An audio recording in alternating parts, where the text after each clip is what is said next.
All right. Just gonna turn up my filter. Running correctly.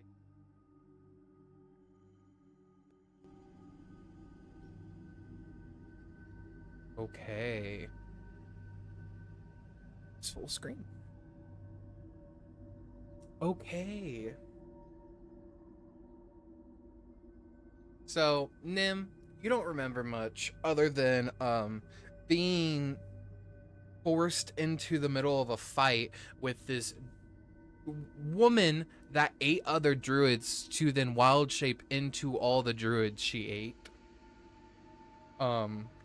You were forced into that fight with your pals and nearly went down, but with the resilience of your allies and the will, the sheer will that your party put up, you guys were successful in defeating that druid, and Morrow Hollow, for all intents and purposes, has been cured of its rot. But you begin to start seeing almost immediately the forest soon begins to decay a little bit over time, and the vibrancy and the colors that were here are beginning to dull. And you guys have had a long rest, because I believe you guys rested down in the sewer, right?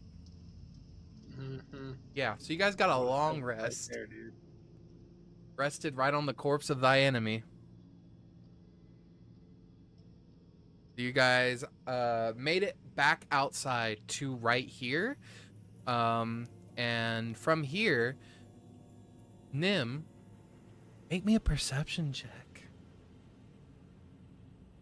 Don't do it, it's a trap. Or do it, because it is still a trap. Give me just a second. You're fine. Not quite back to my computer yet. You're fine. Reported. Kaelar, give me a perception.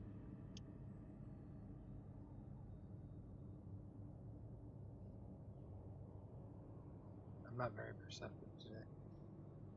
That's fine. You can see beyond the tree line,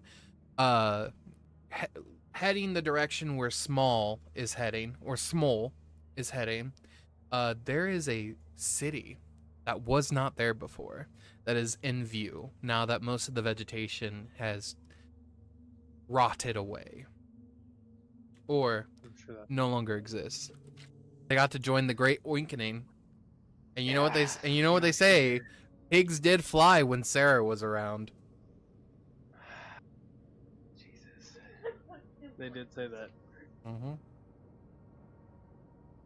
But his name is Galahaddy.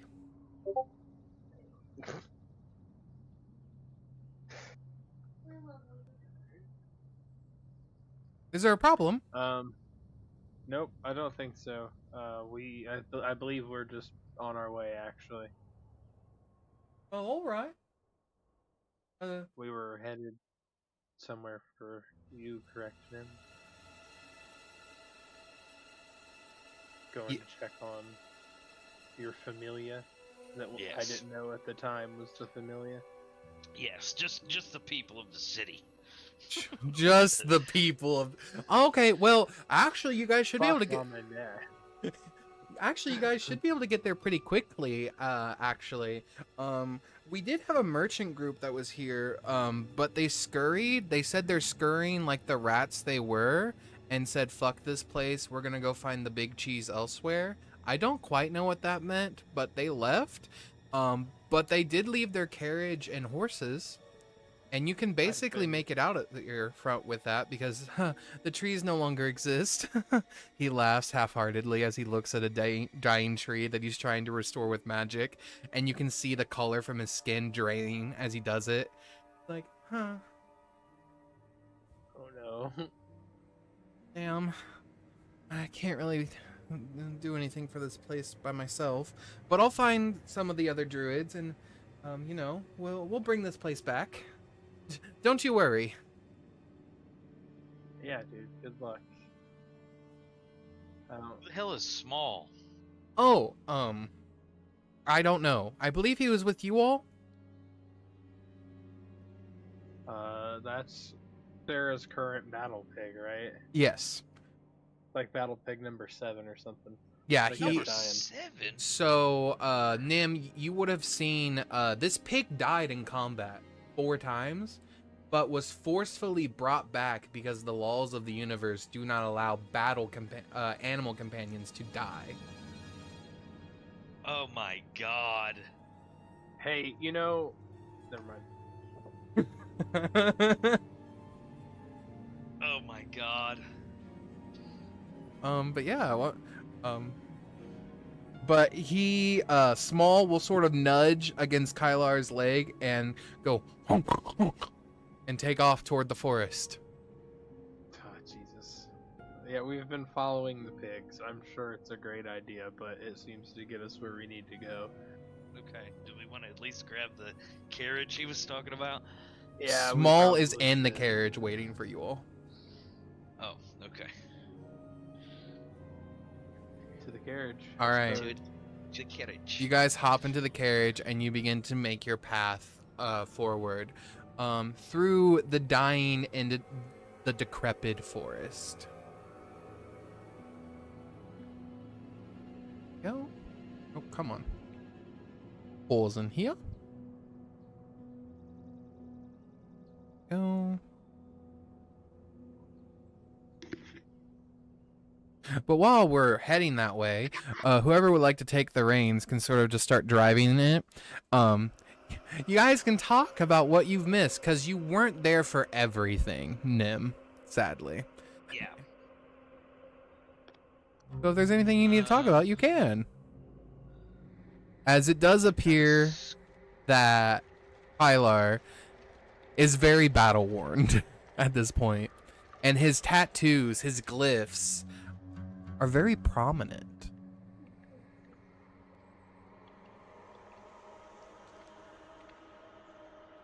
There's some shit going on, dude. Yeah, I'm going back through the log and kind of familiarizing myself. This is freaky. At one point while whoever's driving, at one point you will randomly hear a fly through, and you look up, Kaelar, and off in the distance, not coming near you guys at all, but you can immediately make it out, it's another cloaker. Oh no. What the fuck, man? This is where you guys are, along this decaying road.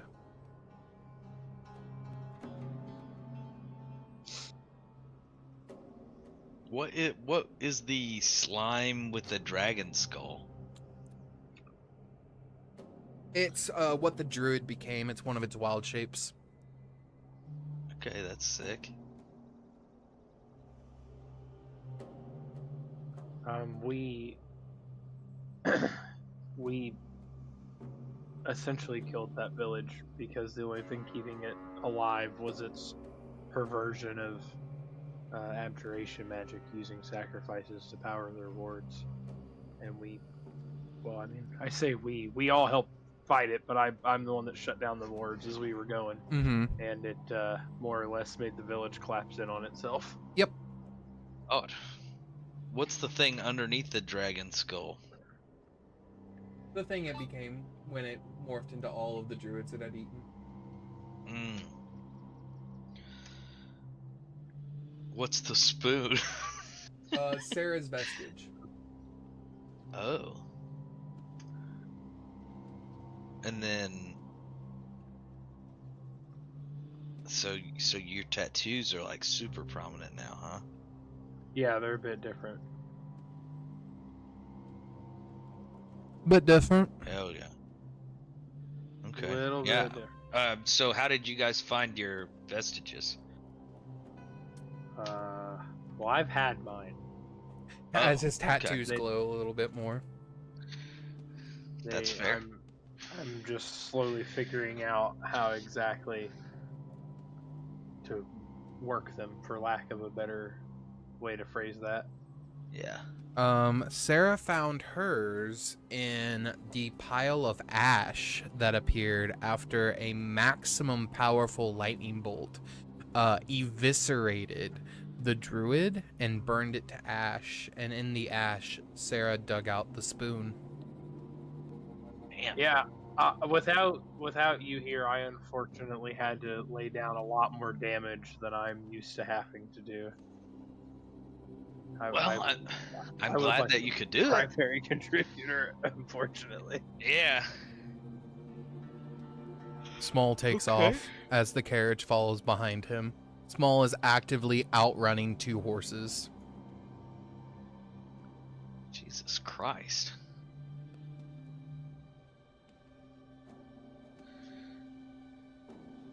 I think that should be most of the key points. Can I please have that perception check from Nim, please? Oh, sorry. A 22. With a 22, Nim, you see something moving around in the woods. Can I tell what it is? It's humanoid. Slender.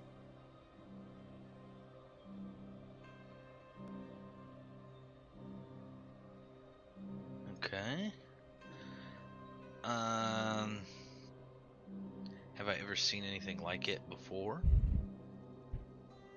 You're trying to think if you've ever seen anything like it before. Truly trying to look at it more. And as you do, you begin to see a hand trail behind it, connected by only veins.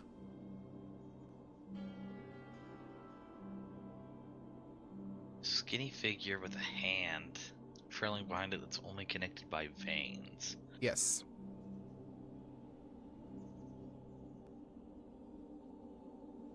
You all begin to see a mist begins to roll in, slowly at first, but it is prominently moving fast.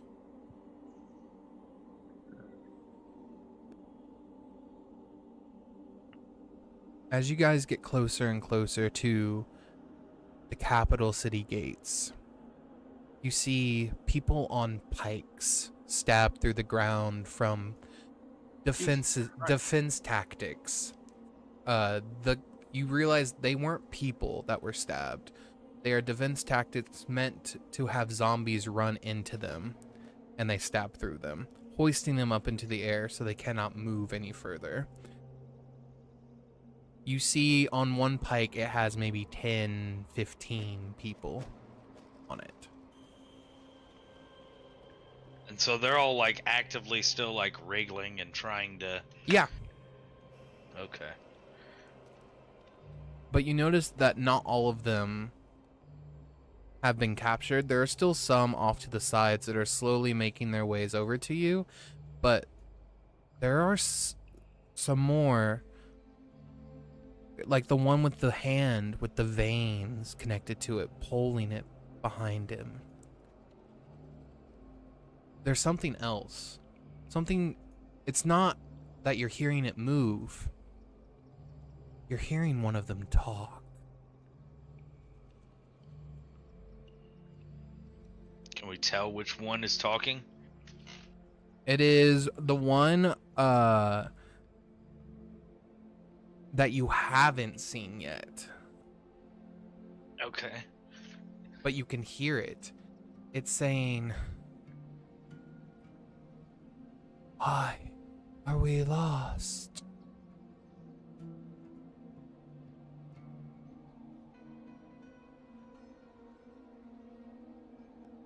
This is the one you can see.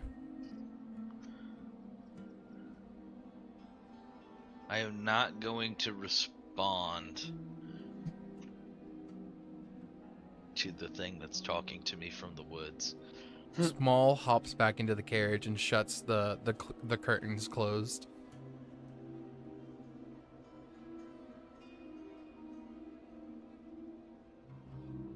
I'm gonna ready my revolvers. Okay, you ready your revolvers? close, hoping we can cruise right up to the gate, maybe. As you guys get closer and closer to the gates, you end up hearing one of them say, "A way in."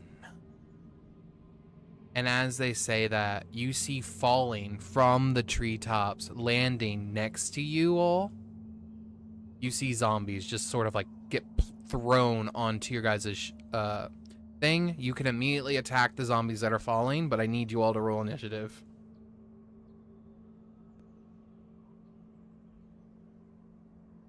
A 19. Very nice. A 9. Small got a 21. Isn't that good? It is. Okay. Start. Go. And then switch into this.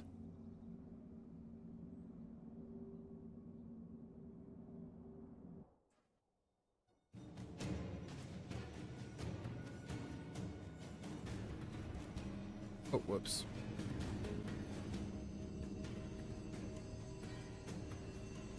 Okay. So up first is going to be Small. Small is going to do the oink of the oinkening, and he's going to give everyone advantage till the end of Small's next turn. That is an ally to Small. Hell yeah. Nim, it is your turn. I am spawning Benji, so that way he can go right after you. Okay.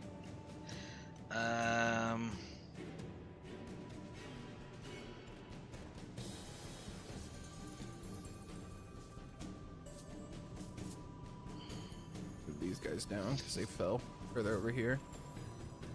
I'm going to take aim at zombie H. Mm-hmm. Okay. Does a 24 hit? Yes. Okay. Uh,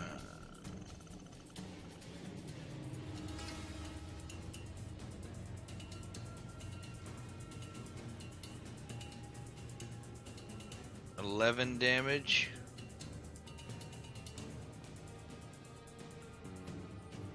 Making sure I didn't do anything else.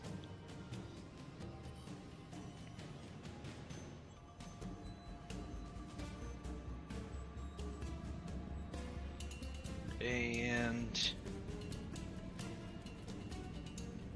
You get to action attack again because you got 2 attacks. yep, I'm gonna go for zombie A. Got you.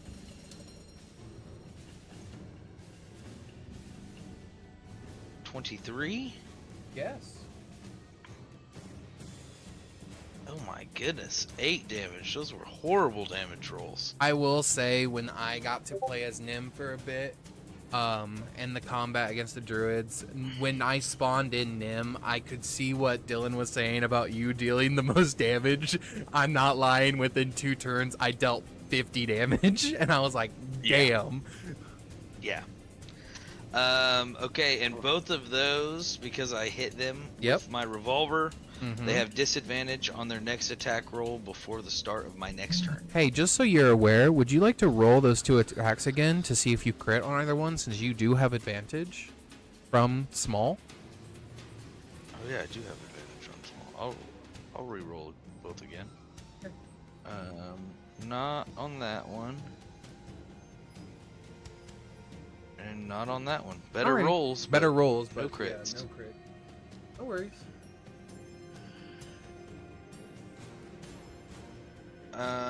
And then for Benji, he is going to do his... Oh, that's not Benji. So are we still on the carrot? Yes. So if you want to just plow I'm through them, you blasting can. holes. Benji's primal savagery, right? Yes. That was one of his. Okay, that's what he's gonna do that on. You can ask Dylan. His primal savagery was stupid strong. It's awesome. Good. I mean, it's 2d10, right? That shit's like crazy. Yes. Yeah. 2d10 on a cantrip. I'm gonna have Benji kind of go out to and see. So he's gonna go to Zombie C. Small jumps with Benji. Does a 16 hit? Zombie C? Yes, it does. 9 damage. There we go.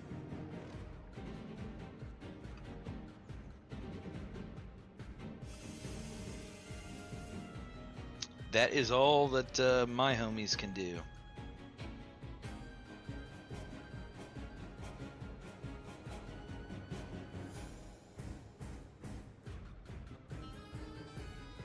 Time for zombie arm again.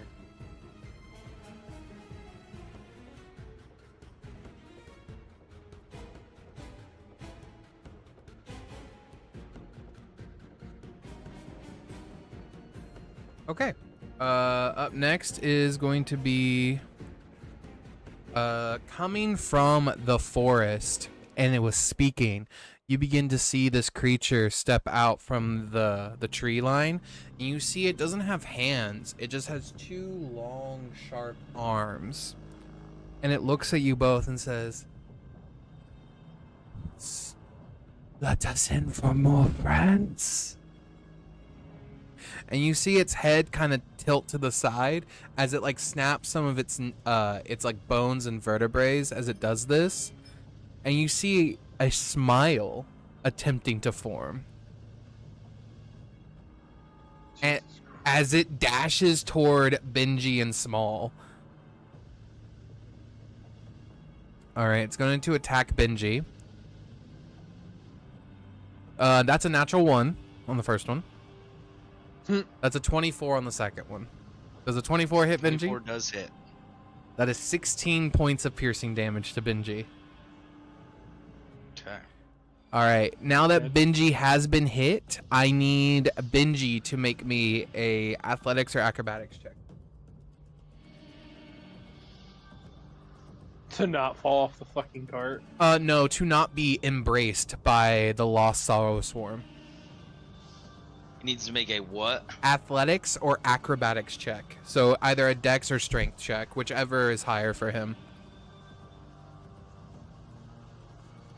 What the fuck? Oof. A 10 fails. It gets embraced by the Lost Sorrow Swarm. Its two arms crossing in an X, squeezing it close to its body. As you see two other arms come out of its shoulders and spike down onto Benji. Dealing. Benji's within 5 feet of me. I would say so, yeah. But Benji does take 29 more points of piercing damage. Okay. God damn.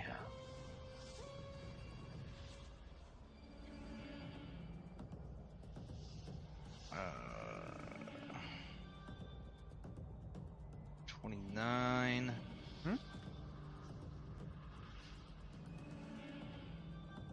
Okay, and then I'm gonna use my reaction since he attacked Benji. I can attack him with one of my revolvers. Yes, you can. Does a dirty 20 hit him? Yes, it does. 13 damage. Haven't hugged friend in a long time. And he's sapped. Okay, what does sap do? That is gets disadvantage on his next attack until the beginning of my turn. Understood. I will do that. As a reaction, I'm going to use my Tightening Embrace reaction from the Sorrow Swarm, and I need Benji to please roll me a Wisdom save, please. Stay with me, please. A 13. Okay, so he only takes half damage, so half of 11 psychic. Okay, how does the homies that should die but can't die anymore work? You'll love this. It won't happen until the start of your next turn. Okay. Oh shit, did Benji just die? That's not good. Yes. Okay. Oh shit. Here we go. We love a mechanic that Risa gave us. This is really bad. Okay.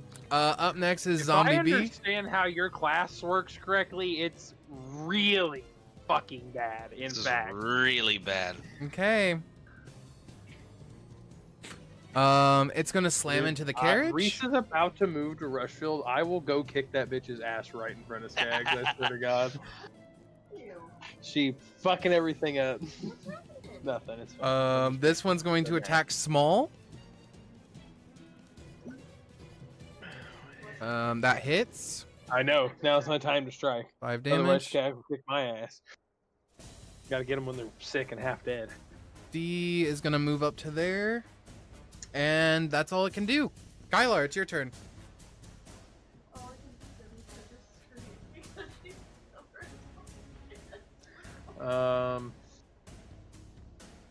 Who's driving? Was it you? It was me. Do you want to take the reins, Kaelar? Are we at a standstill at the moment? We would be, yes.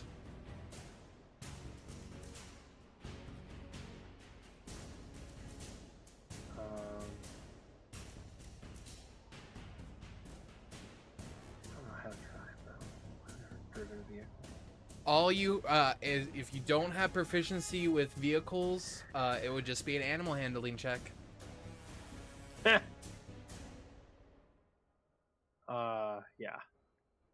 I'm more likely to be able to help fighting zombies, I think.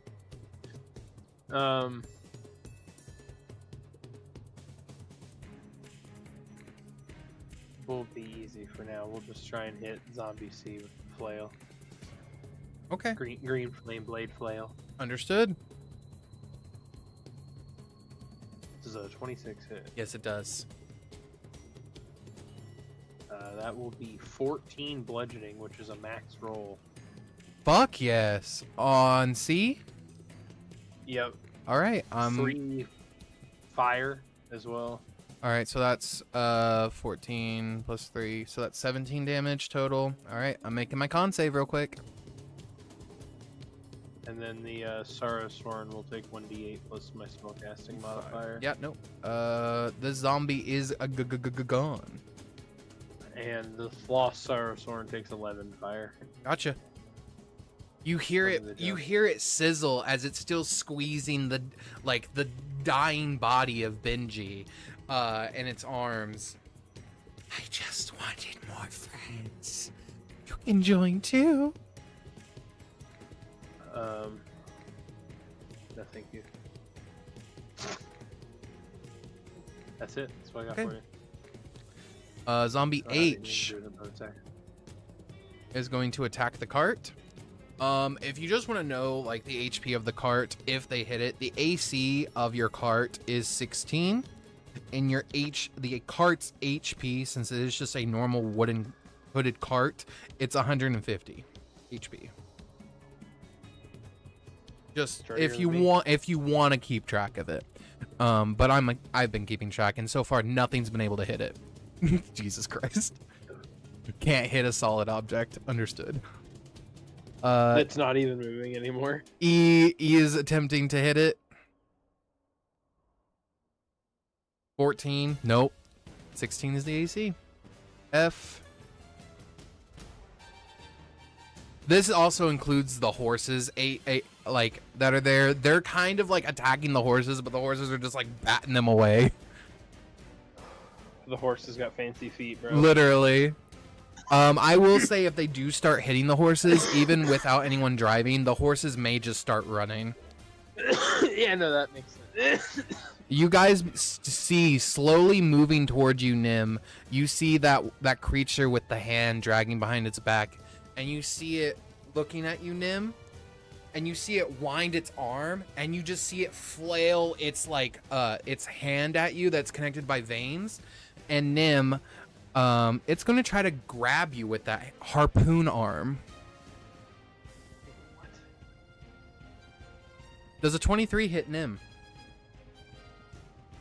Yeah. All right, Nim, I need you to make me an acrobatics or athletics check, please.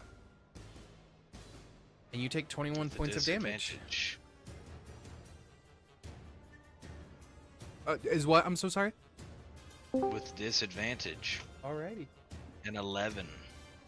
And I take 21 points. 21 points, and Nim, Dornvale, as soon as it grabs you with its harpoon, it's going to use its second attack to pull you toward it.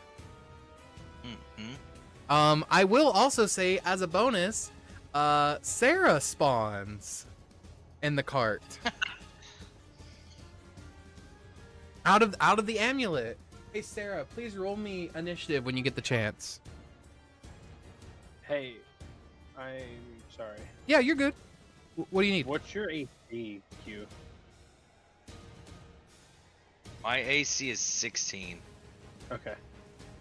I can reduce some of the damage you take, but I can't stop whatever's about to happen to you from happening to you. Sadly, that is all I can do is pull him out of the cart now.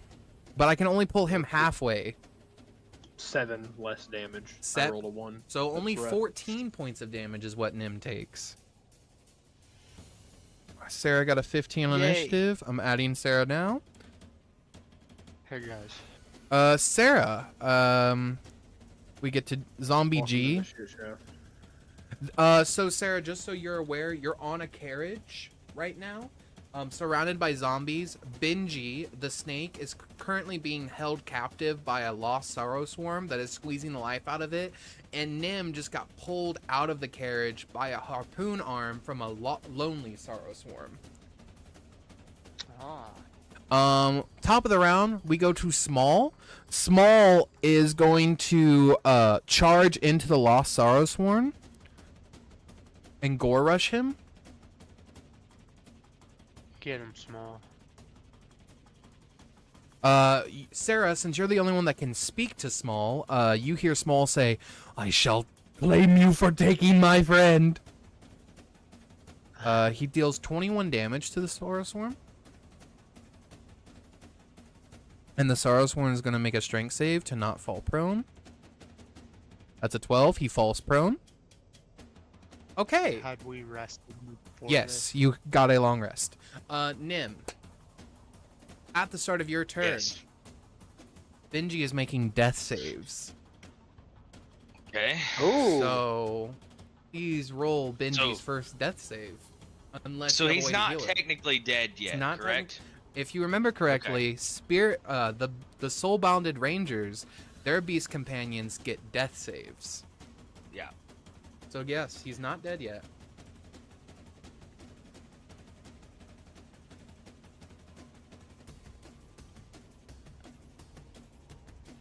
How can I guess You I just just roll d20s. Yeah, just roll a d20. Need above a 10.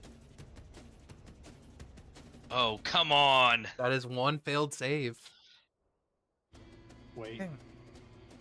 Okay, so I don't have disadvantage Hold on on. everything yet, Hold which is on one okay. second. All right, we're holding. We're holding. Sorry, there's a lot of stuff. Never mind. Has to be a saving throw against the spell. I apologize. The word saving throw was in there, and I knew that. So you do not have disadvantage. Only thing that is happening to you, Nim, is you are grappled, which means your movement speed is 0. That is it, unless you want to attempt to break out of grapple in some way. Either by forcefully ripping out of it with an athletics or acrobatics check to get out of it, or if you have a teleportation ability to like teleport away from it, something like that. But your attacks are not hindered in any way.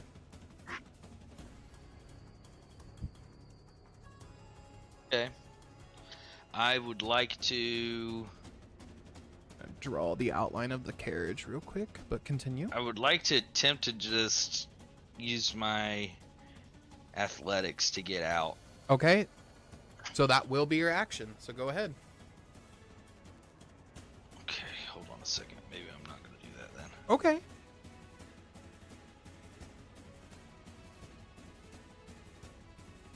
Wonder, do I have horse stickers? Hey, oh, hello. Look what we got, guys. They got a cart. Oh, hell yeah, dude. Nice.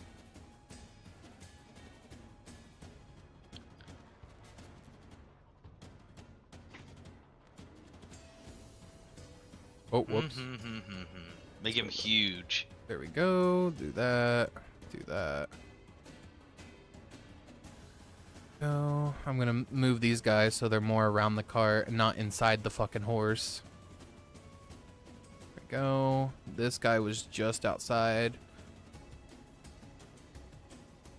What do you guys think? I think that looks pretty cool. That looks good.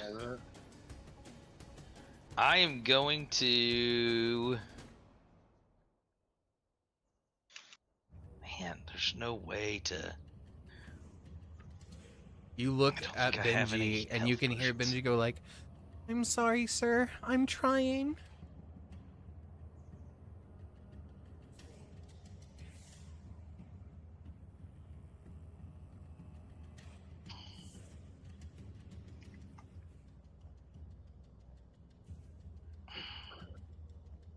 All right, I have faith in him. We're just Okay. gonna have to.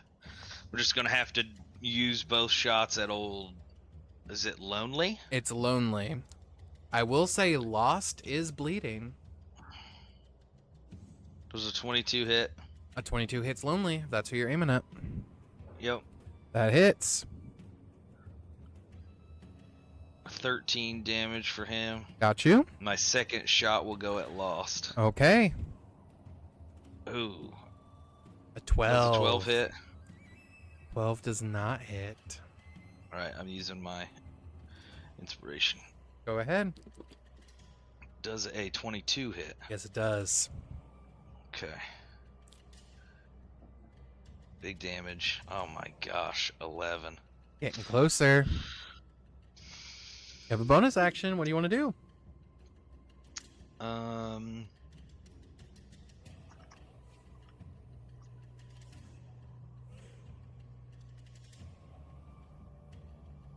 I'm going to...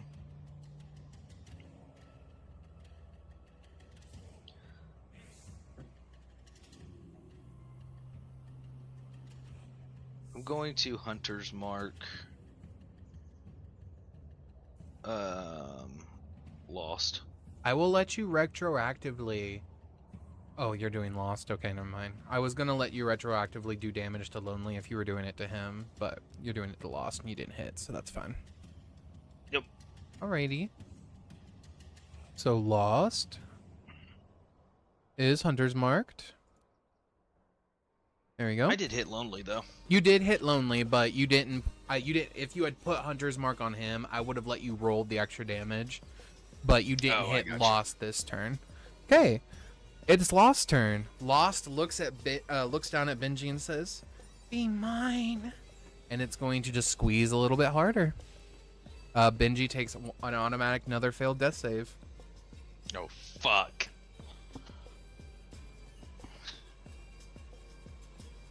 Okay, that's all it can. Yeah, no, it's gonna do it again. I'm sorry. It's gonna squeeze again. No! It gets 2 attacks. Benji's life goes out of its eyes as you see it completely, like, just ripped from this thing, piercing into it. And you see it turn to you with a partial smile and say, "I'll make you a friend too." The lost thing turns to me. Yes. Mm. Zombie A is going to still try to attack the carriage. You want to guess what it can't hit?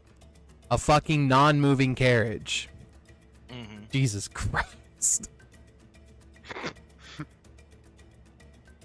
I'm just gonna... Alright. One more. Let's see.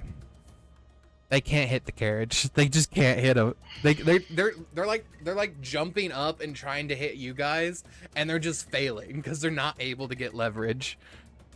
Sarah, it's your turn. You watch as Benji gets ripped in two. What do you do, Sarah?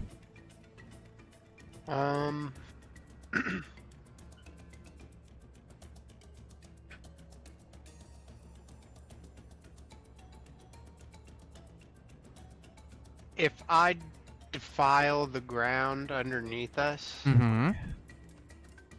because we're in the carriage, are we separated from it? Yeah, The horses those aren't. great. Do what? The horses would not be.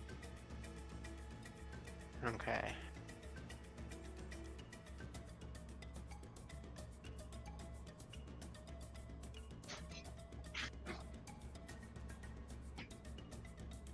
Not the horses. But you know what they said about pigs flying? What are they gonna say about horses flying? Gonna take off with this whole cart. Maybe. You. I don't know. I feel like that's gonna rely on our athletics checks or something too. I don't know. It's up to you. What do you want to do?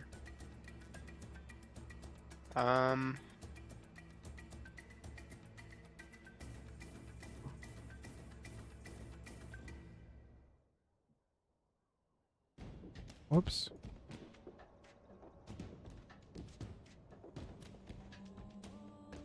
Sorry, I'm reading this thing real quick. You're fine. You're reading your spoon. While you're reading that, I'm gonna have Zombie D fail to hit the card again. That's fine. Oh, I got a nat 20 on the cart. Get fucked, bitch. Not the cart. So the cart takes a total of 15 damage out of its 150 points of health.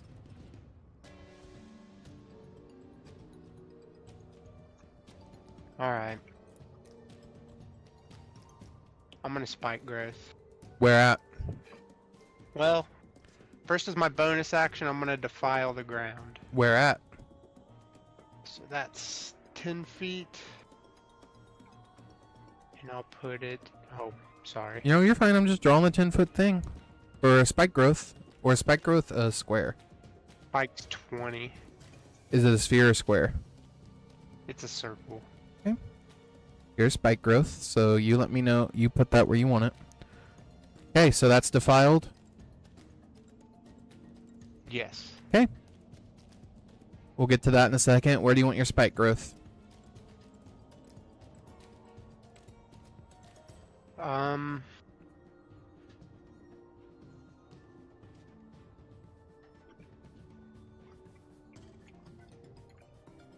You guys are on a cart, so No. yes.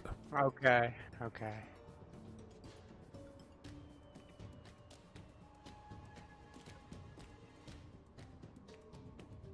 I think probably about right there. Understood.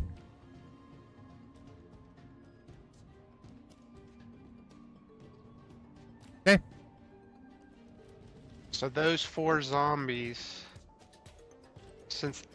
or I guess everything that is in the zone, I think on the first turn, let me Mhm. read it real quick. You're good. Takes damage from the spike. They do. So on their turns, I believe they take damage. So we'll have you roll when it's their turn. So Kaelar, I think it's your turn while Sarah reads that.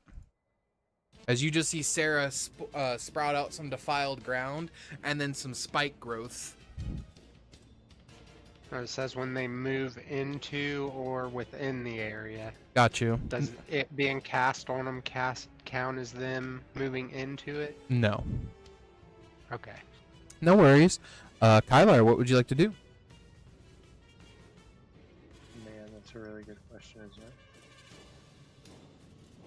isn't it? Now we get to see what happens at the start of Nim's turn for You're Benji. still grappled, right, Nim? He is still grappled. Yeah. Okay.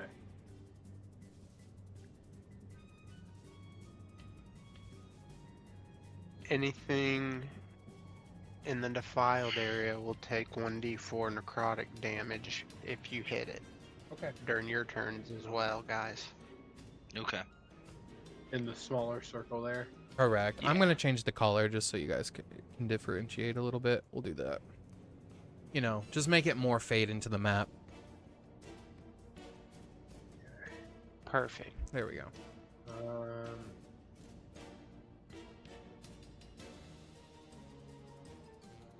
Sorry, I'm trying this. You're completely fine. You guys are surrounded right now. Breathe. Are If we? you have time. Are we? I mean, we would have to get you back in here to begin with, but are we trying to stand ground or get out? It might be going down here in a second, boys. Yeah. Okay. Say, Let's go ahead and use that fancy new spell, Christian. Okay, you're spawning him. Yeah, let's Oh, pull him shit. up back there by Lonely. Okay. That should be within 90 feet, right? Yep, that's Yeah. more than enough. given the horse fly speed was the last ditch scenario for me. Can still do that next turn. All right. Let me go to summoned. I'm gonna spawn your crystal golem. What Ah. the fuck? Cool. What does it? What? Please tell us how this appears like, and how you summon him. So I'll turn around, and I've said before that all my magic is kind of just like runes. I'll throw out like 3 of them, and they'll kind of spin around in a circle on top of each other, and this thing will just kind of materialize out of them, and it's a big crystal dude essentially, and he has very similar runes on his chest to what I have, just for flavor purposes.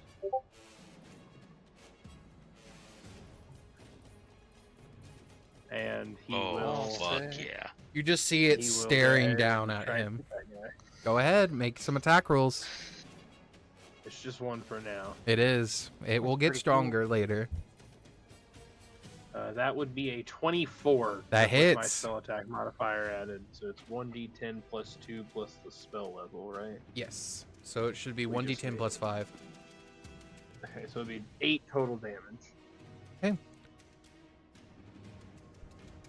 And then he will kind of rotate around, so he's hyperimposed between Nim and Lonely. You see Lonely screech out and say, "We are alone. Leave." This thing Technically, reacts you're not at all. lonely. It is a concentration of abjuration magic, so that I can mobily protect people. That's sick. Yes. By the way, I am gonna change that spell school, so it will be abjuration. So go ahead and add it to your ward Cool. or your temp, whatever. Shit. So that is sick. Excellent. That's my turn. It takes me an action to cast the spell, and then he does. I don't have a bonus action, so he did his Do you thing. command him with your bonus action? No, sir. It's a spell Yep. that I concentrate on. He Okay. follows my verbal commands. H. Okay. Zombie H is going to attempt to hit the thing. A 9 does not do it. These zombies are wondering why they're here. And so am I. There we go.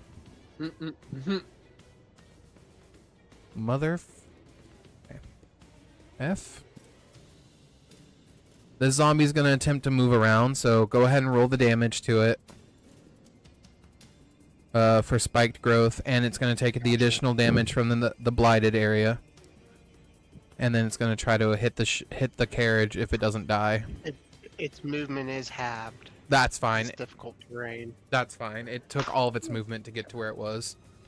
18. Takes 5 piercing, Okay. 2 necrotic. Okay. The carriage takes 7 more points of damage, bringing it to 128. There we go. And that's The carrot in the 7. pot. It's like that scene from Dawn of the Dead. Yeah, it is. Lonely is going to attack the golem named. Did you name it Rooney? Oh, I didn't name it. I did. I named it. I just wanted to see if you would accept it. You can call him whatever. You guys can call him whatever you want. I don't care what you call him. He's going to attack him with his other hand and just kind of claw at him. Okay. Does a 17 hit? No. Does an 11 Sorry. hit? No, it does not. You see the lonely Sorrowsworns kind of look up and say, I was alone and left. Are you meant to be our friend forever? Alright. Top of the round. Well, sorry, G's turn. Go ahead and roll the piercing damage for G and the necrotic damage as it's going to attempt to hit the ship or the carriage. Gotcha. I mean, it might as well be a ship. The ship. Might as well be a ship. He's foreshadowing we're about to go to space, dude. Oh no. Small is crying on its turn, squealing in pain as it watched one of its animal friends die in front of him. Small looks at the rest of you and says, to you, Sarah, so only you can understand him, I will protect the rest of my friends.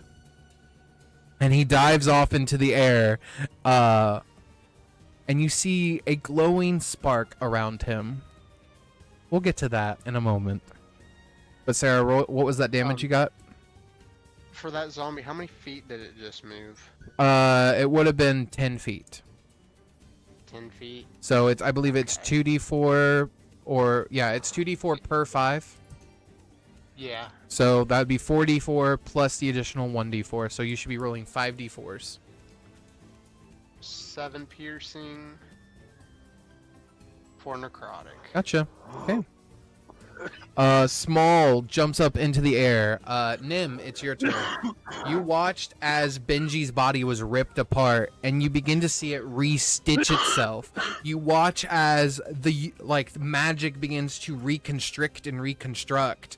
Energy begins to force around you as you felt that soulbound connection sever, and then immediately you feel it pulse within you. As a new creature, similar to Benji appears, but not of the same name, as you hear it say, hello, I'm Coco. We still soulbound? Oh, For the moment in time, they are still soulbound. Okay. Who are you? Same stats as Benji and everything? Same stats as Benji. But it doesn't know who you are. This has heavy implications on what's actually happening to the souls in this situation. Yeah. This is the first time that we've had anything die that was like, I mean, no offense to the pig, but like, it's not soul bonded to somebody, you know? Like, Yeah. My name's Nim. I'm gonna take care of these zombies and then we're gonna have to talk. Nim. Like, You feel a similar connection to Coco that you felt to Benji, but you still feel a connection to Benji for some reason. Just not coming from Coco. can I tell where it's coming from? I would say not right now in the heat of battle. Okay. That's fair. Is Benji's body still there, or is this Coco's body body- was made from restitching Benji's back together. Oh, it's a come horrifying on. experience. We watched That's that pig get not- stitched back together so many times. That's awful, dude. That's fucking messy as shit when it comes to trying to get somebody back. Yep, think Risa. Oh, God. Okay. Hey, at least it's not hostile. Yeah. Okay, I'm going for... what's his name? Lost? Yes. Oh, here, 1 second. I got you. There you go. Now you guys won't accidentally move him.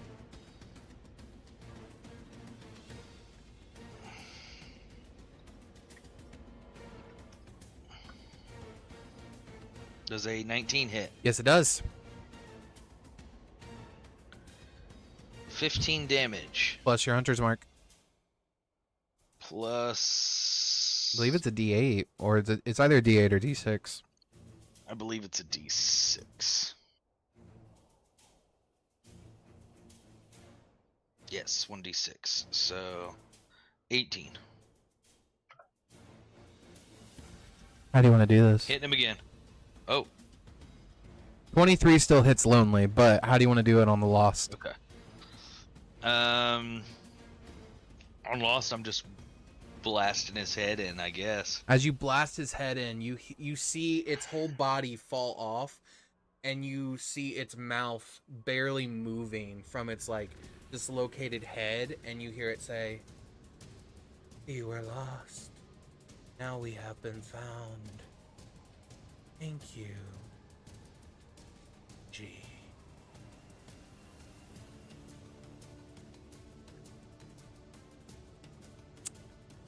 That's what you hear it say as it dies. Does my connection with Benji feel different now that that thing's dead? No. Okay. I guess I'm going to kind of like, I know I'm not really telling Coco what to do, Mm-hmm. but I'm just going to be like, it'd be helpful if you could help us out. Is Coco willing to help us out? Roll me an animal handling with advantage.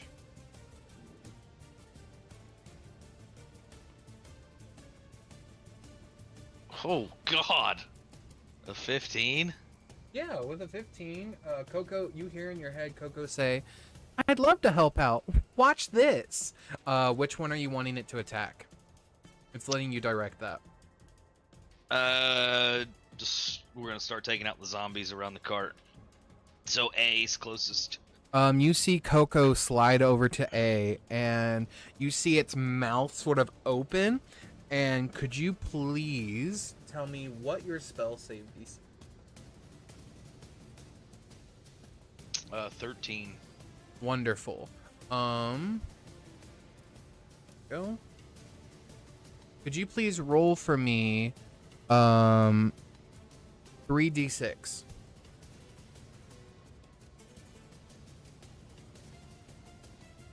12. You just see Coco open its mouth and a cone of fire shoot out from burning hands. Please mark one of your spell slots off. Okay. Is that level 1 then? Level 1 burning hands, yes.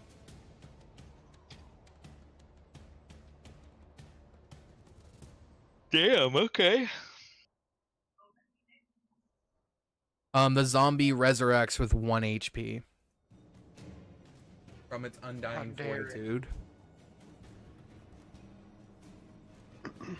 Okay. Nim, you still did hit on your second revolver attack. Do you want to go ahead and roll your damage on Lonely? Yes. Go ahead and do that. 15. Oh, that was cure wounds. Go ahead and roll again, even though it's the same numbers. Oh no, Yeah, it does have a +5. You just want to add 3 more to That's that fine, that's for fine. my- Yeah, so you do Okay. 18. Yeah. Okay, Plus my d6 from... Oh no, that's not Hunter's Mark. Never mind. correct. You can, I believe, since you did kill Lost, as a bonus action, you can move it over. Pretty sure, unless that's only Ooh. Hex. See, that might be only... Well, that might be the new Ranger thing. It's been so long. By so long, it's been... I've never played a Ranger a day in my life.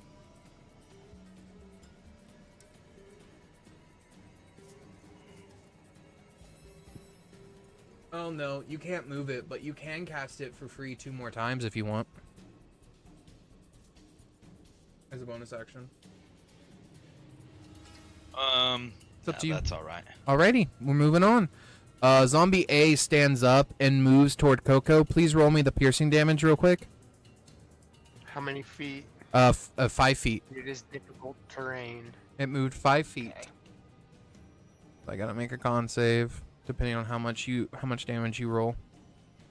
So 5, so I have to beat a 10. I do not. In 1 necrotic. Well, this one wasn't in necrotic. But if the 5 piercing is enough. That's right.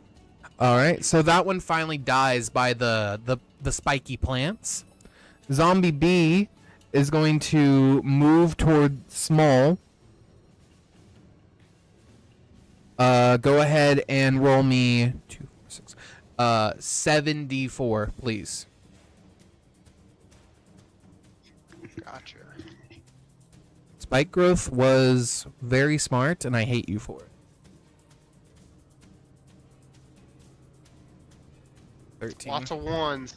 Doesn't matter. 13 4 points of ones. damage. Gotcha. All right. Sarah, it is your turn. Okay.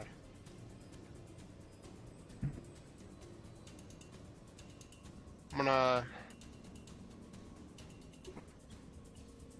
hop on my trusty broom scythe. You hop on your broom scythe. You automatically cackle as you lift off the ground a little bit. A little bit of defying gravity comes out for a second. I'm gonna fly 15 feet into the air, You fly 15 feet into the air. and then I'm gonna move, and just so I'm not covering him, Mm-hmm. I'm directly above him now. I got you. I got you. I'm gonna thorn whip. Okay.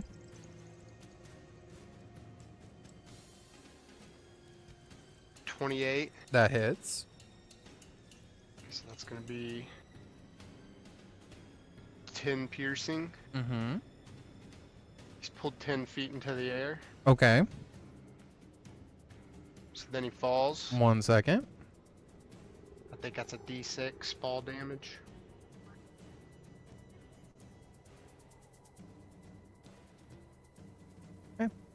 As you strike him with your piercing whip, you just rip him in half. Okay. Because I think when he landed in the thorns, it was going to trigger the thorns and then the blighted area too. But if he's dead, he's dead. He's dead.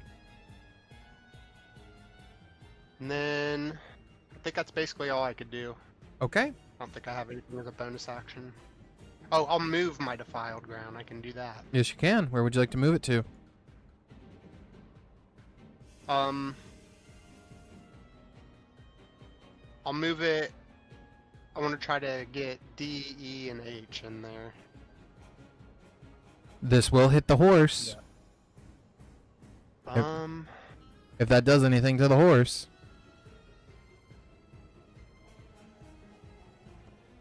For creatures that are hostile to me. Okay, then yeah, the horse is not hostile. So is that your turn?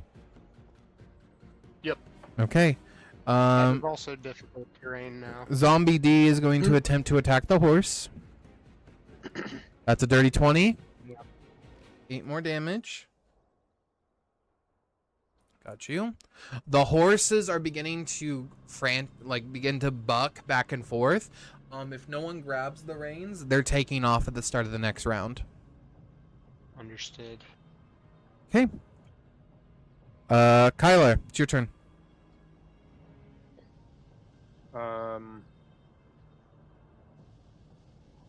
We will.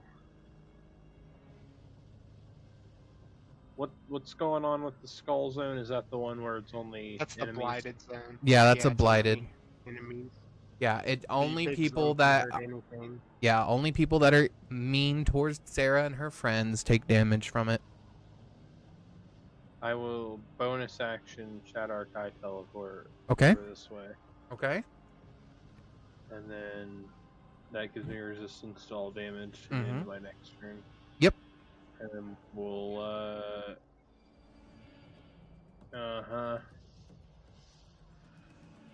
we're gonna hit a natural 20 green flame blade. Yeah, you do. Yes!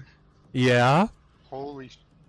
And you get the D4 necrotic from the blighted zone. Yep, you Let do. me get rid of this here. Okay. I guess it's 2 D4 necrotics. So does the green flame blade crit too? I'll give it to you. Yeah, that sounds fun. Jesus Christ. Okay, so it's 2d8 from the green flame blade, 2d8 from the flail. And then I'll add 6 to it from flail damage. And then the additional D4s from the blighted ground. So that's 21 plus 6 plus 4d4 is... Holy shit. 21 plus 6 plus 13 is 34 plus 6 is 40 even. 40 damage. Alright, now the fire leaps to the next nearest enemy, which was also critted. Oh Jesus, so 2d8 plus spellcasting? Yep. And then 2 more D4. Yeah, the first time it takes damage on a turn. It's a D4 necrotic. So There there is- is 12 plus 6 just off the green, off the jump. That is 18 fire damage. And then the Plus necrotic damage 4 from more. Sarah. Yep. Unless you wanted H. Does it matter which one? Did you want H? I'm sorry. No, Okay. no, that's fine. Whenever he goes to swing the flail in with the green flame blade, a big old rune will just appear on the front and back of this zombie, and fire will blast all the way through it over to the other one, which is apparently enough to cook it too. Kaelar. You feel Yeah. your runes Warming beneath your skin. Uh-oh. The Big land rune? has favored you today. It seems like Yeah, the big one. The big one. It's warming. Oh shit. Okay. you can make an insight check if you want. We will. This could be really scary. Oh, that's only a 7. I'm not very insightful today. With a 7, could be the heat of the battle. Okay. We will Okay. use some movement, and I want to come around to the back side of H here. Okay. That way I'm close enough to Nim that he gets the -1 zombie thing. That's my turn. If you opportunity attack it, it still gets that D4 technically. If it moves. And then we'll have Full Skull try and hit Lonely again too. Hell yeah. 17? 17 does hit. It's a 1d10 plus 6 actually total, which is only a 1, so it's 7. 7 more damage. This thing just fucking boxes, bro. He just puts up his hands and punches the shit out of things. Damn right it do. All right, zombie That's what they're H is going to attempt to attack Kaelar. Okay.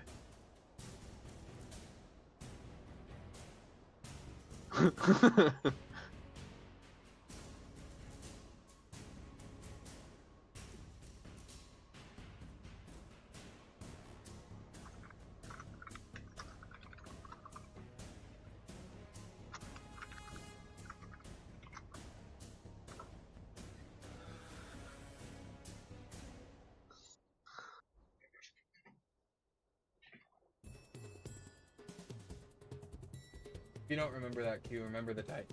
Okay, cool. I'm going to attempt to attack you. Let's see if I can get to. That's a 10 on Kaelar. No, sir. It's actually a 9. That's even worse. Its fingers pop off. F is going to attempt to just not move, but just keep attacking this. That misses. Slamming the card. Lonely is going to attack the golem.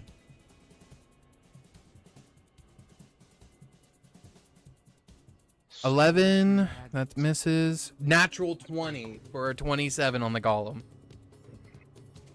That does indeed hit. That's 15 points of damage. Barbs.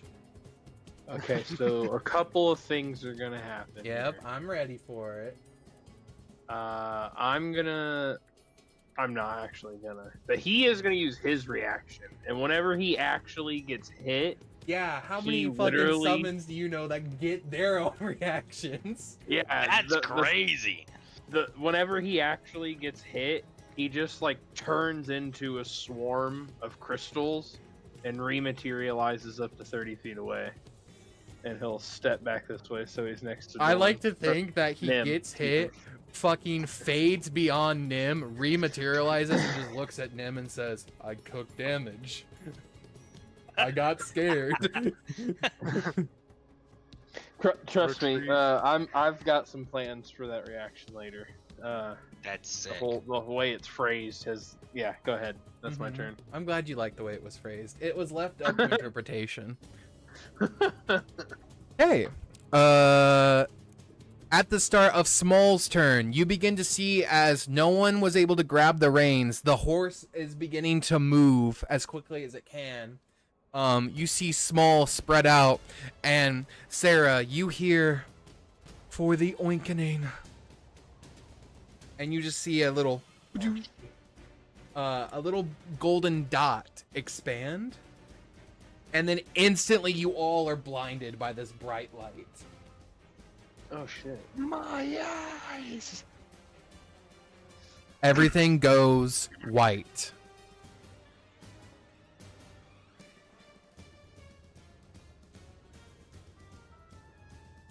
As you all come to, you no longer can see Small, and all the zombies are gone. Oh shit. Are we out of So initiative? fuck? Where did Small go? Initiative is gone. Is Coco still here? Coco kind of looks around and says, "Oh my, that was bright. I don't have Coco eyelids, is so I had to still look a- away." Alright. A winged snake. Sorry, I was correct? still Correct. flying on my Exactly broom. the same Okay. as Benji. That's Their forms do not change.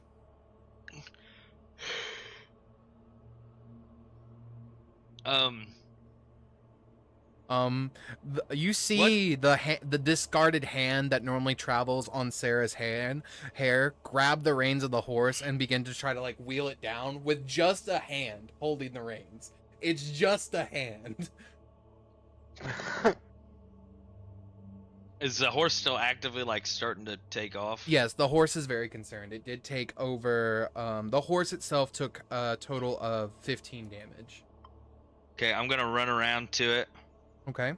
and do some lay on hands. nice. Okay. Calm down. Or You mean cure wounds? Calm down. cure wounds is what I mean. Understood. I'm gonna do level 2 cure wounds. Go ahead. Oh my god, 15, I guess. My fucking damage and healing rolls have been dog. So as you go to heal this thing, you know by other times when you guys have healed before in situations like out here, normally healing doesn't work as well when it comes from spells. Yeah. Nothing limits this. Full healing. From So- me? From that spell. From you, technically, yes. Okay.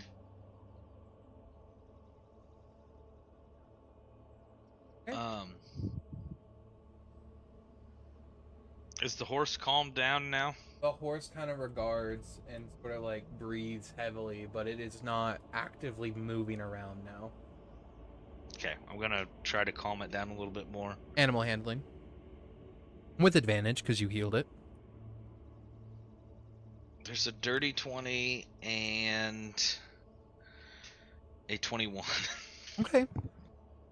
And now I have to go handle my animal because it's way past dinner time and he's freaking out. Okay. As you all sort of look around, you see Scold, how do you say it? Scold Magis? Magicus? You can just say it's the first one. Skull. Scold Magis. Scold is Magis. shield- That is shield magic in giant. Okay. Scold walks around and like, instead of like hammering any of the wheels back together that got a little bit pried off, he just kind of like takes a fist and just into all of them to make sure they're all structurally sound. And then like lifts the carriage a little bit out of the mud and puts it on more solid ground. Excellent. But I didn't know he was going to be large, Christian. yes, technically he should be medium sized. We can say as you cast it at higher levels, they can get a little bit bigger, but that's just any golem I looked up was large. Large. Yeah. So, as you guys sort of like calm the horse down, for the time being, even for you, Kaelar, there doesn't seem to be anything currently affecting the group. Like you don't feel any necromantic magic around here. That's strange. Why? You're free to make an Arcana check or an Investigation check.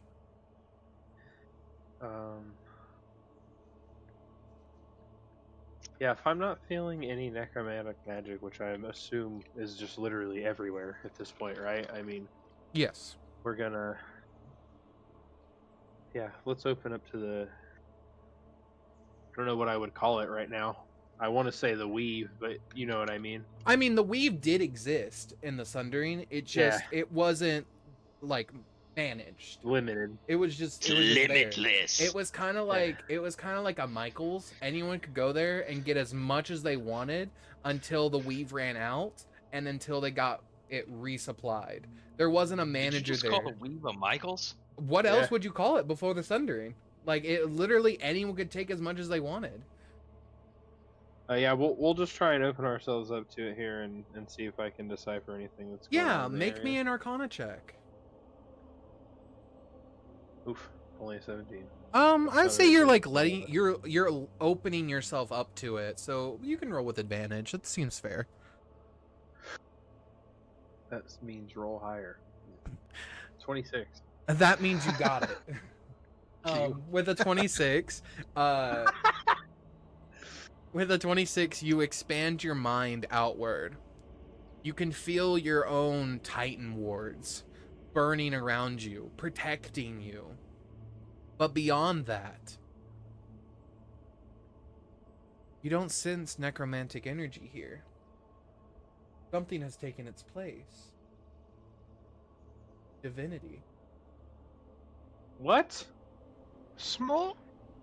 Where When's have the you gone, last Small? time I wouldn't have even been familiar with divinity, even at my age? It matches Well, some of didn't the you hear what Small it said? matches some of the divination magic that you have been able to cast before, but on a very it's much more of a gargantuan scale.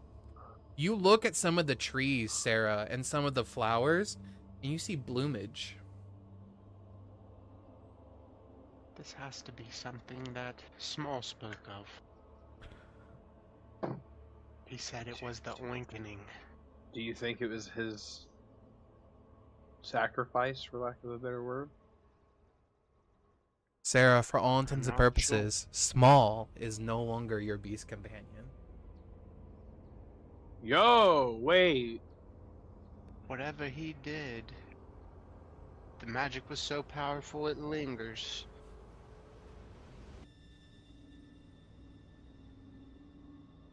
A noble guardian indeed.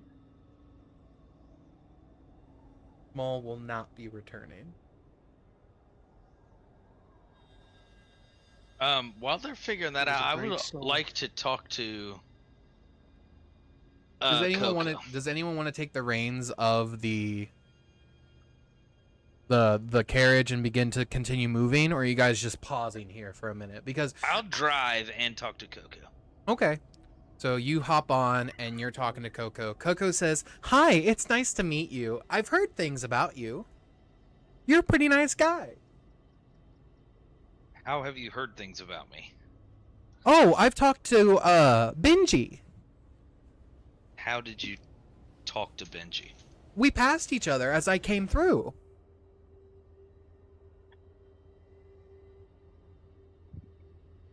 See. Why? Okay. I know might be a lot of questions for you. I know you just got here. But Am I in trouble? no, just I need to understand, like, the ritual that I went through so that Benji and I were bound together is kind of like an everlasting pact. It is something that if anything happens to me or anything happens to him, we're soul bound to each other.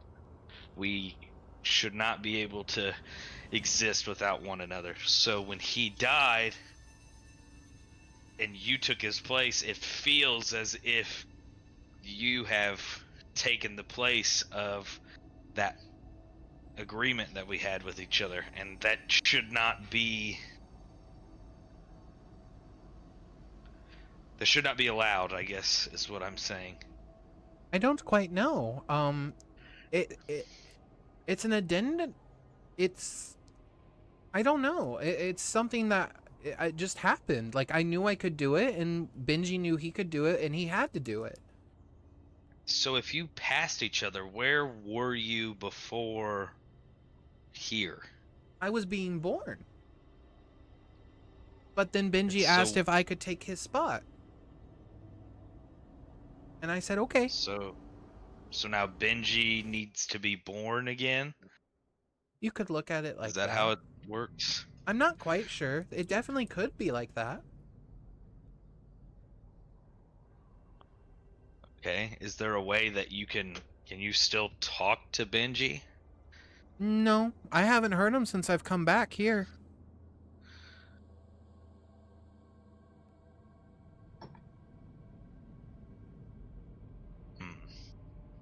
Sorry. I hope that's okay. I'll do my best. I think it's fine.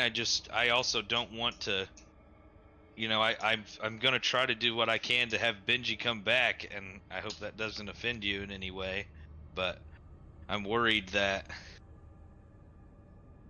by participating in this pact with a third party that it may cause some unforeseen issues with whatever it is that's, whatever the magic is that makes this pact so strong. I don't know that it's experienced anything like this before.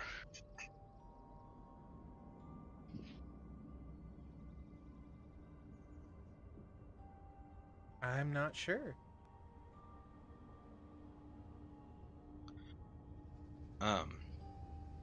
Anyway, I'm glad that you are here. I'm glad that you decided to work with us, and I hope that as we keep going forward that you can grow strong, and maybe we'll just have to hope that Benji comes back someday and you and I can be good partners. Hopefully.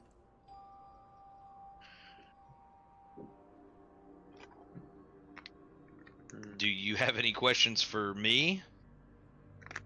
No. I'm just happy to be here. You're a very kind guy.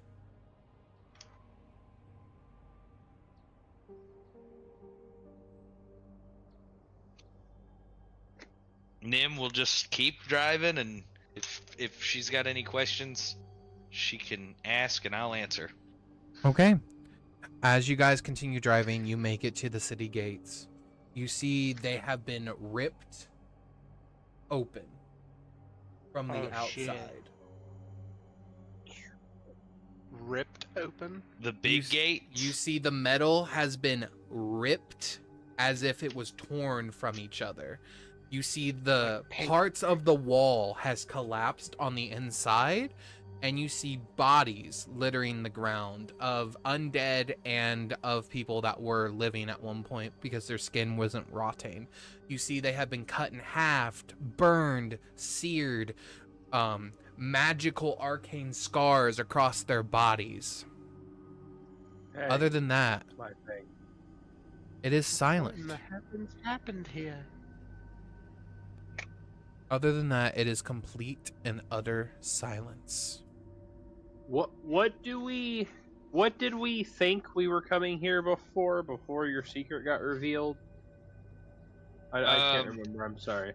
I worked for one of my fib was that I worked for one of the royal families, and they had sent a letter and asked me to come and help because they were being overrun, but the letter was dated quite a while ago, so Okay.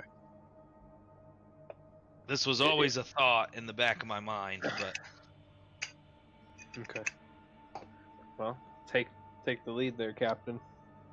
I guess I'm gonna just kind of drive the cart through and keep my eyes peeled. And there we go. I know how to get to the castle, so that's kind of where I'm headed. Absolutely. Let me go ahead and spawn all this. I will say Scold has about another, we'll say 25 minutes before the full hour runs out. So you guys are all Sounds down good. here. This is the city. This is the royal city. It is now known by the name of Drakenheim. Oh, Oh shit. wow. Was there always a big crater, or is that new? The crater is new. So, Nim, you take the lead? Yep, I'm just gonna keep taking the cart through. Okay. As you towards get the through, castle. as you get through the doors, and you guys are sort of through, like, the first sect of cities, you see the most of the city is collapsed. Roads are barred by fallen buildings. It's going to be very hard to get the carriage through. But at some point, you may have to abandon it. Okay. That's fine. I don't care about the carriage. It wasn't ours. I mean, Uh, if we're gonna abandon it, cut the horses free though, so they can run at least. As you go Yeah. to abandon the carriage, you notice underneath the seat where you would be sitting to, like, sort of, like, hold the reins, you see, like, a button. Sure. Oh, hey, Okay, didn't I'll you press it. buy some kind of folding carriage? Press the They got- button. Yeah. If you press the button, you Yeah, I see did. all of a sudden a sign pop up that says, "Welcome! This carriage is property of Tick and Tack Knickknacks. We'll be taking it now." And it just Folds explodes in into on itself. fireworks and And it gets Baloney. pulled into the Tick and Tack verse. What about the horses? They get pulled in with it. Okay, Oh, that's God. Origami.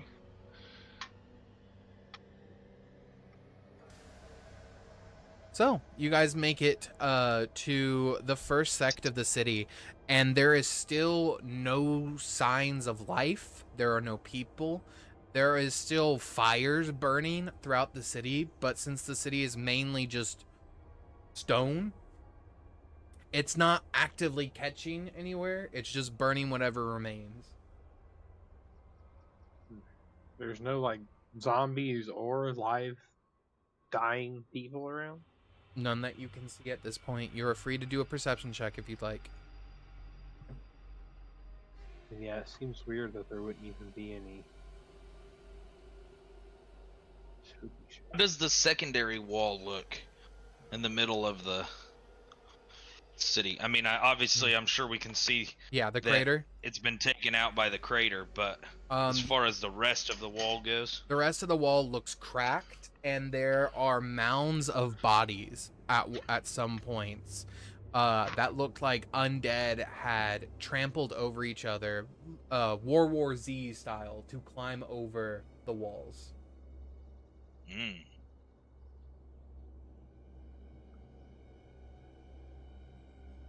But they have been burned to a crisp. Alright. Now, does that look intentional? The Like burning? maybe there's a squad that comes out every once in a while to burn bodies. It does look like they are still smoldering. Okay. That gives me a little bit of hope then. Oh. As you sort of walk up Champion's Way toward, like, the first section of where the interior wall is, you are greeted by just a mound of undead. You see, like, a few twitching arms here and there, but nothing is actively, like, fully moving or sentient. You're not sure if it's just a twitch from the undead or the twitch of its last remaining signs of life. You're not sure. I think that one's giving me the finger. How'd that 15 perception sit with you, boss man? With a perception check of 15,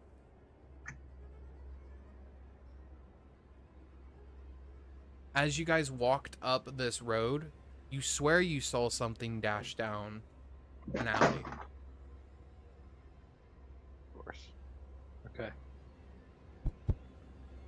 Gentlemen, I don't think we're alone. I mean, I'm sure it's obvious, but I mean, this is a very, very large city for there not to be somebody here, so something's going on. at least. Yeah. Yeah. Do you What's think with the there's any crater? survivors that are like I don't know. citizens here? It's new since last I was here. We could start checking think the they're- houses if you wanted, Sarah. I'm not sure. Yeah, that's a good I think idea. there would be more people about if Yeah. there wasn't something wrong. Or, yeah.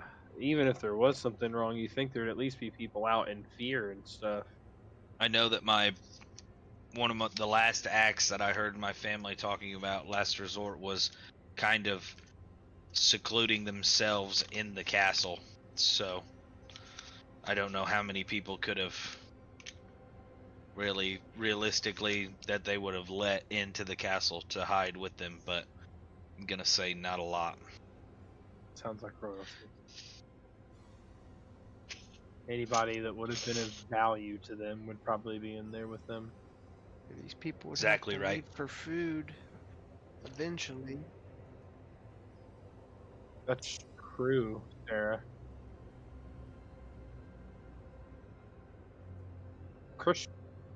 Christian, have I ever been here before? Before the fall?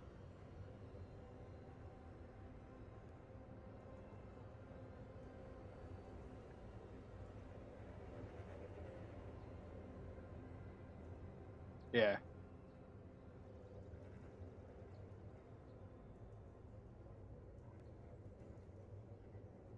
Oh, interesting. Is there Sorry. Okay.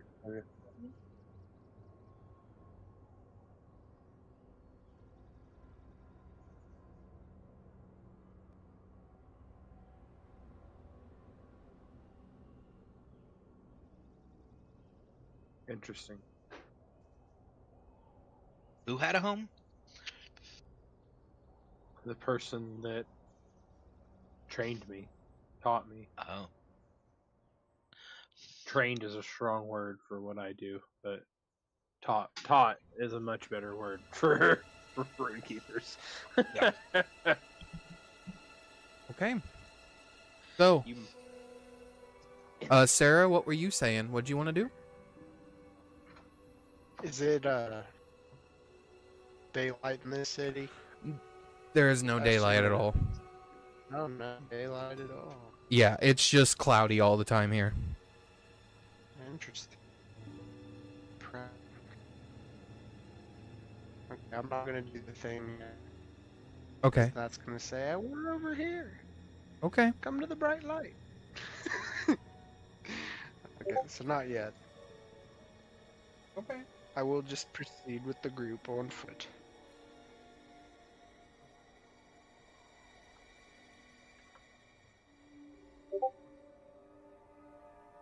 did you I was know gonna- of I was any gonna do power? the Cloak of the Raven thing.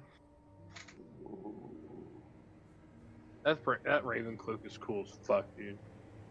Because I can cast daylight as long as I'm in bright light, I can fly. My arms basically turn into like harpy wings. oh, Yeah. It's a pretty cool cloak. We kept the same first name. That's what I thought. Harpy in the day, witch at night. You don't want to be flying around on a broom on broad daylight, you know. Fact. Harpy is much less susceptible.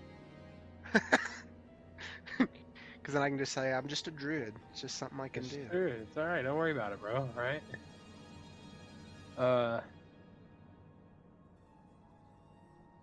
Did you know of any powerful abdurists in your city? Nim? would you like me to make a History check. Christian? Yes. It's a good question. I mean, I'm afraid I'd only heard tales. Yeah, I'm gonna be honest. You probably haven't heard too much because Nim, you weren't very magically inclined. So there wasn't any reason for you to know about like the great wizards of your city. That was mainly for your father to know and for your head court magicians. With a 10 though, you do know that the registry for all mages in the city was held in not there. There it is. Come on. I got it. The Saint Vitros Cathedral. I don't really know of any of them, but if we go to the St. Vidral's Cathedral, we could probably find the registry and maybe find whoever you may be looking for. Oh, I don't expect to find her here, but she had a home or a safe house of sorts here that What was her might name? still be standing. Adarin. Would I maybe know her name, Christian? You may roll another history check to see if you've heard of Adrin. A 13. You've never heard of someone by their first name of Adarin.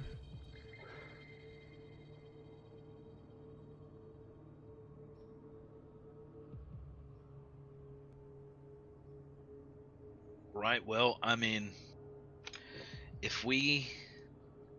We should probably check on your people first, or Well- search for survivors if that's what you need to do. It just might be useful to us. I know it was something here. Yeah.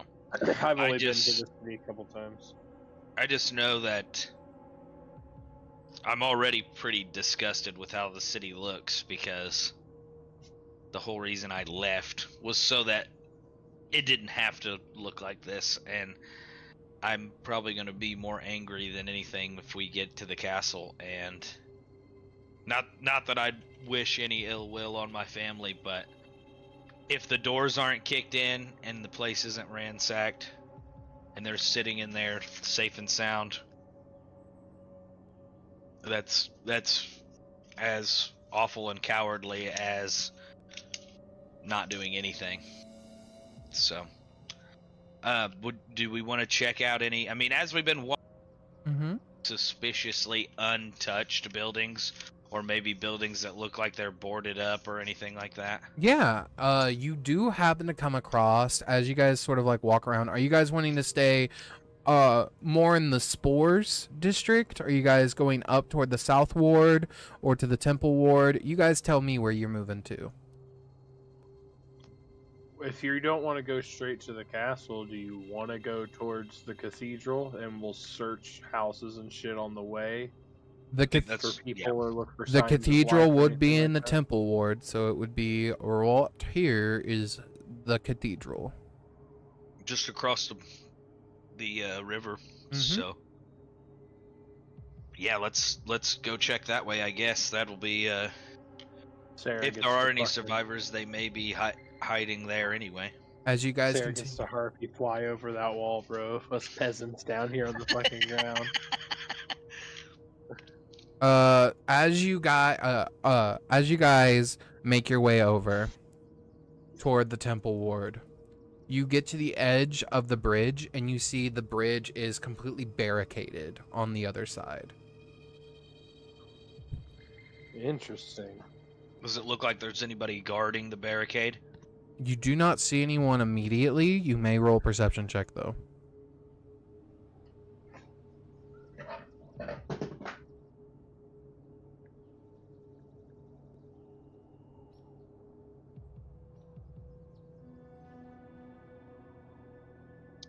A 25. You can see behind the barricade there is a person holding a javelin and a person on the opposite end holding a javelin as well. And they're just kind of hiding in the shadows looking at you. Do they see that I see them? They do. Oh. Okay. Stop! You hear one of them say. Who are you? I'm gonna kind of walk out and I'll take my ring off. Mm-hmm. The one that is currently not making me look how I'm supposed to. Okay. Do they recognize me now? They look at you, and you hear them say, "What? You think casting a disguise to look like the Lost Prince will let you in? We've known your tricks." It's no disguise, and I'll slowly approach. As you approach, you hear one of them say, "Lies! The prince has been dead for years."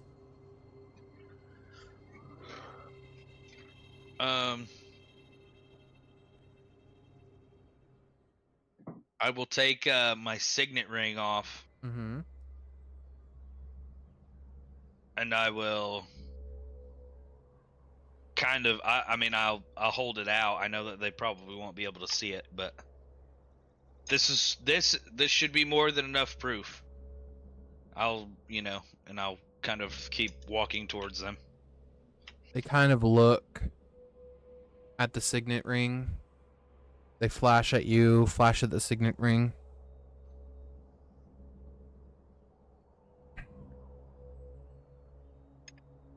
Do I recognize either of these guys? They're just random guards to you. Second.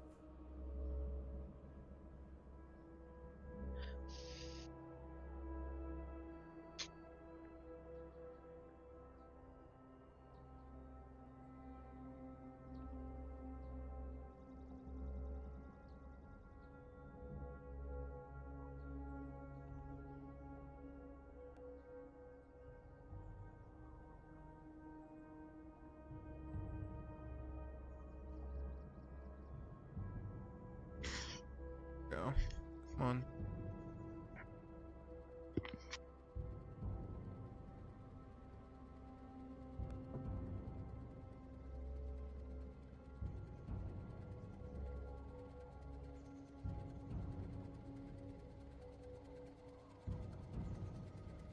As you sort of as they sort of take a closer look at your ring, they say, hold there. We'll go get a guard captain. Would I maybe know who that is? It's the man that sent you the letter. Good. Good. As you wait there,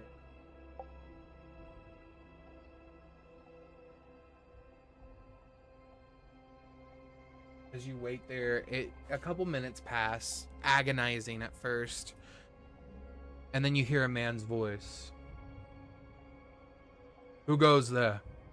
I hear you have a signet ring.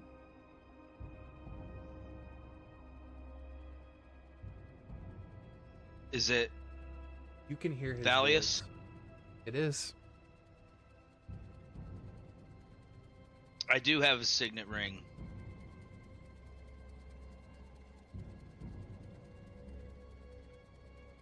And you of all people know that the lies of the prince being long dead are untrue, so get these doors open and let me in. He looks at you and says, I know not. The last time I messaged the prince was 175 years ago.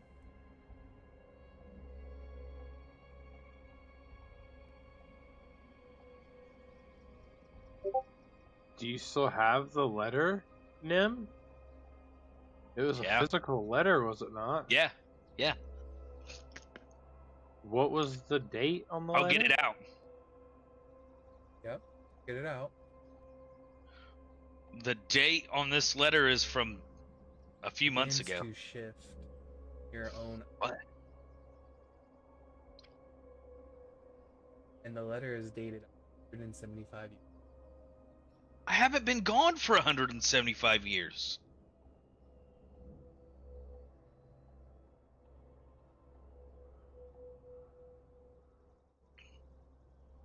What?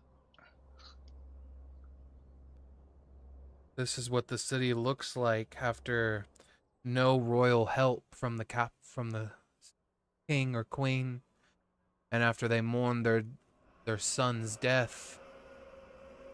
So you stand there with a signet ring and a letter dated 175 years ago and take his form.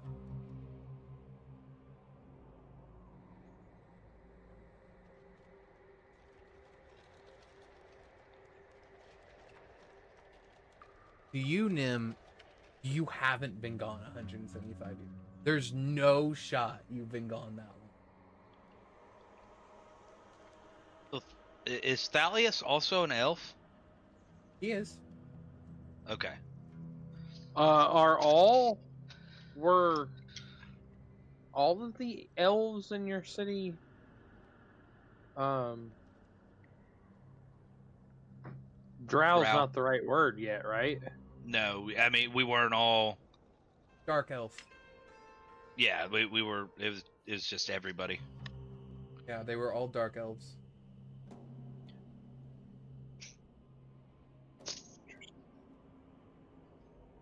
If you're truly Nim, then tell me something only I told Nim.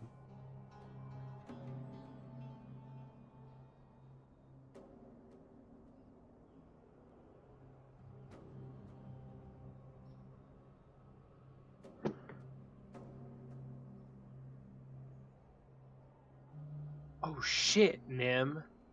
Mm. When we talk to the giants, there's no guaranteeing when it spit us back out. We got time traveled back to them. Who knows when it put us back? It put us back in the same place, but who knows about the same time? God, I forgot. I forgot that we time traveled to do that, not just kind of went somewhere, you know what I mean? Yeah. This is an out loud revelation. I don't care if anybody from the other side of the bridge hears me. They just take note of it and they're like, so they've spoken to giants? Marking that down. Spoke to giants? They haven't existed in 75 years. Did any of you Living. speak giant before? Not here, but there used to be giant oracles and soothsayers that existed until they all died. I assume I would have known of oracles and soothsayers, but not necessarily that they were dead. Yeah, I mean, they're kind of like people that follow the way of giantkin, or giants themselves that are oracles and or mystics in some way that existed during your time. But the issue is like they're very rare and few and far in between, but they were very powerful.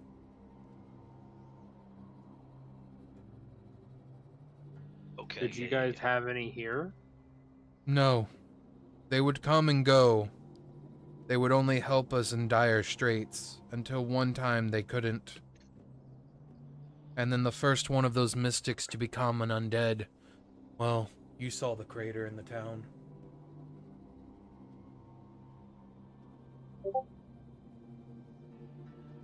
You told me the night that you helped me leave that the prince was better off forgotten. Correct. I think that's more than enough proof of who I am. I mean, I don't know. I mean,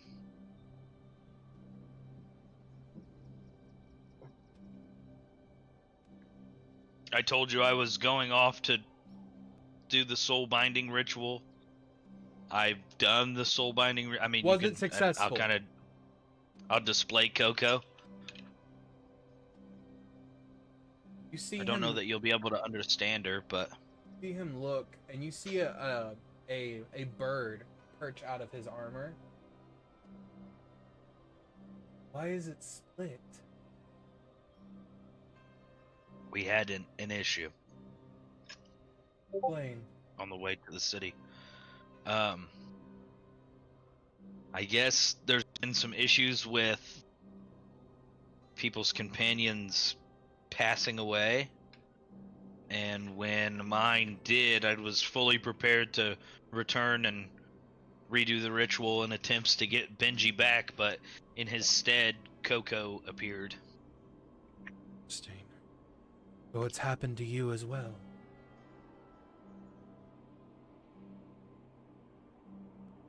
This happened to you? Not me. I still have my original. Darwin is still here next to me. But there have been others. He tosses out a religious, necklace, like an amulet. Says, "You aren't undead. You can lift that without being burned. Go." I'll lift it. Okay. I'll put it on Coco.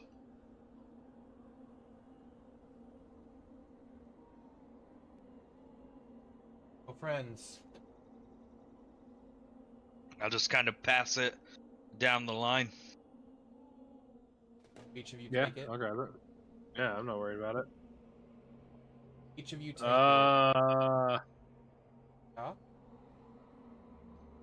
when I go to pass it to Sarah,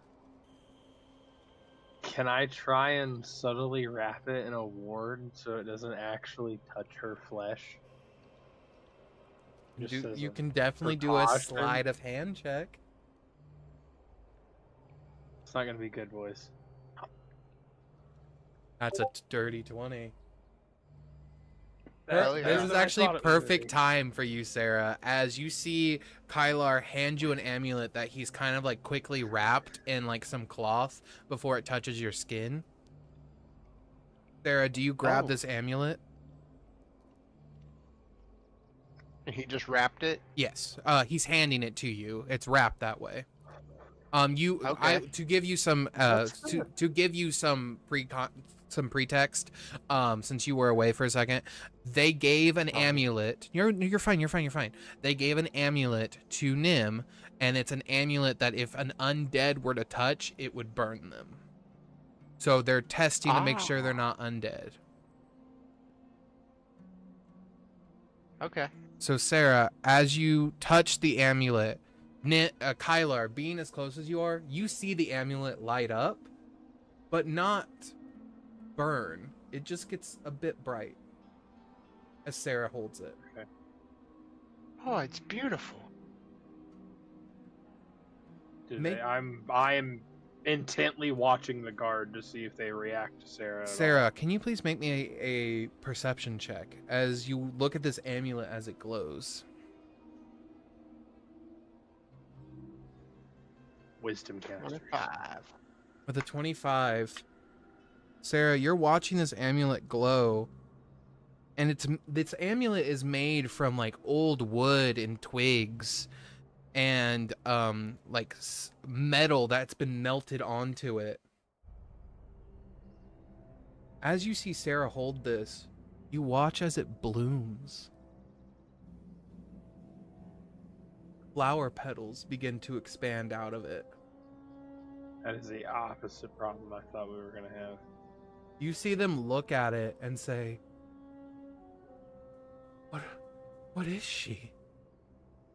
Where did you find such a trinket? Sarah, This is you can fascinating. immediately tell the wood that was used in this is made from the mother root.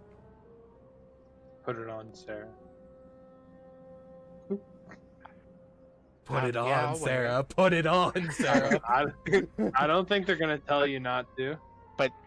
I'm curious, like, where did you even find this? A Titan mystic brought it to us the last time we were in need. It shone a light so powerful that it banished undead for a day for us to recover long enough to hide in the temple ward. Do you actually put it on, Sarah?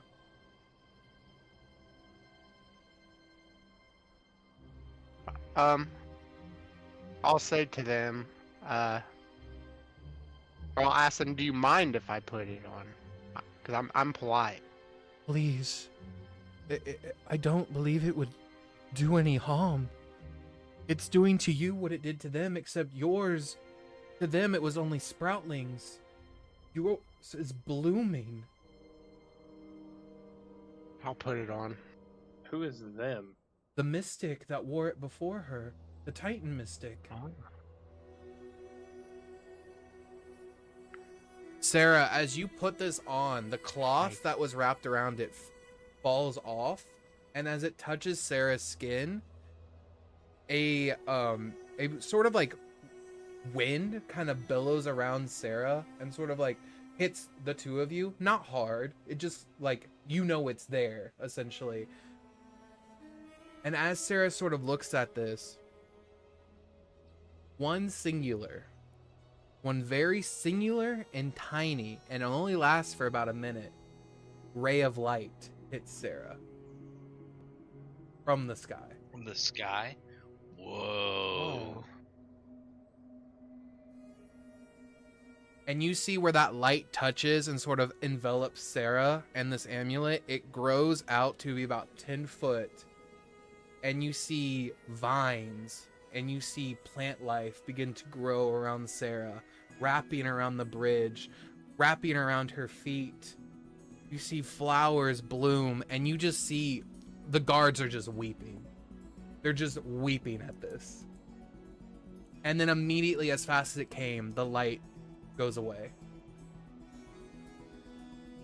I think they're more excited to see Sarah than me.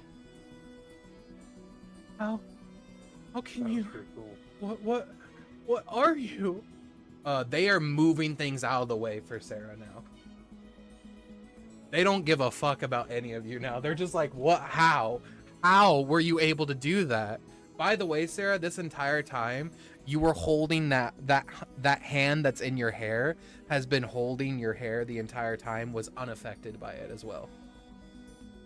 Oh. Okay. I never once said that hand Weird. was undead. Interesting. Whoa. Huh.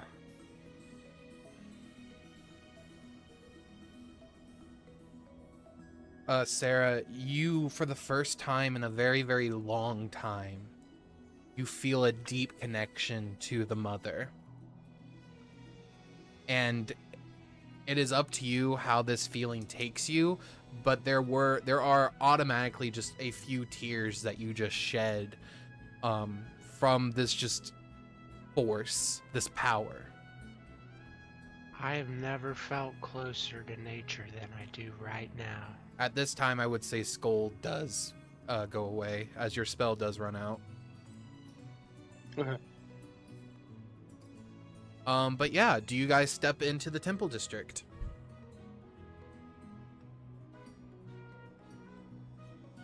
Yeah, I suppose Hey. I so. would, yeah.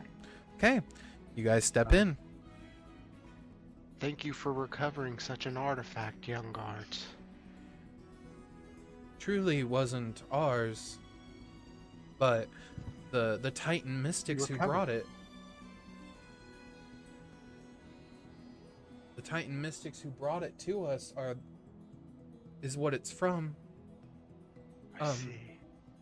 They're just staring at you, Sarah. You see they're actively moving out of Sarah's way and just allowing her entry.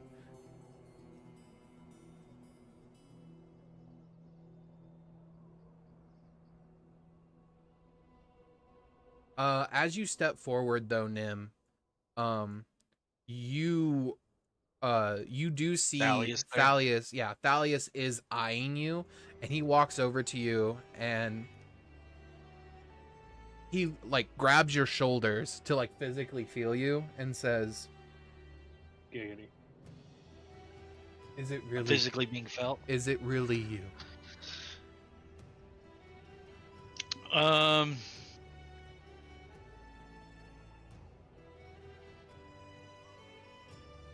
He's the one who like trained me in Correct. fighting and everything, right? Yes. Would I have any scars from training mishaps or anything?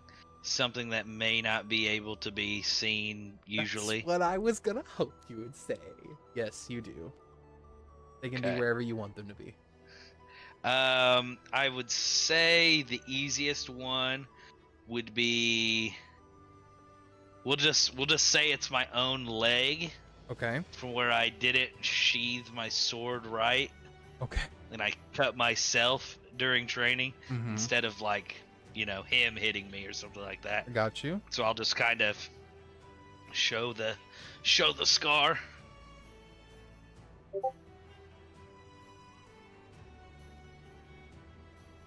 It definitely is me.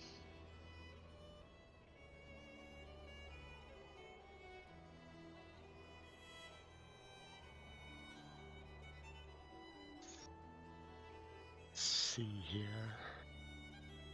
Dun, dun, dun. Just reading a couple of things real quick.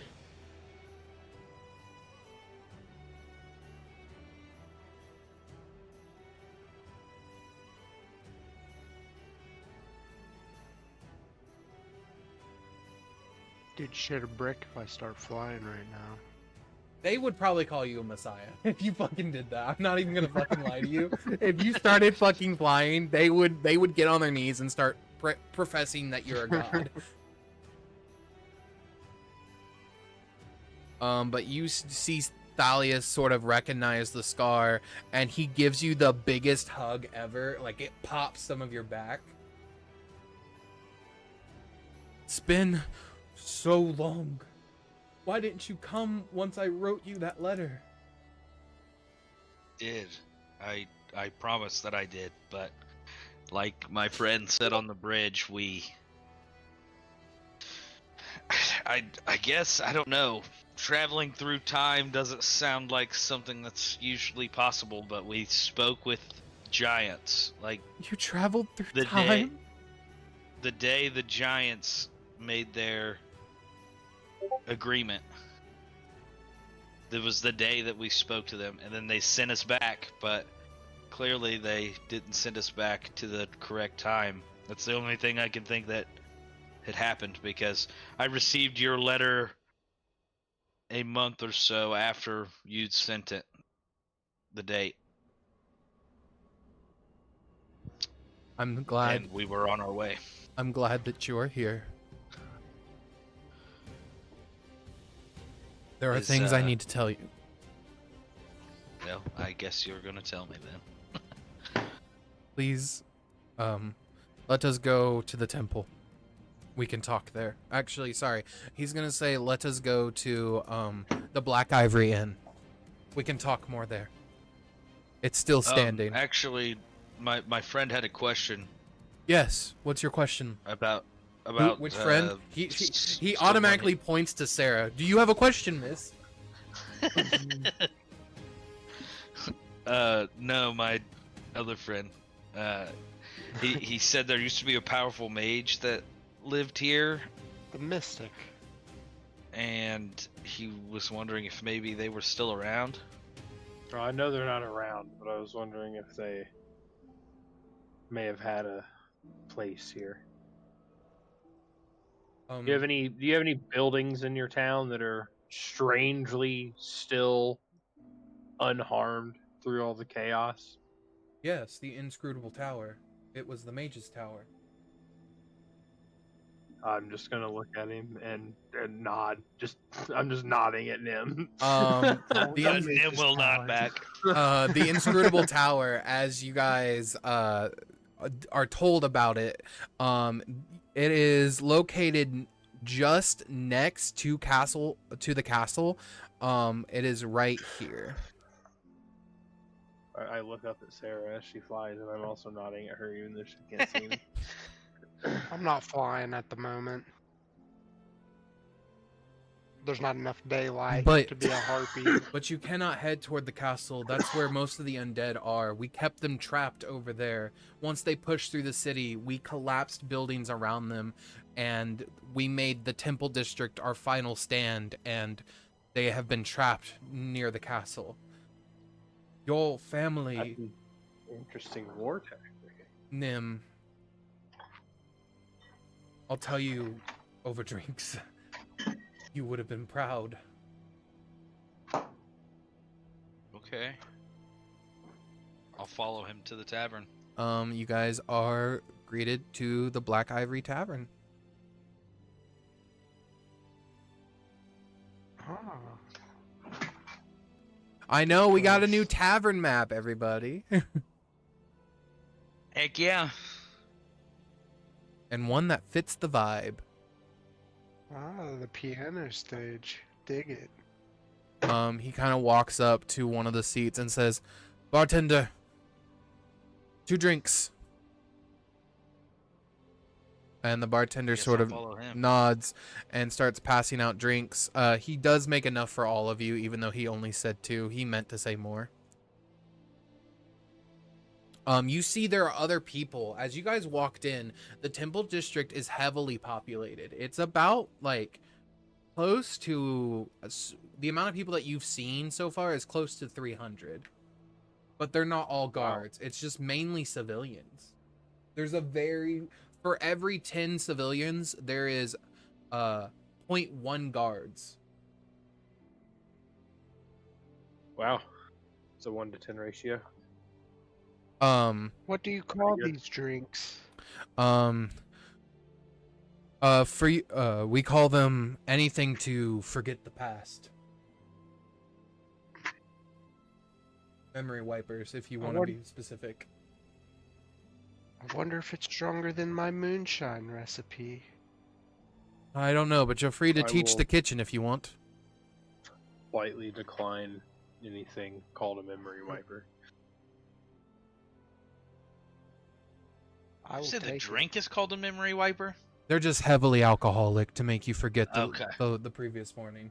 Yeah, I'm gonna take it. Sarah, you take it, Cheers. and Sarah, as you drink it down, this shit is nothing compared to what you brew. Has she been sharing her moonshine? Are we up I and up haven't on our actually liquor? made us a brew yet, Okay. but I have a good recipe though. It comes with a feat. Oh, very nice. I also can make some killer coffee. Literally killer? No, like it's just some good ass coffee. And then a basic healing potion and a basic poison. Or no, basic antidote. That's what it was. Basic potion and basic antidote. Okay. As you guys sit there and are given your drinks, Captain Athalius kind of looks at you, Nim, and says, "So about your parents, and to answer your allies' question about our interesting tactic, yes, normally you wouldn't want to collapse them inside of your city, but that's what your father told us to do. You see, the castle was built by ancient wizards, and it has a spell placed within the castle. If the castle should take severe damage, or if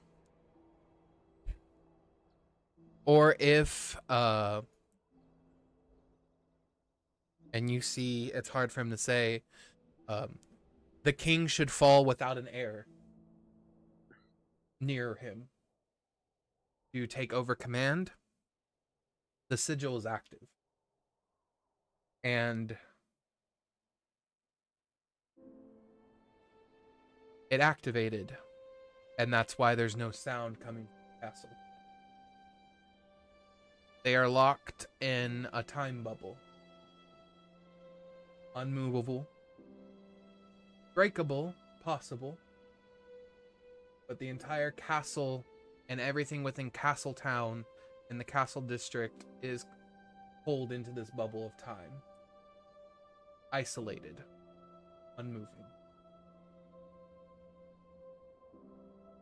So these, That activated right as my father was to pass? that activated when your father opened the doors to funnel all the undead into the castle. Oh. And the moment that he died, when he did that, is when the sigil activated, because it registered no nearby heir.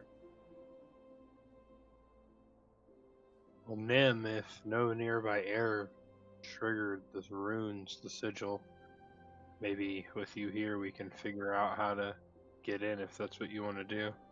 Well, I'm worried that if we get too close now, we may just unleash a unlimited amount of undead that are frozen in time through the gates of. You said they were trapped in the castle for the most part? They're trapped within the castle district as a whole. I see. There are still a few fragmented undead groups that made it out before the sigil activated, and we've been handling those on a daily basis, keeping them down and blasting them with fire and as much power as we have. But most of the weapons of power and items are at the castle and the inscrutable tower, who is also locked in that time bubble. But if you were to break the bubble, you would also be releasing those undead back. But So we don't break it then, we just slide into it. That's a dangerous risk. They I wreck don't nature. know much about magic in a whole. I'm going to be honest.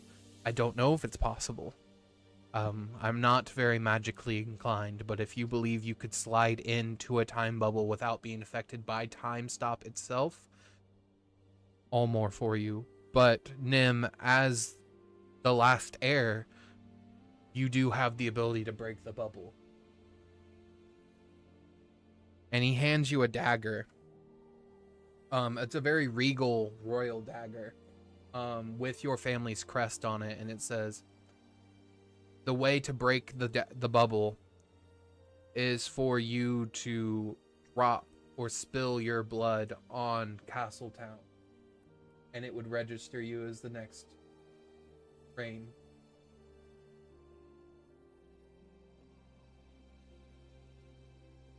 Is my mother still alive?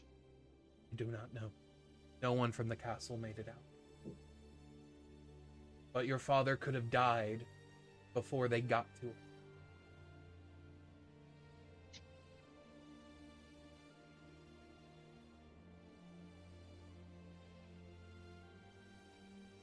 How many undead do you think are there? Hundreds. Abominations. I don't even think we have the power to stop them, even if we were back to full strength.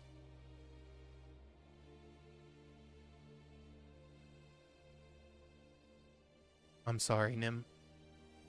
But we leave this up to you. You're our king.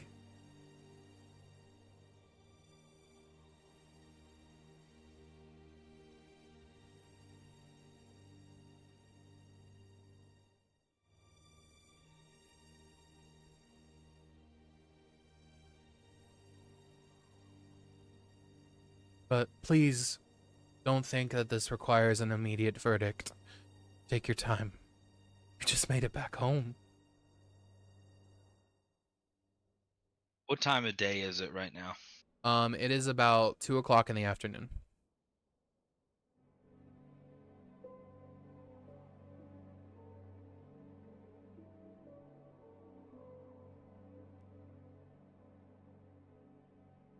I mean, I might as well. When's going to be a better time than this, I guess? There's no better time than now. What are you doing, Nim? I wish You motherfucker, I forgot you had that. that You the what? entirety of the castle district, that's the district you said that was Entire infected, castle. right? Or the I wish- major parts of the undead. Yeah. Well, actually, I wish that the entirety of Drakenheim was Mhm. rid of all of the. How are you wording it? That's exactly what I'm sitting here doing. You see him Oh hold my a ring gosh. in his hand, and that he fumbles around with. And you keep hearing Nim say something under his breath, trying to get the wording quite right. And you see Thalius look at that ring, Nim, and say, Nim, that what I think it is?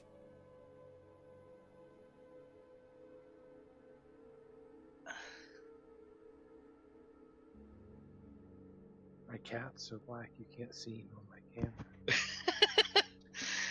Have we determined that there is? I think that's a good way to put it.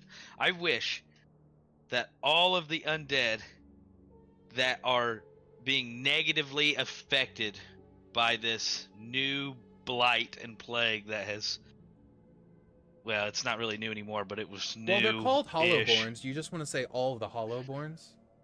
Even the regular zombies are called Hollowborns? Everything is called a Hollowborn. Okay. I wish that all of the Hollowborns in Drakenheim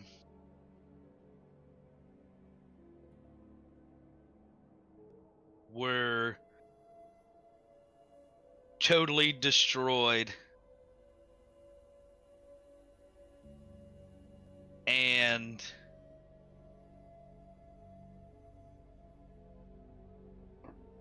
maybe I don't put it that way. You see Nim is like writing down some more options, ripping it up, tearing it, throwing the page to the side. It's hard. I wish Drakenheim was forever Are you sure? bathed in celestial holy light. Sure. I don't know. Keeps writing it out, keeps tearing it. Sometimes the best. Have we determined that the Hollowborns are like incurable monsters too? Or I know we've kind of had to fight a lot of them, but I don't had the chance to like stop and maybe they're people as well.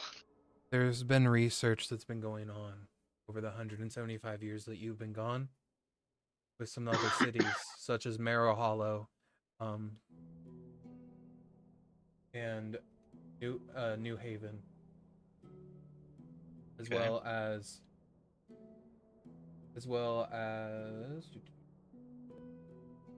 Stonewake. We've been talking amongst us and with scholars there from the Scriptorum.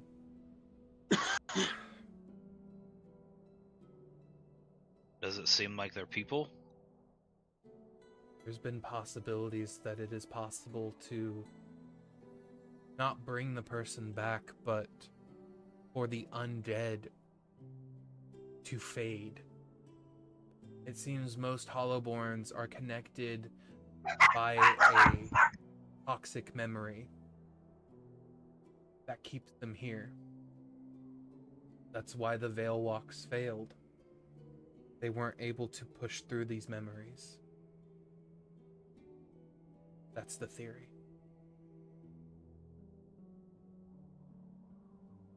So it just keeps them here. But there's also other theories of growing conflict with the Bloodborne Choir. The Bloodborne Choir is no longer allowed in any of the 4 cities. It was found out that that faction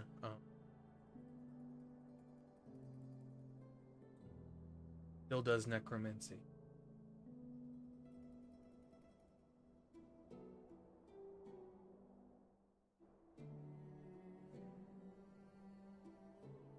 So if there is a possibility that they can be I don't cured, know or if it's for that all the of them. I just know it's for some that are strong enough to still make words, still cast spells, remember battle stances. They were all people needing something. Lonely needed a friend. Lost needed to be found. Interesting. And so really fulfilling those things didn't really do anything for them other than let them pass on. It ended. Their undead forms faded into dust. A memory. Quicksand. Or sorry, a memory in a sand timer. I wish that all, and you said they're called Hollowborns, correct? Called Hollowborns. You say, as you say, I wish, he covers your mouth and he says, the best wishes aren't the selfless or the selfish, the most direct.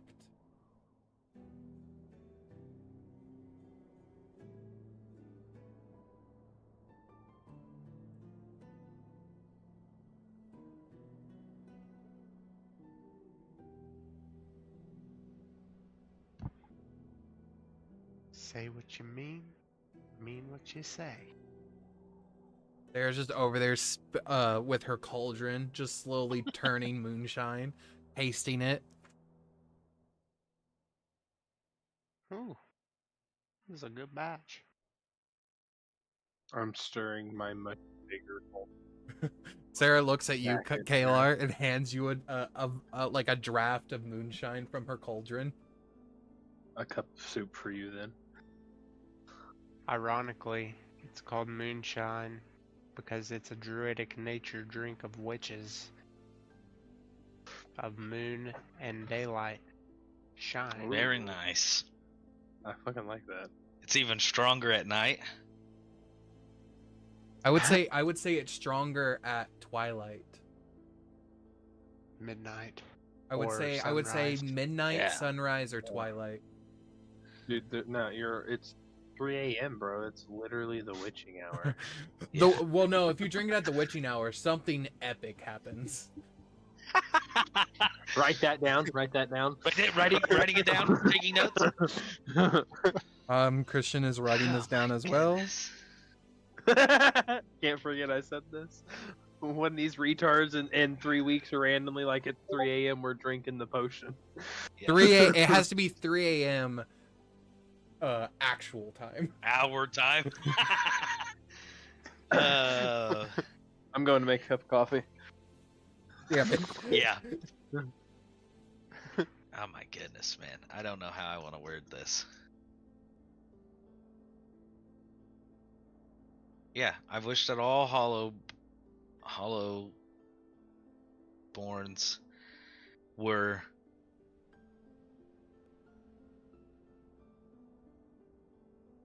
Hollowborns were fulfilled in whatever they needed to fulfill to pass on, and the rest that need nothing to pass on were destroyed in the entirety of Drakenheim. You feel is this your wish? No changing, no backsies. This is your wish. That's it. Watches the last stone on that ring fade away.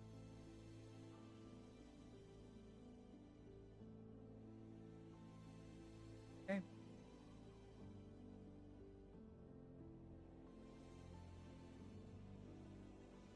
There's no undead around you, so you can't confirm or deny. Yep, I'm taking that. I'm downing that drink that the captain got us, and I'm heading straight for the castle. Is anyone else following? Quickly packing up the big cauldron. It just kind of slides into your shoving- bag of holding. Surprisingly Should we enough, just pop the lid on this thing? even though this being isn't in this campaign, just to help you fit it in, you see like some hands come out of your bag of holding and help you get it in. This is what It's you a- make friends it's a with mini the spooky field bag cauldron. creatures. It's not a massive cauldron, it's mini. Well, no, I'm talking about I'm talking about Kaelar's, not yours. His is a okay. huge one. Size. Yeah, it holds like fucking 40 gallons or some shit. It's Yeah, you're massive. gonna Telling need me some help every carrying night that bad both of these boy. guys get their cauldrons out and just be mixing, dude. Every night, and you're saying dude, only Sarah's the witch of the group? I got mine feeds us, bro, with the Yeah. prestidigitation cantrip. We Sarah- never need food Yeah. or water. Sarah's can heal you as well as also get you drunk and cure Yeah. minor poisons. Yeah, And I dude. have We can, since my cauldron's smaller, I could just drop my whole cauldron in your cauldron, like mixing drinks. Oh my god, that would Oh. be fucking wild. The Irish car bomb of fucking potions, bro. Writing that down. I'm writing that down. I'm writing that down. Unsay it. Shit. All right, that's a cool item. All right. Also, yeah, this is what Sarah's Oh. amulet like looks like now when she holds it. by the way. Beautiful. Ooh. I like That's that fucking green. Very Yeah. nice. Awesome. That's It's cool. very leaf looking in there. Very druidic. But yeah, Beeline towards the castle. you beeline area, toward then? the castle. Alrighty, 1 second. I'm glad Sarah didn't disappear. I was worried how you were gonna phrase that. Yeah. I'm still not sure where she's considered on the line.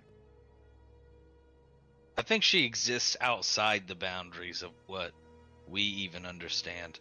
Maybe even what Christian even understand. Oh no, I know what she Maybe. is. Don't you worry about me. I know what she is. There's definitely a real possibility that she got fucked with that wish, right? Whenever with wording. Not really. No, Not because from what I heard. Sarah is not undead. Okay. She is the furthest thing from undead. Okay. Okay, I will. Beautiful. She's alive. She might be even more alive than you. Thank God, dude. Everybody should be. Kyler's not very alive at all. He is just a living. Second. He's here to get punched and make sure nobody else gets punched. He's very tired. As you Zombies guys punch rush a out, lot. you all race toward the castle district, and as you guys get there, you are stopped right here, inches before entry, as you can sort of see it, sort of can't see it, but there's like this very thin, visible sort of like almost like wall of force, but it's plowable. Like as you press into it, it almost feels like you could pop through it. So the time bubble is still up. It didn't end the time bubble. Yeah. You end the time bubble. King Nim. You do still see undead in there, but there is still a time bubble on. Yeah, I'm gonna end it. Take out that dagger. You slice your hand, and as the blood pools in your hand, you let it fall. I do. As 3 drops hit the ground simultaneously, you, similar to like the wind that sort of bellowed around Sarah, the ground sort of cracks. The bubble begins to crack. Like you are watching as like air in reality crack around this bubble. And you begin to see pushing through, you see the symbol that is Nim's royal symbol, his family's royal symbol. But it's slightly different, slightly changed. Because with each new royal, a new thing is added. What is Nim's thing that's added to his symbol? Oh shit. Give me a second to make a symbol and I will add something to it. Okay. As it shatters this bubble of time, it's almost as if like the air that was contained in there is finally released. You smell this sort of like stagnant nothingness. And you see the undead Hollowborns turn to you all. And you just kind of see them drop down and begin to fade to dust.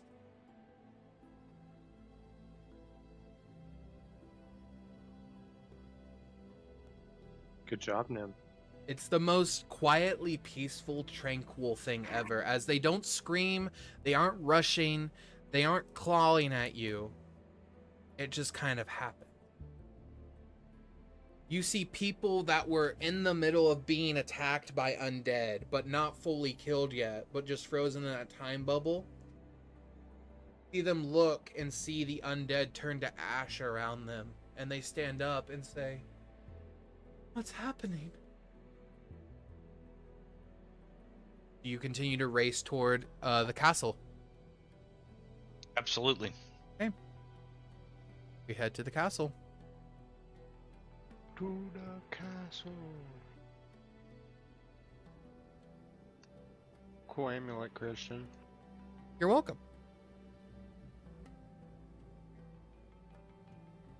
You three rush toward the castle, and you are met with the main entrance, and you see the door is just broken off the hinges. You see the last vestules of undead creatures disappearing to ash. It's as if as Nim passes their boundary, the wish is enacted every time.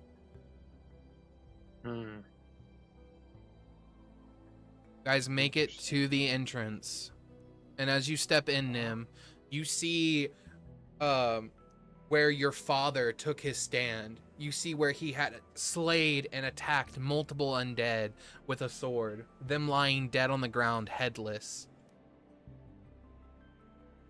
You turn to see your father turn to you, Nim. And you see him hold out a hand to you with a smile as he fades into dust as well. Damn. Shit. Okay, is my mother around in here? You do not see her in this room. Okay. I'm gonna go to the ash pile that was my father. We You could call out to her. You run over to it. It's about right here in the center. You see his sword has clanged to the ground. His robes fallen. Rings and crown and an amulet that he was wearing are on the ground. Most are just valuable items for monetary value, but you know that there are a few magical items on him. I will kind of gather everything up, and I will put it all into like a separate part of my bag. Like, all of that is going to stay together. As you put that, you see Arendor sort of appear and be like, "Do you want to put it in my mouth?" No, Arendor, I need to keep this safe. I'm pretty good at keeping things safe. No one likes to reach into my mouth. That's true. All right, I'll give that stuff to him. I'm going to tell him to keep it all together, though. Disappears back into the ring again. And I'll take I'm his sword. So glad you found Yeah. the mimic. Yeah. Not a mimic. I'll Don't take his exist. sword, and I'll, yeah, the living chest, dude. Yeah, the it's a living chest. Living magic item. Remember that. I'll take his sword, kind of look at it for a second, and I'll sheath it on my It is side. a very beautiful elvish longsword. Such a fine blade.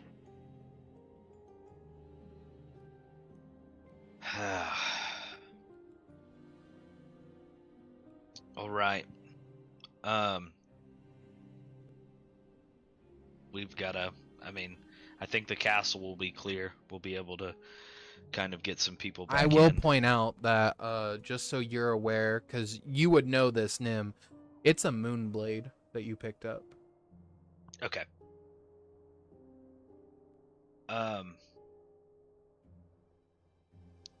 You guys are free to do whatever you want here. I guess I've got to find my mother, so that's what I'm going to be doing. All right. Do you take off to the stairs? I do. Okay. Take off. What do the rest of you do?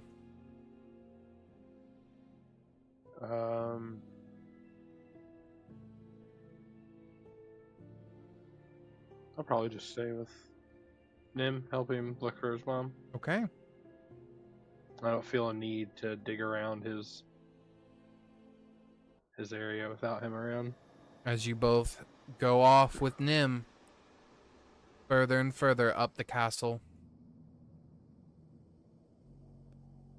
Are there any undead this far? As you sort of step upstairs, you see a couple of dust, like things turning to dust, but not nearly that many as it was outside.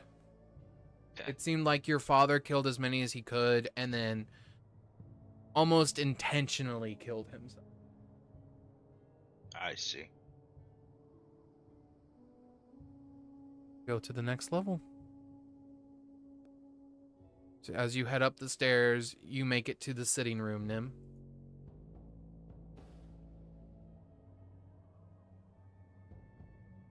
With Sarah and Kaelar just behind you.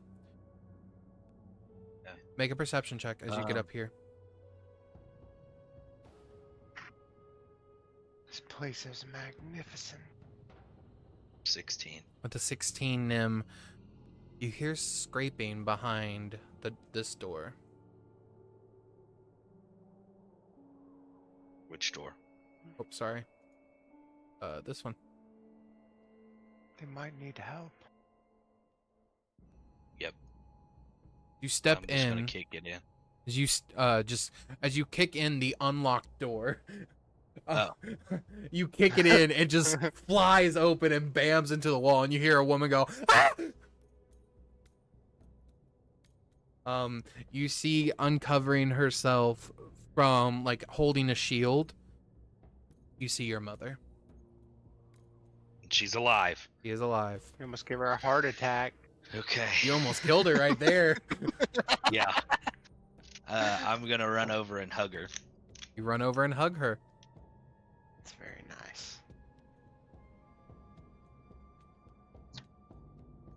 I'm giving you full liberties on the king and queen because I did not get that far in the background. Oh, you didn't? Okay. Okay, then. Will do.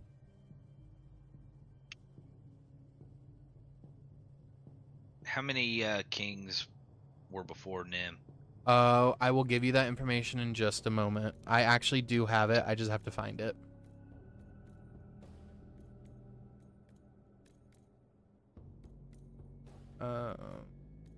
See. I think it's this one.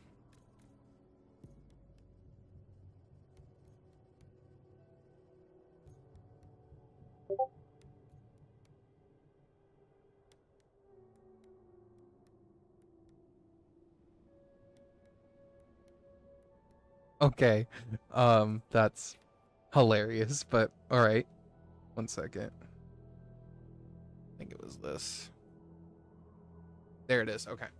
So, the House of Dornvale, there for the lines of rulers that existed all the way to your father, there was 1, 2, 3 previous rulers. But they're all elves, so you have to take that into consideration. So like they lived for 7,000 years time. each, basically. Yeah. The first ruler was Queen Alenia I, the Dawnmarked, founder of the line. She ended her age of warring clans. She was she was in charge of here. Her reign lasted for 18,000 years until she finally died. Damn. King Torin IV, the Unburdened, survived an assassination attempt by Dragonfire, founded the Ember Guard, aka the guards that are still active in your town to this day. His reign lasted only 9,000 years. Queen Vestra Dornvale, your grandmother, established the Crystal Concord between the Mages Guilds and the Paladins. Her reign lasted 17,000. And then King Orlin Dornvale II, your father, his reign only lasted 2,500 years. My father's reign? Yes. It's a long time to hold power. Your mother does have a name of herself, the Queen Consort Aurelius Dornvale. She is a master of divine rights and sealing magic.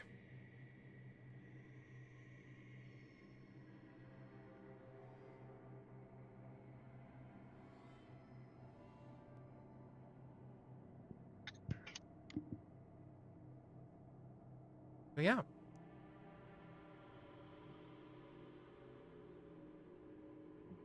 Excellent.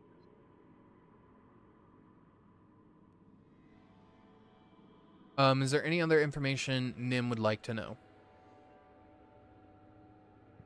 Sorry, I had to run out front real quick. All good. The dog was freaking out. No, I think that is good for the moment. Okay. I am quickly making the queen's token right now. There we go. Okay, there she is. Cool. All right.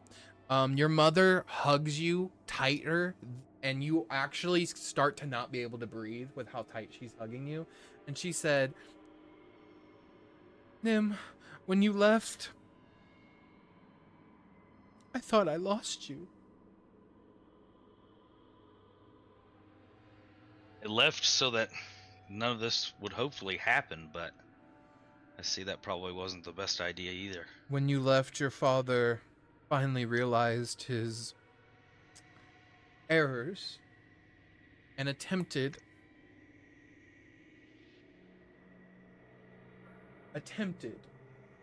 change.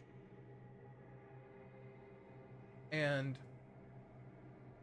they started establishing connections with giant guilds as well as other nearby cities. We started reaching out and trying to figure out a way to stop this plight instead of just being secluded in the castle. But that all went crashing down. A couple months in, as more waves of undead kept appearing.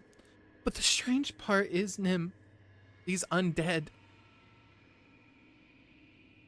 the ones that came first, I don't know how to describe it, but they were smart. Not just smart. They could talk.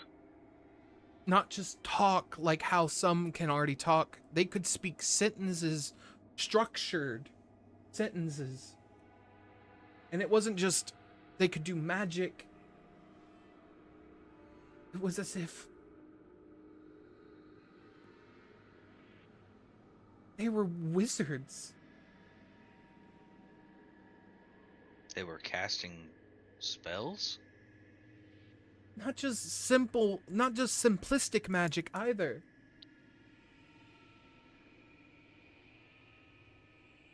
They had a name. And when we approached them and fought them, they said they had a name. They said they were the first. The first to be made.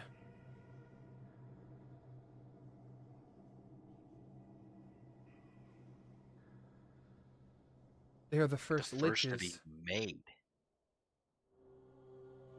Would we have any concept of what a lich is? No. Liches do What? not exist in the world yet.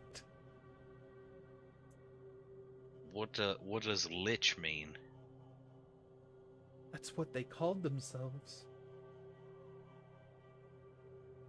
Undead.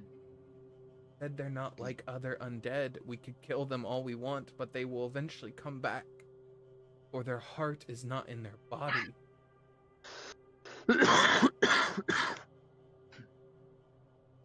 Their heart is not in their body.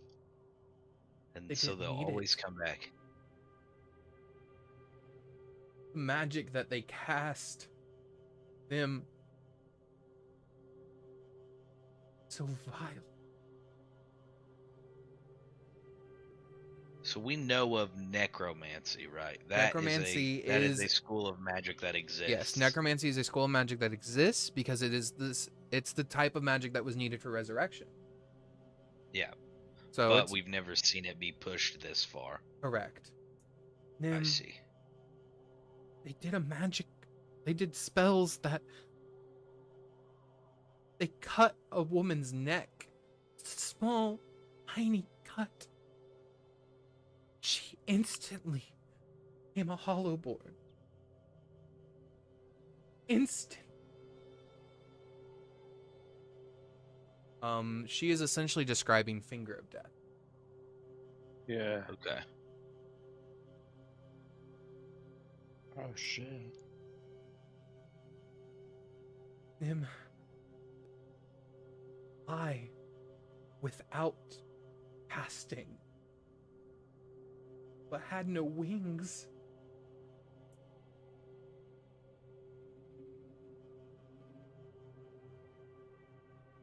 Well, my hope is now that we've removed them from this city, that we can fortify Drakenheim as some sort of rebellion and rid this place of whatever this evil is. Did not stay in the city. They stayed long enough to break our magical defenses and to tear the gate open. And then they left. The 4 of them left.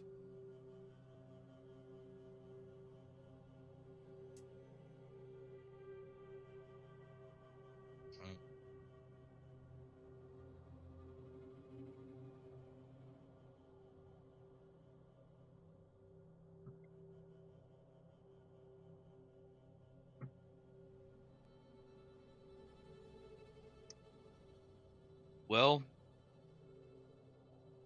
how many people, do you know how many people were in the castle when they stormed the castle? Servants, guards, too many to truly count. I'll get on it right away, and I'll look. Have you seen your father? I know for the time bubble to have happened, he had to have died. Is his body still there? It isn't. The spell that I cast to remove all of the hollows from this land took him as well, which leads me to believe he became infected.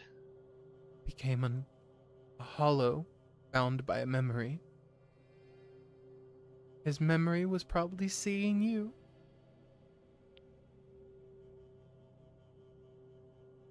I'd say.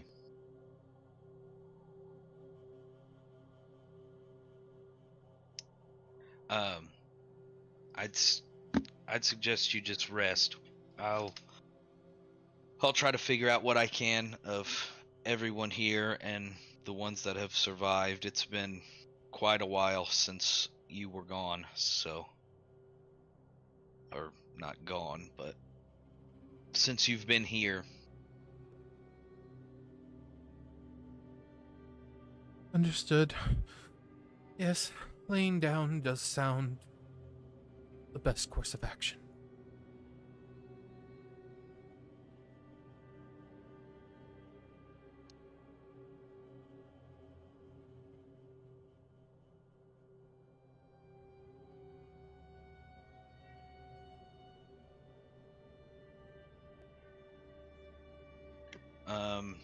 I guess as that happens, I'll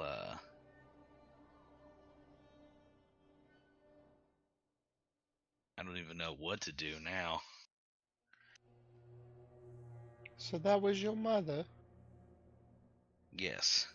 She sounds like a nice lady. The fingernail in your pocket stops burning, hole in your pocket, as Sarah walks in. She was listening. um,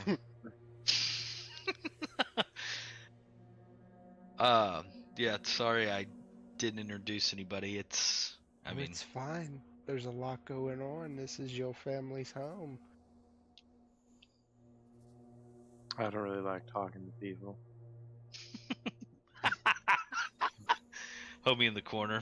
I don't really like talking to people anyway. I'm just reading my book, dude. I'm just playing with my books at the table. My friend, he's a mute. Can you roll when you get back, Kaelar? Can you roll me a perception actually? Because I didn't realize you were reading books off the table. Ah, Uh-oh. good idea. Use that wizard brain. Only a 12. I'm still not very perceptive, unfortunately. It takes that entire conversation, but you finally find a book that has like written out in like the sign out card has your teacher's name on it. Oh, shit. interesting. Oh, Something speaking, like that yeah. all the way out here. What's the book that I find her name in? Divine entities and how to contact. I'm gonna look at Nim, just kind of hold up the book and ask if I can have this. Yeah. And I'll Yes. put it in my bag. You see a hand reach out of his bag and slowly grab the book from him. I'm gonna give the hand a high Oh my five. god. A third hand comes out and high fives you. Don't worry about that, guys. It's okay. It locks the bag and zips it back up. Thumbs up before it goes. Exactly. Actually, it gives you finger guns. I don't want to be the guy that's like, hey, let's loot your castle, but I mean, Homeboy did mention fucking an armory and stuff whenever he was telling us to come in here. And it Also, sounds- there's that tower Yeah. in this same area, which I'm sure will interest me. Yeah. And it sounds like from what my mother said, the castle was even more fortified as we've made deals with the surrounding nations. So I'd Yeah. say this is the perfect place. Should we look for any survivors and maybe get them to the armory? Yes, I was going to suggest I'll get back with Thalius and start setting some things in motion to get the castle back in order and up and running, get all the survivors we can safe. I'm sure that the tower is free and clear now to go check out, and I mean, I guess I'm king now, so if you want that tower, you can have that tower. Sarah, is there anything that you want? Whoa! This man just handed me a mage tower? What the fuck?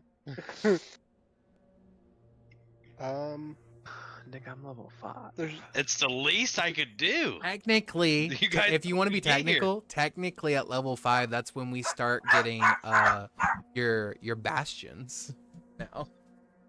So we're actually on track. We have your bastions.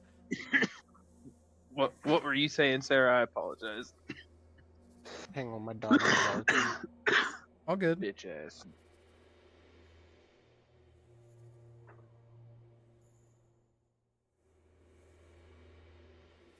Okay. So Kaelar can head off to the Unscrupulous if you Tower. If you don't If need you me for want. anything else. Yeah. Nim, do you wish to head to the armory after you speak to the Captain Thanalis? Alright, sorry. I don't even know what they're barking at. You're fine. Sarah, what is one thing you want in this city now that King Nim is here?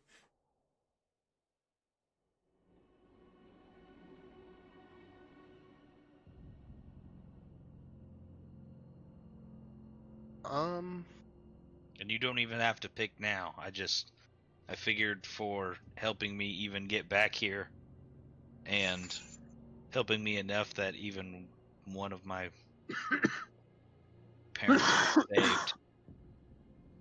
The least I can do is handsomely reward you with pretty much whatever you want.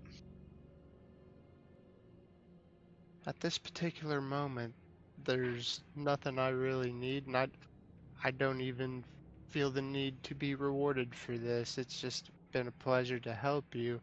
But maybe one day in the future, I'll ask you a favor, and you could take me up on that. I'll stick my hand out to shake.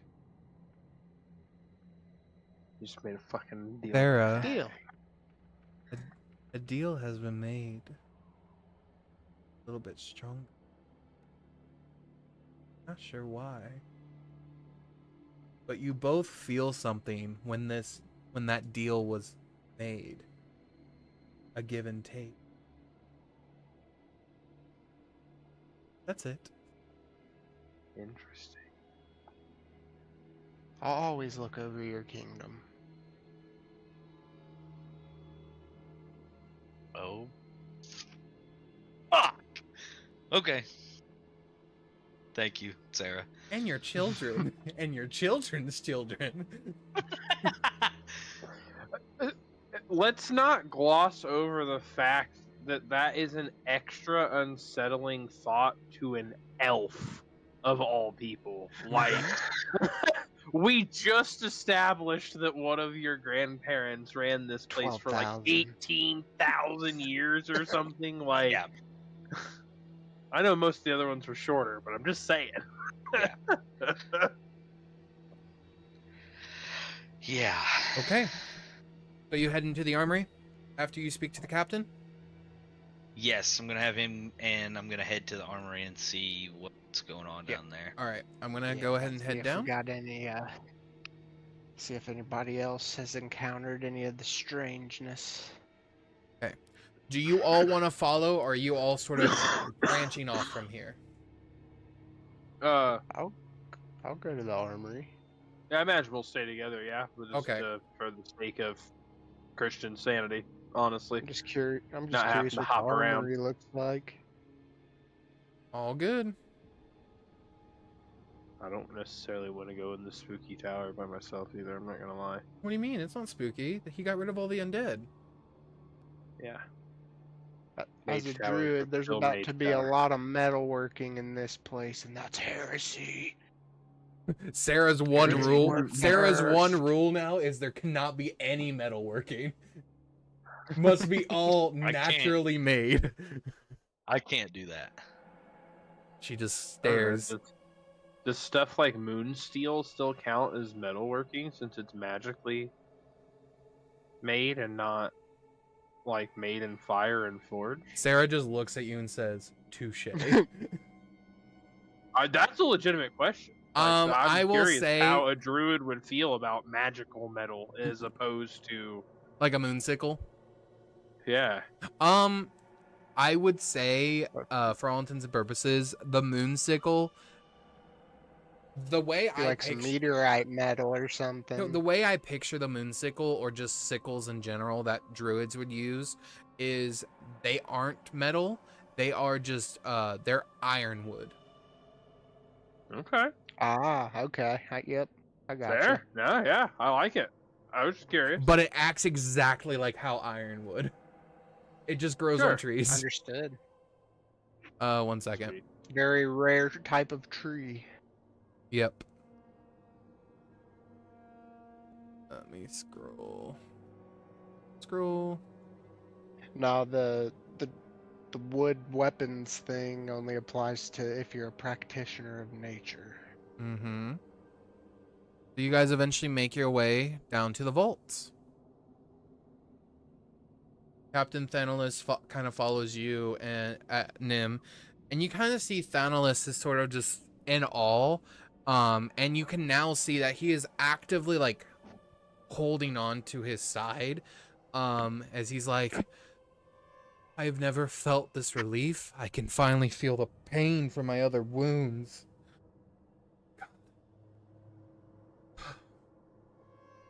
You can feel the pain from his other wounds. Yeah, he was severely hurt in battle. I mean, he's not dying, but like his bones are sore.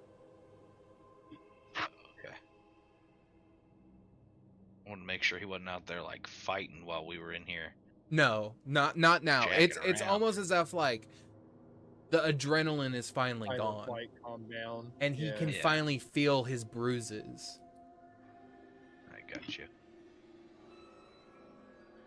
Well, Nim, as he heads there, you see the hall sort of recognizes you, Nim, and all the defenses are deactivated as you walk in, and you guys just get like a clean path straight through. And you head into the vault armory. As you head in, this is what the vault has. 1 second.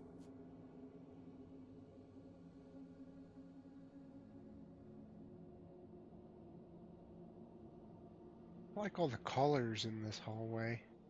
These like purple lights, they're cool. This is a dope map. All the purple is all the dust of the undead. Ah, cool. Very aesthetically Are we pleasing. breathing that in? I mean, I am. It Okay, feels so- minor rage. Are we leaving from here, or this is? this is the You're vault. This is interested. you guys enter the Okay. vault, and I'm about to post it all on zombie supplies. Okay. Okay, cool. Okay.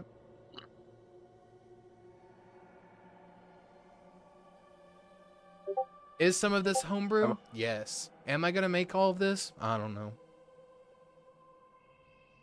Might need to talk to your mom about my teacher too if we don't find anything out in the tower. Yeah. If there was a book sitting on the table in the room with her name in it, you know what I mean? Oh my goodness. First.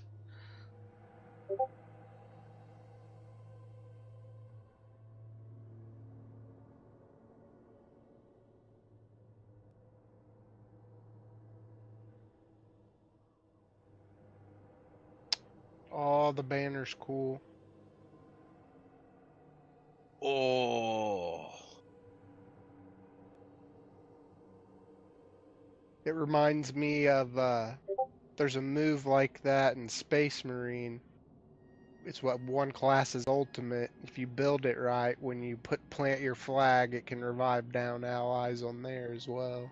That's It's pretty cool. awesome.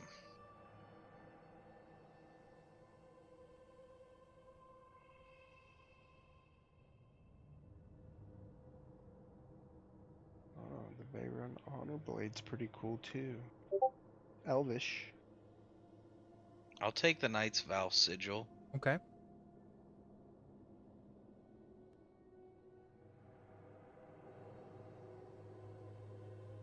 Okay.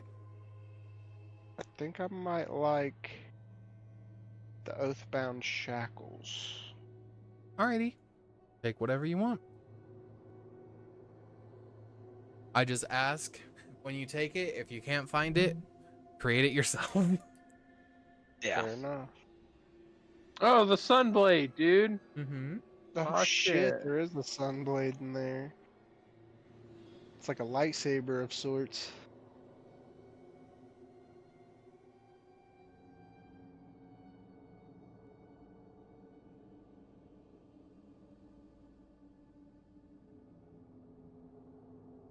Amulet of Health. There's a fucking Holy Avenger in there. Yes, there is. The fuck's that? What the fuck does that say? I don't know what you're looking A at. sealed chest ringed in runes of silence. Inside are dozens of letters never sent, vows never fulfilled, and oaths never kept. Reading them grants insight into the fall of Nim. There was Burning another. one grants the reader a single use. Was there another Nim There was in an- history? There was another Nim. You're Okay. named after someone. Javelin of Oh. Lightning is also a cool one.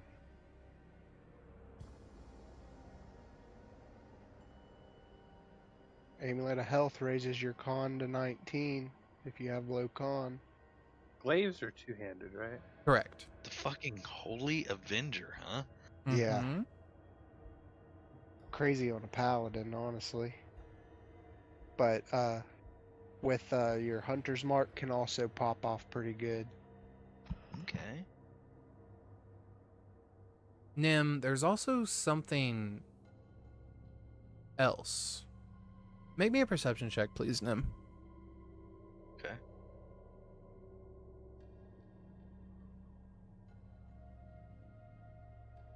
How about 27? All right. 19. 1 second. Is anyone using crossbow? There's some cool crossbow bolts in there too. I'm using longbow when I'm using bow. Ash-laced bolts are crossbow bolts infused with burning sorrow. They deal 1d plus 1d6 psychic damage. Undead hit by these bolts have disadvantage on their next saving throw.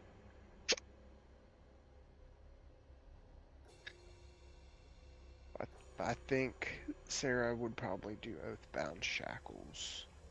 All Can right. arrest a spirit or an undead. Okay. One moment. I am trying to find And it something. worked. No, I'm not. I'm not rushing you or nothing. I'm just stating God, it just again. give me a moment. All right. That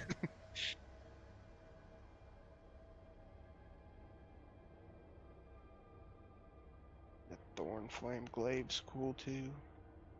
Mm-hmm.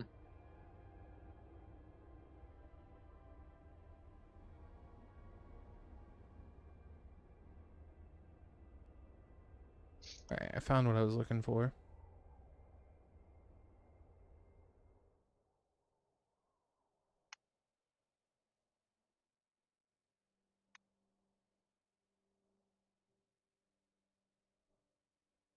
Don't sleep on Javelin of Lightning either, fellas. It's like Zeus's lightning. Can you guys still hear me? Yes. Yeah. Yep. Something is going on with my computer. Uh-oh. It's because it wants to know what I'm anticipating. I think There's it's also the Altar this. Relic. No. Once you use Guardian of Faith, it Oh, wow. crumbles after you use it, but you could also use it as a divine focus. I don't think any of us are really divine based, but that's just what it says. Where did it go? Like, what? Mace of Disruption deals extra dead to undead, or extra damage to undead. Yes, it does. Pretty good. Been going up against a few of those, but you never know. Never know what we might go up against.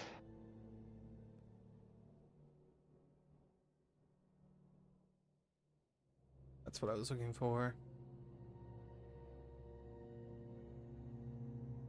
Not everything in the deep woods that wants to hurt you is dead.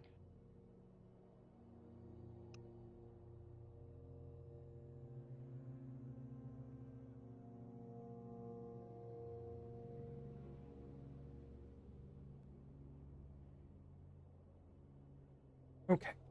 You see at first, you see this bow wrapped in shadow.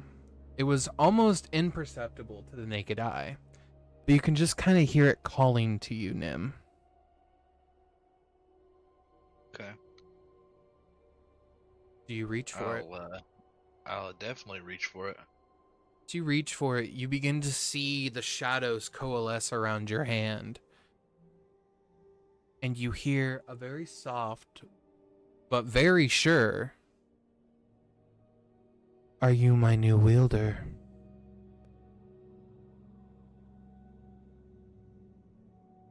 You said it was a bow? It is a bow at first, but you Okay, see yeah. shadows coalesce around it. Yeah, absolutely. Interesting. As you pick it up and hold it in your hand, it gets heavy. It no longer balances like a bow. And as the shadows pull away from it, it's a revolver. Okay. Does it say anything else? Does not say anything else.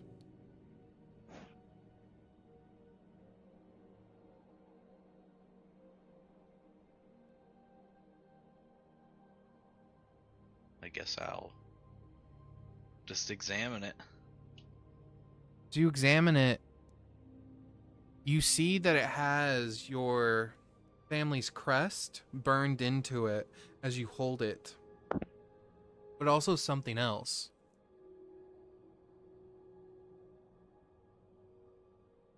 It has your symbol already on it as well. Mm.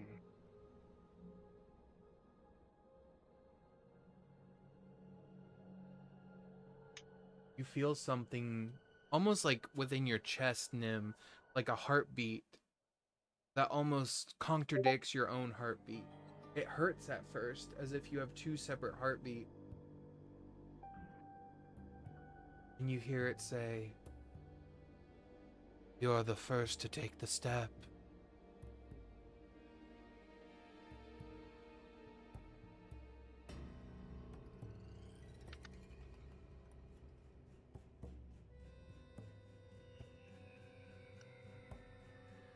And then it's going to switch back to a longbow.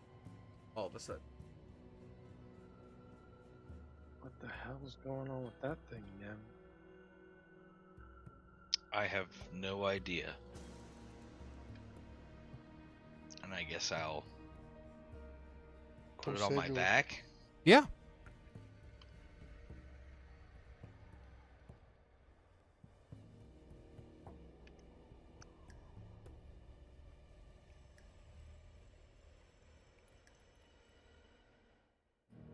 You put it on your back.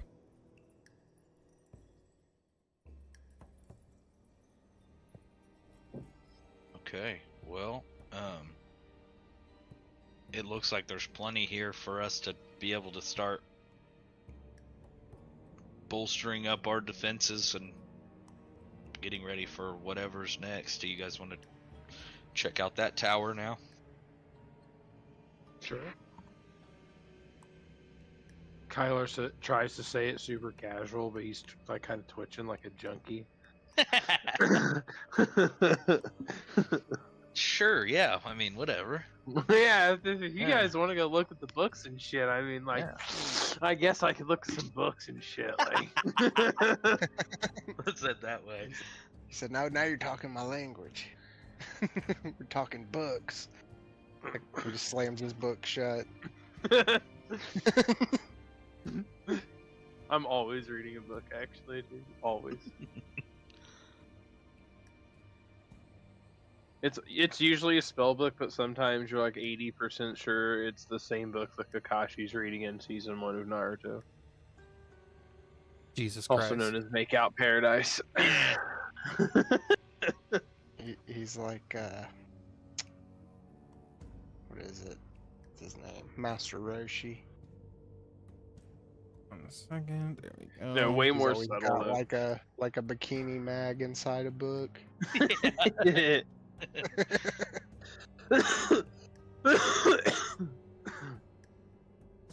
we go. And then as you guys are heading out, I am just quickly composing this. Save. For Bonus.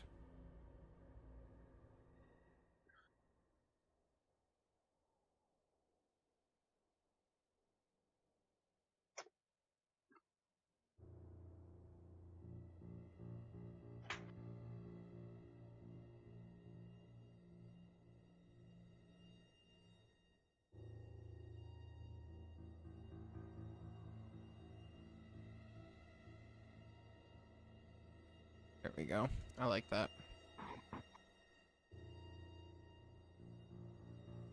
Okay.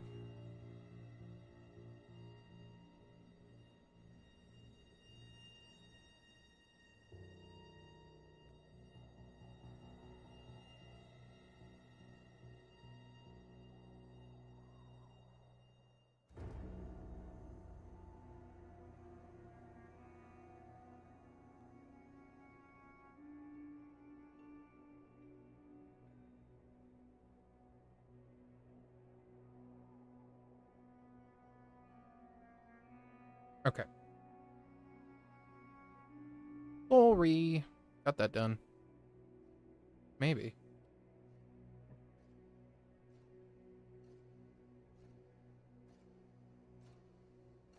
Oh.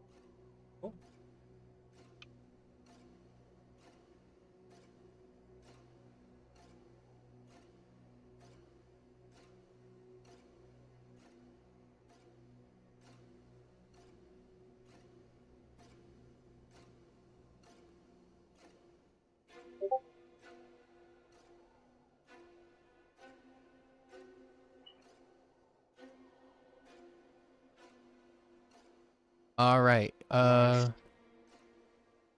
We are going to move to the first level of the tower.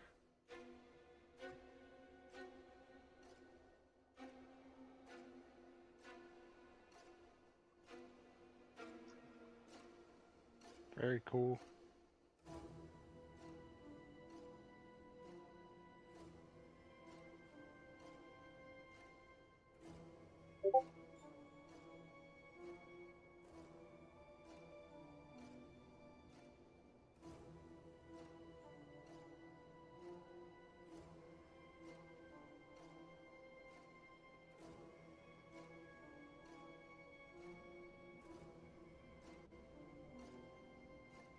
There's no good way to make ChatGPT like put that banner underneath it. It refuses to write anything in Elvish like that.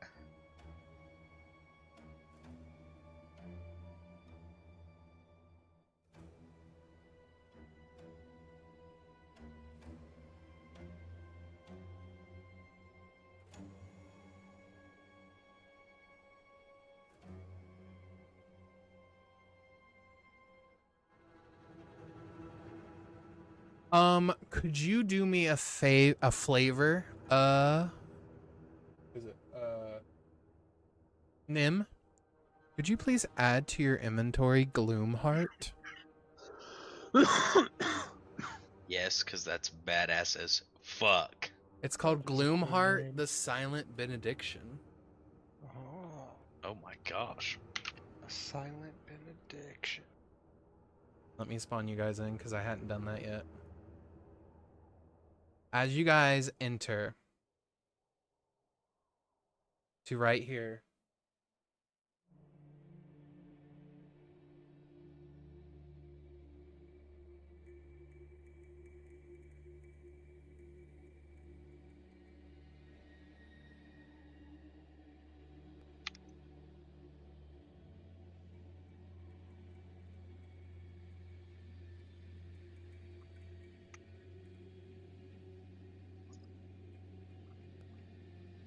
I am not finding a Gloomheart, Christian. is I don't know. I can find it for you. No space between Gloom and Heart, correct? Correct. Yeah, I have Gloom Rot armor.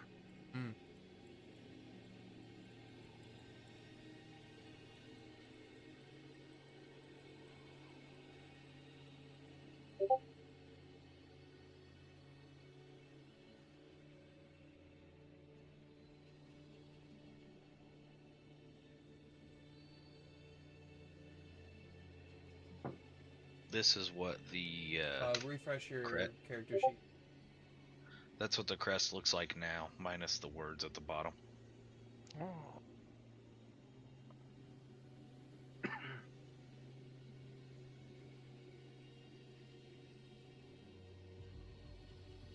Did you go ahead and add it, or I did. It's did you added. just turn me up? Okay.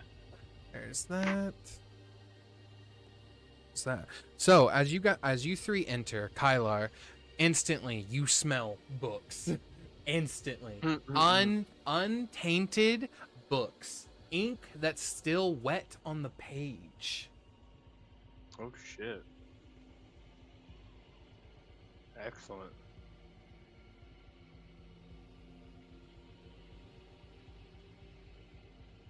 As you step forward, you hear a coming from one of the closet doors. I guess we will approach the mysterious Interesting closet. smell. Yes, it is over here.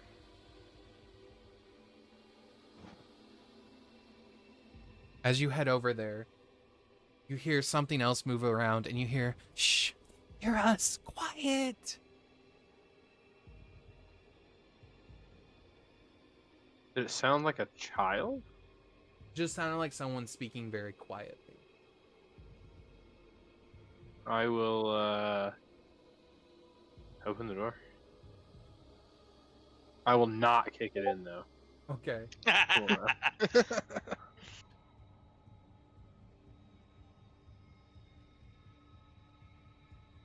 I'm gonna peek around the corner. I don't want to scare whoever's in there.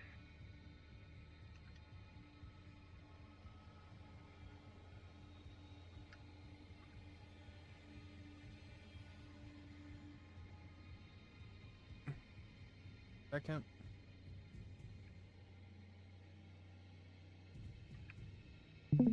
There we go. I have to do this for reasons. So, you do not have to watch it.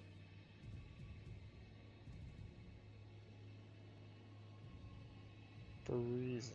Yeah, for reasons. For reasons that may become relevant later. But as you guys sort of head over there and you open the door, you see standing there, kind of holding coats over their heads. Oh, please, Just this guy and this girl that are sort of just hiding. One of them is human, the other one is elvish. The female is human and the male is elvish. Hiding in the broom closet. We hid in You here guys, when the undead attacked. well, the undead are gone now, at least from this general area, not in as a whole. Thank you. Thank God. They sort of stand up and look around and say, "We're safe." What kind of elf is the elf? What does he look like? Sea elf. Interesting. Oh shit! Not okay. far from the water.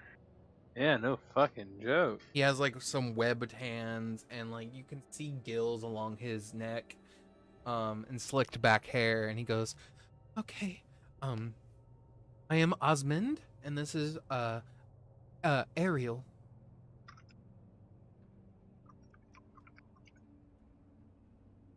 Nice to meet you guys. I'm glad that you didn't fall to the undead horde. Very much.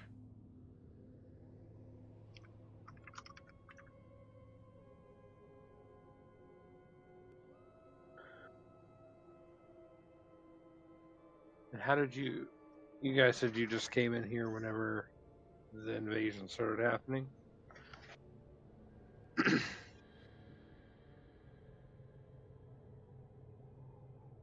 Yeah, we hid in here. We tried to barricade the door as best well as we could. We barely made it in time, but luckily, there was, a man. He, was helping get people to higher and higher levels, but we fell behind and we hid in the closet like he told us to, and we barricaded the door, and he helped more people upstairs. Was firing off at the undead. Do you know his name? He never said. Had you seen him before? No. He said he heard the town was in trouble and he helped. By heard, he saw the burning buildings. This area should be relatively safe if you want to leave the closet. They both just leave. They run. They race out of here. Okay, I guess we'll progress upwards then if there's more people around. Okay. You guys head upwards.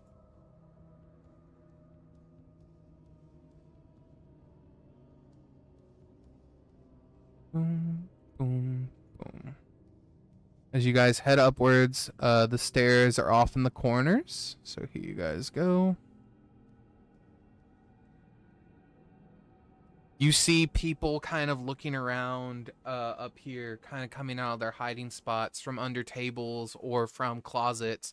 And you see them kind of going like, hello?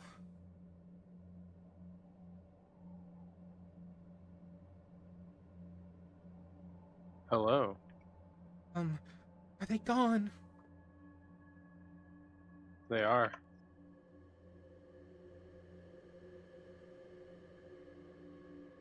There's a lot of people holed up in here, Nim. Yeah, it's kind of a good thing.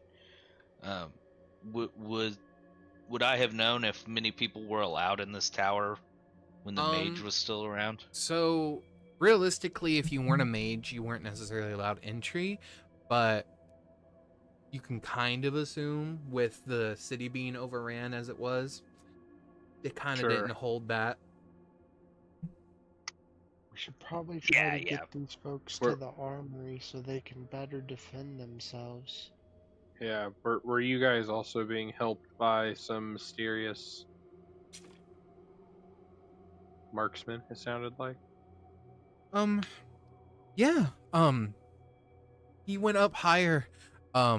He kept bringing people up there with him, just trying to escape the flow of the undead that were traversing after us. Those of us that just fell behind, he told us to hide, and he would try to come back for us. There was a pretty significant group, and he did his best. Okay. And I suppose you caught his name, did you? I mean, we never asked. I heard someone call him Doc. Okay, well, I agree with Sarah. We'll direct him kind of towards the castle, right, Nin? Yes, And absolutely. this general area should be relatively safe now. And Yeah. send them on their way. Okay. They get up and they head downstairs. You guys go up higher? I guess so. Okay. Or do you want to look around on this floor? This is like a sort of like great hall room. Okay. So It's just kind of like a big there's open no area. books here. Yeah. Oh. We'll come back. We'll do a sweep on the way back down, maybe. Let's make sure everybody's okay. Make sure nothing crazy happened with some kind of super undead stuck. Not getting obliterated by Q's spell. Yeah. Okay.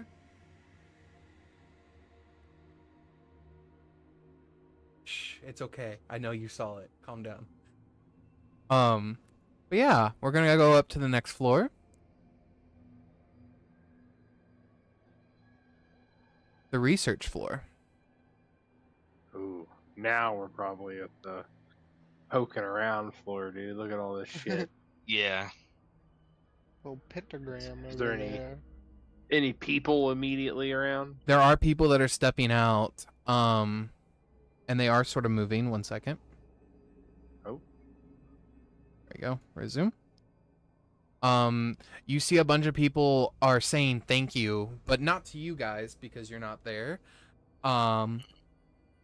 You are free to check it out and explore if you'd like. I'm going to stop streaming this since I do not have to anymore. Okay, well, I suppose move in. Hey, Start looking around. absolutely. As you move in and begin to look around, you see people kind of flow past you all and say, "Oh, hello. Are there more undead outside, or can we leave?"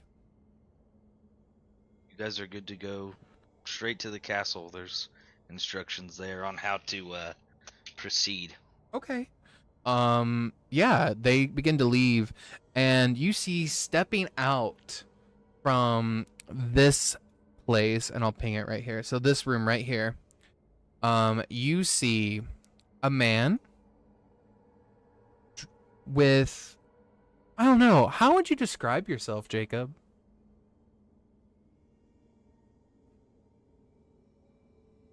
I would describe myself kind of slender, kind of not a dark aura, Mhm. but kind of a loner. Got you. I'm wearing a rusty, beat up, torn kind of cowboy hat. My clothes are a little tattered, worn. I got a kind of a scarf bandana around my neck. Man, got a slight beard, dark blue gray eyes, smoking a cigarette. Or, I don't know, A cigarette that It's never went hollow. out because you were locked in Hell a yeah. time bubble for 175 years. Living Maria's Totally. back in spirit, bro. That's awesome. As you step around the corner and you see these three, you see a person will say as they walk past and say, yes, if it wasn't for him, we probably would have died horrific deaths by the undead.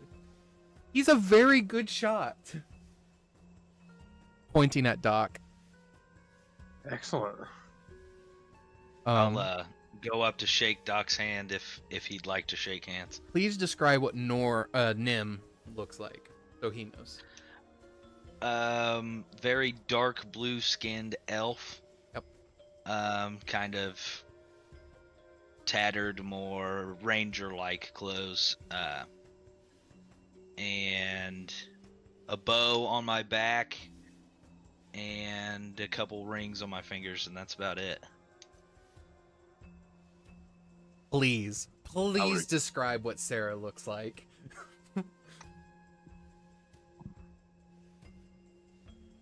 If you're there, You see God, I'm yeah, I'm excited. here. Okay. You see a slender woman in all black hair, pointed hat. She has gaunt facial features. Her skin's almost a jaundice green color.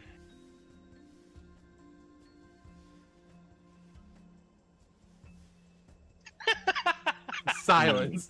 Absolute silence. Love it. Oh, yeah, Hmm. that is it. And then, Kaelar, if you happen to step up, please tell us what you look like. I suppose like brown eyes. Yeah, let's add the brown eyes in there, because that's what we really Yeah. needed. Yeah. That's what was missing. I am also an elf, but I am like very pale white, and I have runes in. They kind of look like tattoos unless you get close to me, but they are inscribed into my flesh, and they all glow. I'll put a picture for you because I'm not great at description. Good. I put a picture of what my character kind of looks like, basically, in the. Oh, I forgot we can just put up the pictures we have.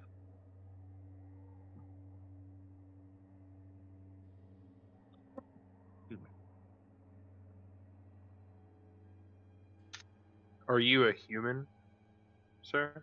Yes. How old are you? Roughly. Technically, I would be 34. Okay. How common are humans in this realm, Christian? They're not uncommon, to be completely fair. Okay. They're not uncommon, but normally, like, he's been locked in a time bubble, so he Right. is around much longer than other humans. As well, I will also inform you guys that the time bubble stopping age isn't really like a new effect here. Age stopped for everybody on this plane. So humans don't age anymore either. Okay. So he could have been Okay. 35 for 300 years now. It's just Right. It's just whenever his aging stopped. Okay. But yeah, Nim holds out his hand toward you, and you share with him your name. I'd take a drag off the cigarette I had rolled. That's the last I'd cigarette reach you'll out. have for a very long time, sadly. I'd reach out. And I'd be like, and then I would introduce myself. Name's Doc, but something people call me Leif. Ironside. Nim Dornvale, and I'll shake his hand. As he says Dornvale, could you please make me a history check, Doc? History check. Okay. Yeah. The old history. That's D20, right? Yep, D20, and you can click it on your skills if you're on the D&D Beyond app. The Yeah, modified number.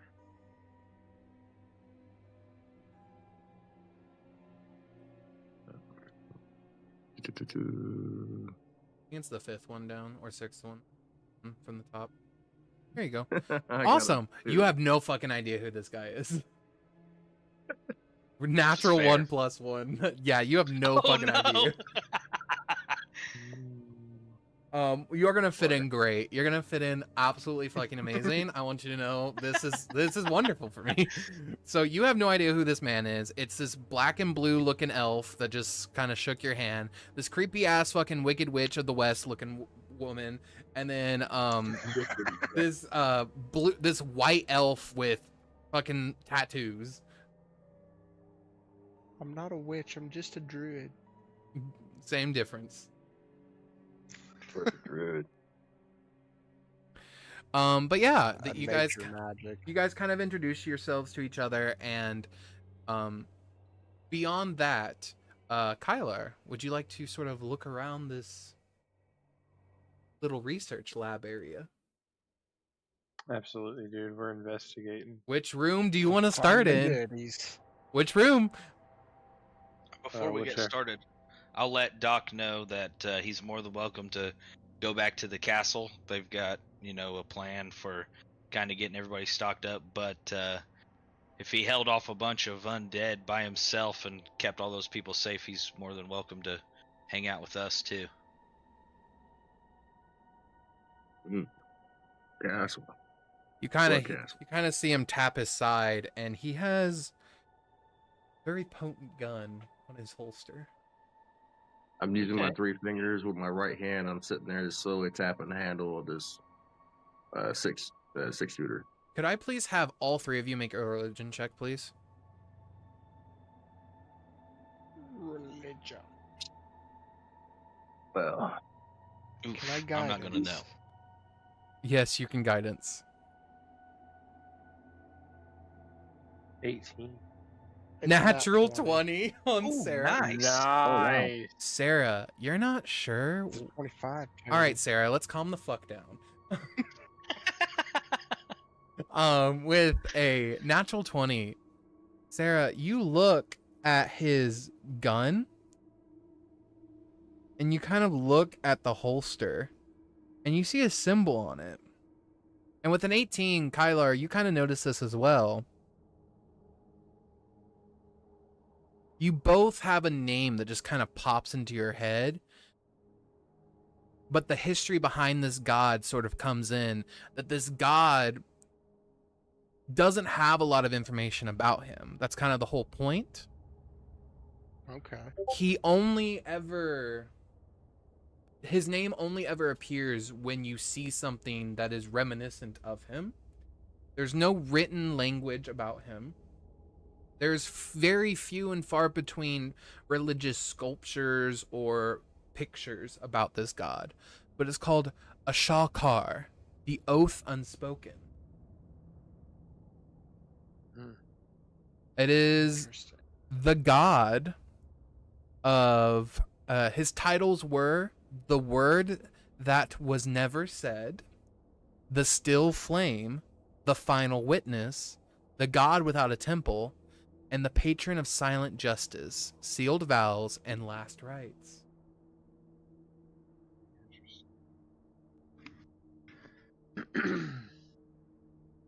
you seem quite disturbed there, my friend. Something catch you off guard? Absolutely not. I don't know anything about it. I rolled a 3, so Quite the interesting holster you got there. Why, thank you. I woke up with it one day. I fucking love Sarah speaking fucking South.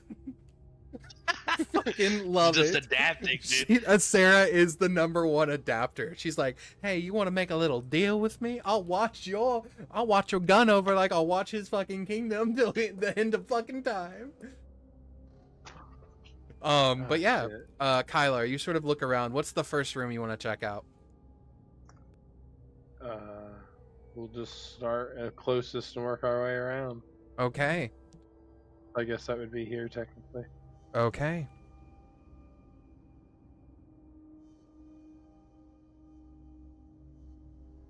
Doc, did you say you woke up with that gun? Or the holster, I mean? I think it was I both. woke up with that gun. So it kind of like just chose you, I guess. I'm not quite sure. Ever since I've had it, I don't know. All I know is it's pretty damn accurate, and I'm pretty good with it. It sounds What like those it. folks are Everybody we talked claiming. to on the way up the tower kind of said you were leading the charge and taking out undead. So Yeah, I'm pretty good at taking out dead things.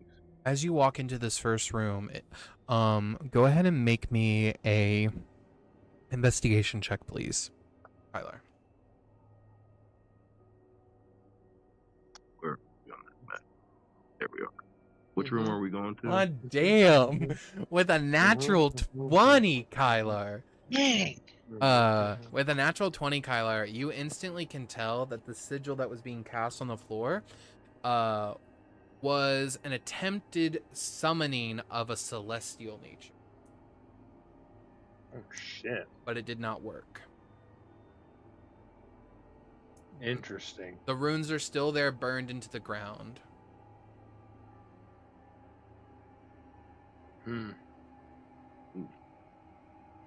I'm not much of a religious guy. Does this mean anything to any of you guys? Let's see. You are free to make a... I would say for you, Doc, if you want, you are free to make a religion check with advantage. Okay. Religion check. Guidance. I will give him the guidance. So you get to add a D4. 23. God damn it. What is going on? Hell yeah. You can roll that D4 if you want to see if you get a little higher number. You don't have to, but you can if you want. You only get to use it once. A D4. Yep, a D4 from guidance. Yeah. Sarah kind of reaches over and is like, "You got this." You got this, big guy. I believe in you. 26. Dang, yeah. As you walk Yeah. over to it, Doc, you can't help but just kind of like, sort of like reach down and touch it. And as you, all three of you watch as Doc touch it, all of you at the same time, the three of you, feel divine power just overflowing. And then he kind of reaches back as if Cool. nothing happened. we haven't felt divinity in a Since very the I mean, forest. most of Small. yeah. What? What are you guys talking about? Oh, he wouldn't know. Correct. He didn't know. He's been in the bubble. What are you He guys doesn't even talking know about the fall of the gods and how there is almost no contact now. But also Fall at the same time, divinity. he doesn't seem to have any sort of like, he doesn't even react to like the sigils like Yeah. powering up. It's almost as if like whatever happened when he got close, it was just a natural reaction to this sigil reacting to him, and he has no idea. Are you divinely oriented there, Doc? about? Not quite sure. What are you talking about? Do you have somebody that you follow that you maybe talk to on a regular basis? Do you believe I in hear a God? voice in my head from time to time. Sarah reaches in. Do you believe in God?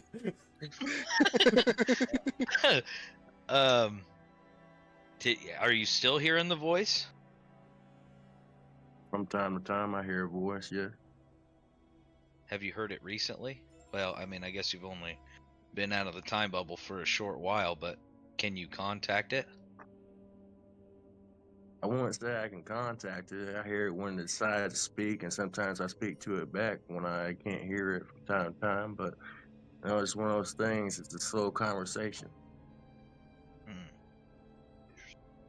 Is something here missing to me? Because I'm confused. If you feel Well- like you're missing something, Doc, try. I will let you, since you are pretty insightful or pretty perceptive, and you also have a pretty good passive insight. Go ahead and roll me an insight check on yourself. He's got that Insight. good wisdom. Insight check on myself. All right. Yes. Hey, those may be clues, but shut the fuck up, Sarah. An That's 18. an 18. with an 18, you don't know what to call it, but there has definitely been times when not strange things, but powerful things have happened recently for you. And you said you just kind of woke up one day with the gun? Yeah. Or, excuse me, the holster? Yeah, after a really, I don't know what you want to call it, but I had a really dark, I guess you call it dream. I'm not quite sure. And, And then next thing I know, I wake up. I'm in the middle of nowhere. And I have this pistol attached to me. And ever since then, I've been hearing this voice. I'm Kaelar is convinced he's got a cursed weapon and he's a warlock. Okay. I rolled 6-sided die to decide how I was going to react to it. Understood. Have I ever heard of anything like this? I know I already rolled my history check on the symbol and everything, and I'm I not don't really know going- about that. But I'm not going to require you to roll because yes, you have, because it just happened to you. You Yeah. rolled. Yeah, I guess, yeah. Well, yeah, I just got this weapon, and I'll get the bow out, and then I will make it shift into a gun, Yep. so it turns into a revolver itself, Yep. and then I'll have it shift back to a bow. And it spoke to me as well, so I'd say that I guess I don't really know what it is either, but I'm going to turn around and look at Sarah and ask her if she's been talking to any inanimate objects as well. She pulls out like 5 acorns. I cry, just like one single tear down my cheek. This one's Frank. This one's. It's SpongeBob in the episode where he's locked in his house with his kitty and his potato chip and his fucking napkin. I Gang's guess all here. maybe I can give him a little insight what I heard the first time I Yeah, touched the weapon. absolutely, you can. Whatever you'd like to say. No, I only have Mother talk to me in my dreams. She don't talk to me much when I'm awake. No, guys, I would Go ahead. I'm sorry. Go ahead. I would say I quite intrigued my friend Mother. Okay, fair enough. Not the We most don't know bizarre thing from where I'm from, but all right. I remember when I touched my revolver the first time. It kind of got flashed, but all I heard was a sound spoke. You are not the first, but you might be the last.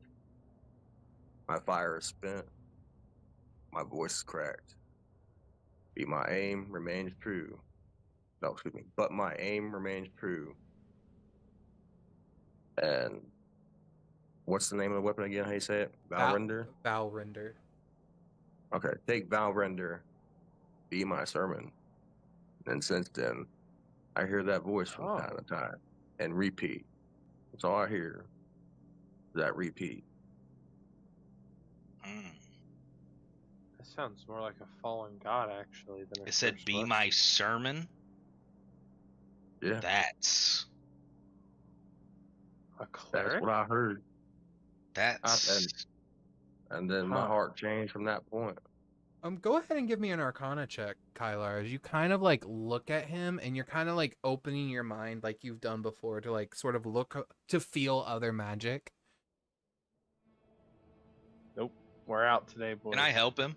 You can get help, so you can roll again. I didn't even realize I was in that one. Go ahead. It's not much better, but it's not a natural one, at least. Something is blocking your sight. Something is blocking that like ability to kind of like see the magic that is in others. Right. Nim is not magically inclined, but he's hoping that this whole talking weapons thing is gonna give him a little insight, so I'm gonna try to. Mm-hmm. No. A 13. Yeah, you kind of try to kind of get some insight. And all you get is, I'm not old and dying yet. But we are one again. And that's only in your head, Nim. You guys want to do some shit that Christian's gonna love? Uh-oh. Splendid. Please tell me. Hey, Doc. Do you care if I see the pistol? I want to identify it. Yeah, baby. It's like, no. Do you let him identify your pistol with the spell Identify?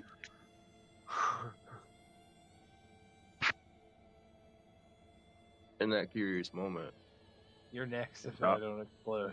Doc looks down where his hand's at on his holster, Mm-hmm. touching the wooden handle, looks back up without tilting his head, but looks back in his direction. Pulls out pistol, flips it, spins the cylinder open to show it's not loaded. Check to make sure his firearm's always safe. Touch it, hands it over. I said, "Be my guest." I will mimic his ritual with my own pistol and hand him mine while I've got his. I'm gonna need you to make a sleight of hand check. With advantage, because you have been using it quite a bit, actually. That's why I said advantage. Okay, dirty 20. It's almost a perfect mimic. Except when you undo the barrel, your bullets kind of fall into your hand, so that way it's no longer loaded, and then you put them back in. Yeah, because I find that I've been in active combat, unfortunately. Mine was ready. He was ready. So you sort of get down. What room would you like to attempt this in? I will also, with your high level of investigation with a natural 20, you can tell that these rooms aren't just set up for specific reasons. Each room is dedicated to a different school. The room you are in right now is divinity or divination. Oh shit, Okay. that's wicked. So nothing crazy happened when he handed it to me, right? Nope, nothing happened. You just kind of hold it. So Smooth as I'll Doc go. Holliday, man. Just smooth as Doc Holliday handing his revolver over, bro. We'll go straight I'll- to the I'll middle be- of the room then. As you go Identify as a into the center of divination the, spell. I just want you to know how fucking cool this is. You're casting an arcane spell. You're the holder of the Titan wards in the center of a celestial rune. I just Identifying a Someone's about to go divine excited. gun. identifying a divine artifact. I just want you to know the layers that you're in right now. I am the most wizard to ever fucking wizard. Sarah. Don't you Wizarding. forget it. Is there anything Sarah would like to do watching this happen, Sarah? Do you want to give Doc anything for letting him share his gun for an identify?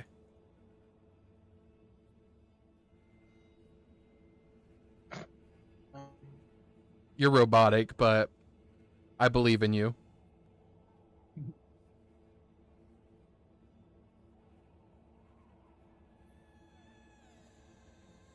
Okay. While Tyler's coming back as Sarah, Kaelar, I need you to roll me a intelligence saving throw as you cast Uh-oh. Identify. 23. That was precariously close to the one.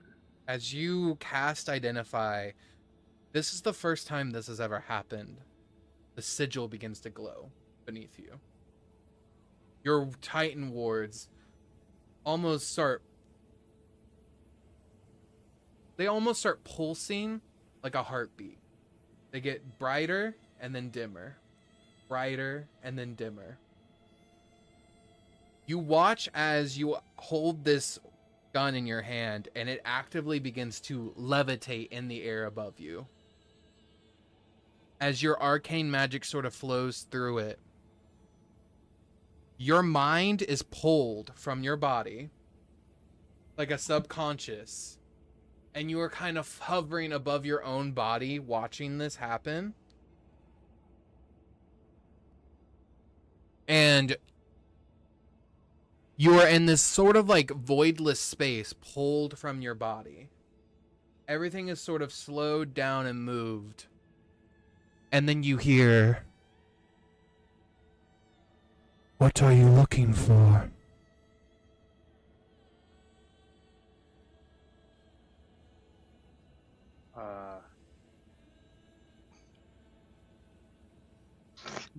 God damn it, Okay, Christian. can you hear me now? Hey, Christian pulling like a Odin Allfather moment right there with the all. I know, right? I'm all Yeah. about God this shit. damn. I'm all about this shit, man. This is hell yeah. That was good, Christian. I like that. That was fucking awesome. For helping us, I would offer Doc one of my tokens of gratitude. As long as you keep this on you, if we get separated, I'll be able to reach out to you telepathically still.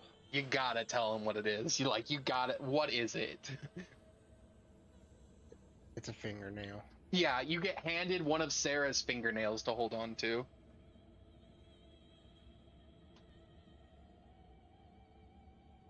Does It's Doc not accept crazy. it? Does Doc accept Hold on. it? It's real.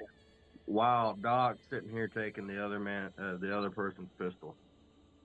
I kind of spin it, the barrel, and fold it back in and say, "Damn, I'll be your Huckleberry." Yes. And then Yes. looks over and sees this nail being presented with what was smoked. And just out of sheer curiosity of what could skin the cat 1,000 ways, I would be like, you know what? What else do I got to lose? And I'm like, all right. Well, Sarah, thank you. something has triggered within you. Another connection has been made. Just to show him that it works, I'll telepathic message him in his mind. Be like, see, this Okay, is all So- natural nature magic. you hear Yeah. the voice say, "What do you seek?" What do you say, Kaelar?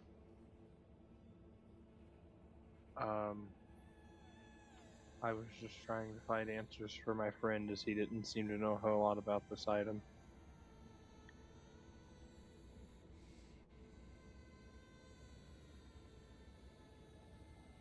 And maybe a little selfishly for myself because I like knowledge, just to be 100% honest with you.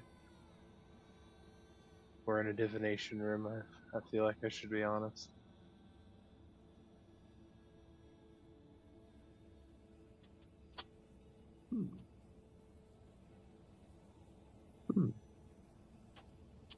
Cat tax. Don't smite me.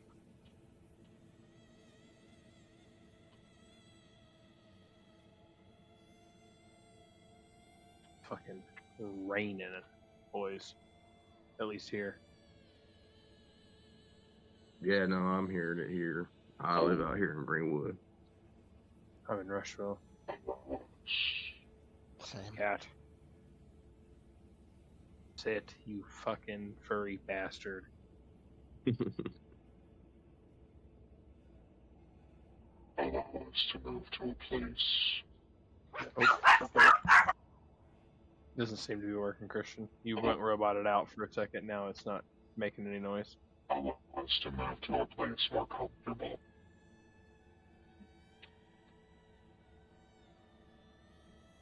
I didn't hear you say anything, but I could very clearly tell that you said damn it right there.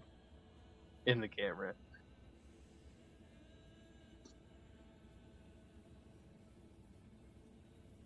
I got a different one, so this one should work. Allow us to move There to we a place more comfortable. Oh no. Okay. Thank you. I don't want it to be robotic-y. No, you're good. It's not meant to be robotic-y.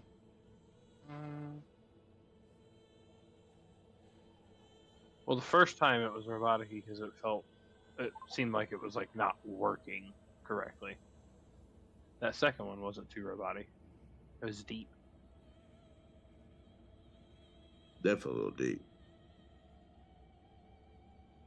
Doctor, are you a baby? Annoying little fur bastard.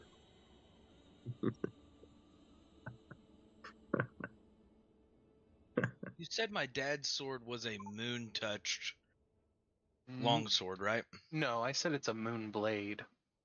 Oh, That's a hell of an item. It Man. is. So we'll be rolling for that later. I gotta add this fingernail to my shit. What do I add this? Just probably make a note in your notes tab that you've got it. It's not a real item. What? Yeah. Oh no, I can do it now, eyes.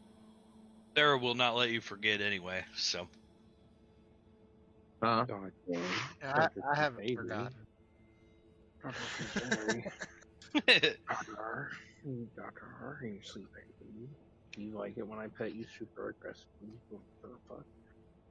Who'd I get the nail from again? Look at my toes. Sarah's the witchy one.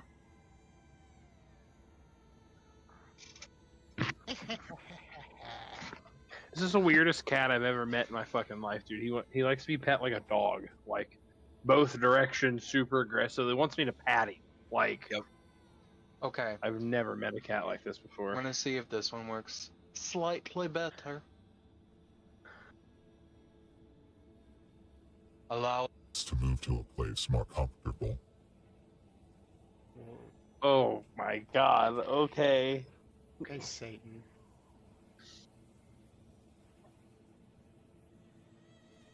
fog begins to clear, and you see a hand reach out. A man in robes. This broken and rotted halo sort of hovers around him. It looks almost rusted. He wields a hammer in his other hand, massive, as big as a greatsword.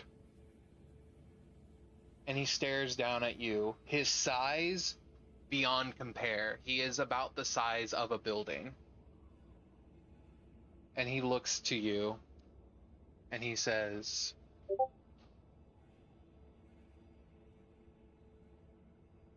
I am the first.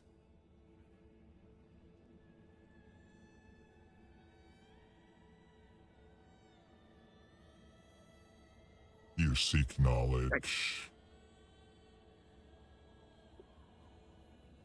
That's a fucking incredibly badass piece of artwork.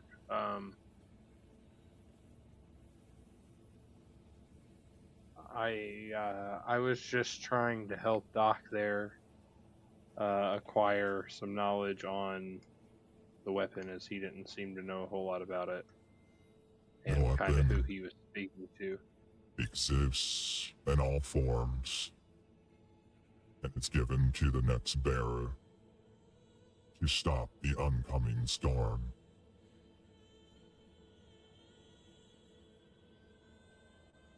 Understood. I appreciate you for answering me. I'm not very divinely endowed as a wizard. Understood. I seek great things for you. Well, thank you very much.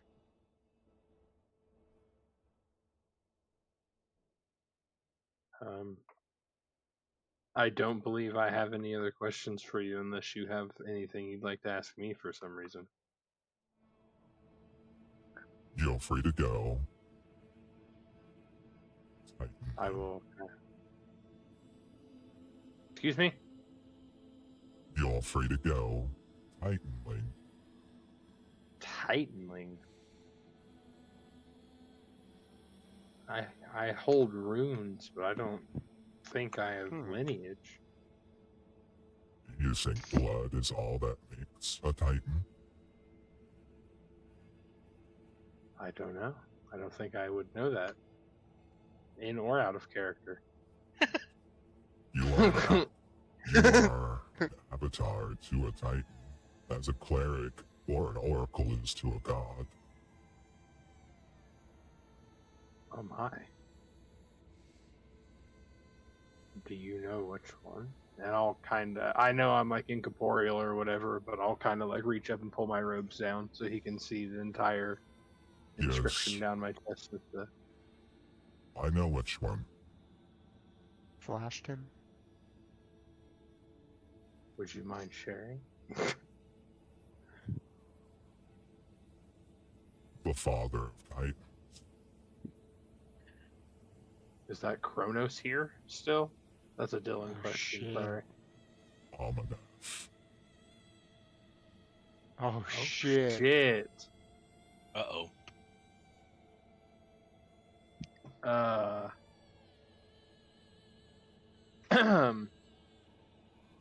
Okay, well, And yes, that is the same one from Magic the Gathering. yeah. I kind of was. Oh wow. I got to paint him. He was so Does fun to that paint. name mean anything to Kaelar?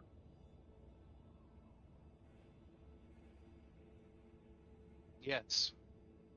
That is the King of Titans. Okay. So I'm well in knowledge with the Titans lore, I'm assuming from my path more so than just reading or anything, right? Okay. Well, I thank you for that knowledge. I'm not quite sure how to handle that. That's a lot. There will become more. Because you are wanted. Wanted by who? Or what? By the one that was exiled. The Titan that was exiled?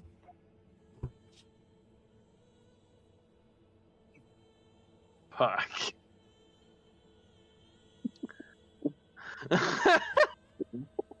Almanath is the Okay. Titan of all Titans. His power is far greater than one singular Titan. It is not based off the element. It is based off of the planar divide.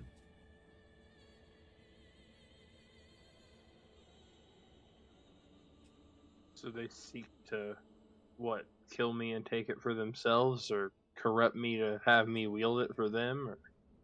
It's the avatar of that power sacrifice themselves to seal this plane off from existence.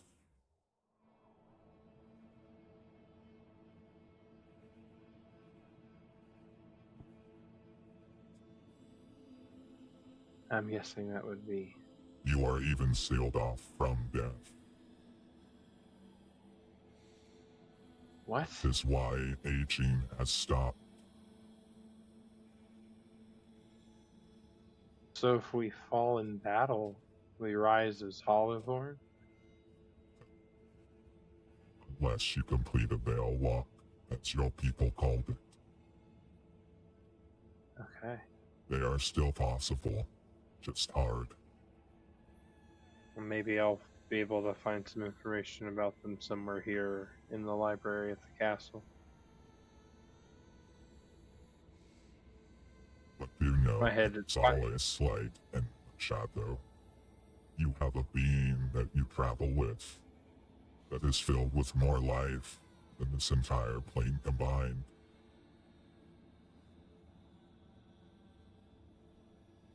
I would have to assume that's my druidic companion. The magic touches another plane. That is her connection. Interesting.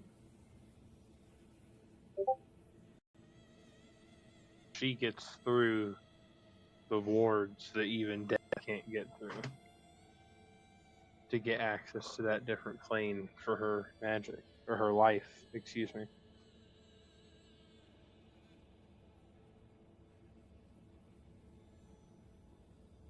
Lastly, you travel with one that can ascend beyond their means.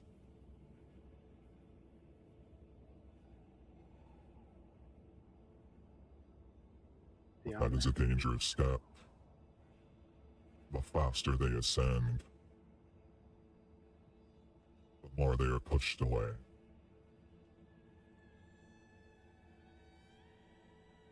I will heed these warnings and deliver them to my friends. I appreciate your guidance. Tell Doc he can call upon me if he needs, for he is my avatar. I release you now.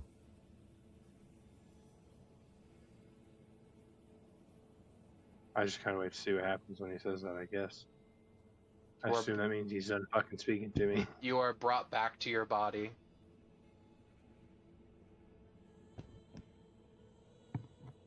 Okay, boys. My closest guess to your power set would be Cleric, Doc, and the spooky man in the gun says anytime you need help, you reach right on out to him. And I'll hand his pistol back to him. Grip first.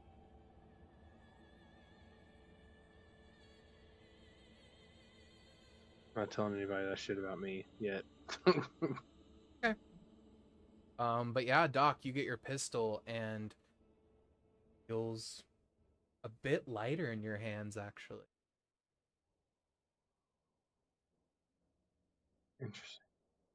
I receive my pistol back and I kind of do that quick sling with the trigger guard. Mm-hmm.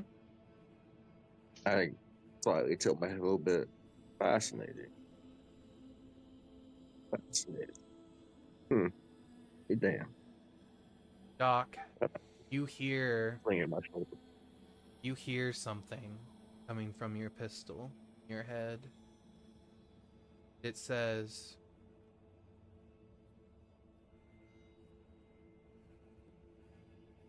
"Will you find the truth?" That's it. I guess you would see Doc sit there and spin that pistol a little bit longer and kind of like get hypnotized by as like he was there but wasn't there in that fraction of a second. Spin that pistol like he got hypnotized, and then see him slightly mess up the spin, and he catches it and then slides the revolver back into his holster. Doesn't say anything.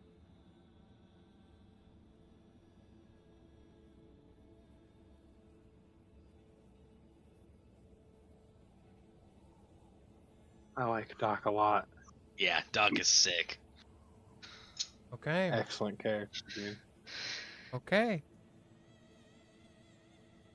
The sigil has lost its potency again, and it is now dormant again. Your runes are no longer blinking. Do I feel alright? Kind of stand up. Feel strong. Oh shit. Okay, I guess that definitely means I feel alright.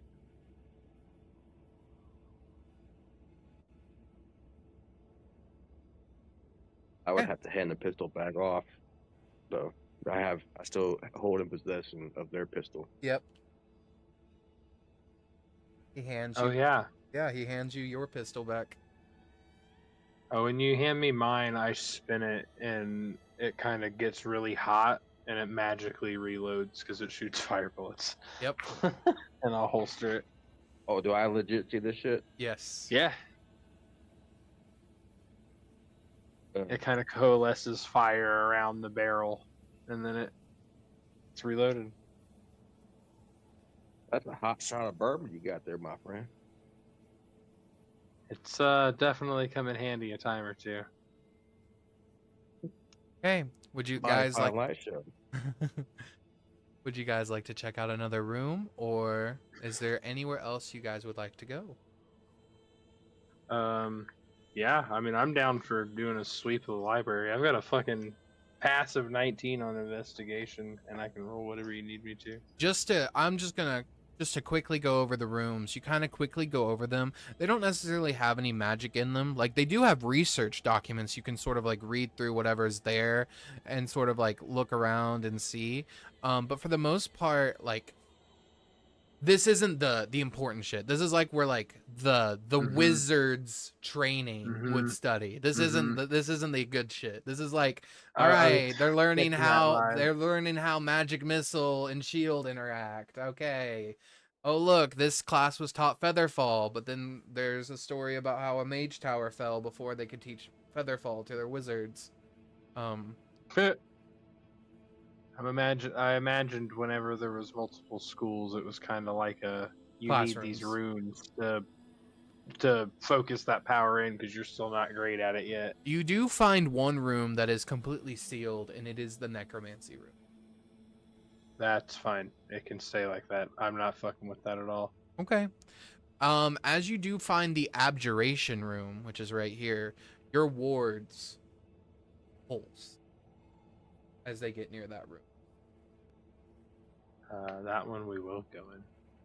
You go into that room, you see your teacher's name written as the professor on this door. Oh shit. Is there like a Adrin? It's death or Adrin, anything? right? Adrin? Excuse me, Adarin. Adarin Rekinar.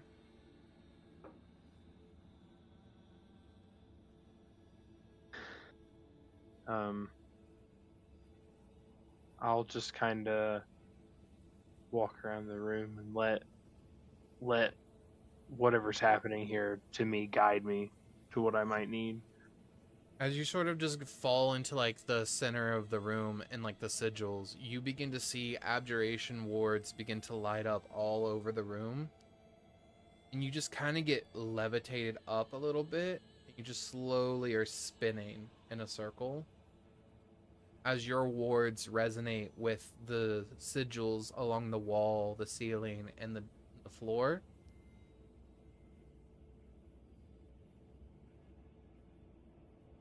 You hear a voice coming from the sigils. Abjuration is not just protecting. Abjuration is remembering who to protect. And you, your power ignites in this moment, and you are brought to that nightmare that you've had 1,000 times. And that nightmare that you were told by the Storm Titan, that it wasn't her screaming at you. It was her screaming for you to run. But there's more to that. It wasn't just simple undead that you guys were trying to protect from. See something deep in the shadows, punching against your wards. Its fist bigger than a tree trunk, punching further and further, and she is holding it back as much as she can. And when she realizes that your wards are failing, you begin to hear it laugh in your face, laugh at her worry, laugh because it's going to take you. And she, in a desperate moment, you see her wards ignite over her skin, wrapping her in this blue aura that she then throws in your direction, similar to how you've done to your allies before in times of need, except this one seared onto your skin. The pain almost overwhelming. As her wards break, you hear her scream something in Giant that you could not hear before, and it is, "Take me." And the hand reaches and grabs her, and she looks to you, and in a moment where she screams your name as she is being pulled into this darkness, bones snapping, blood gurgling as she screams, you feel a last brace of magic hit you, and you are vortex warped away. Forcefully. God damn.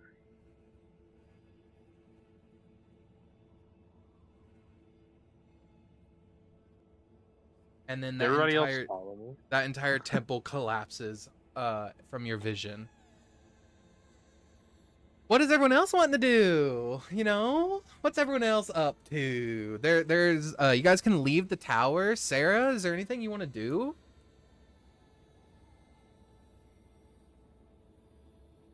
I need to find Thalius. Okay. We have to do some more talking about our Soulbound. Absolutely. Yes.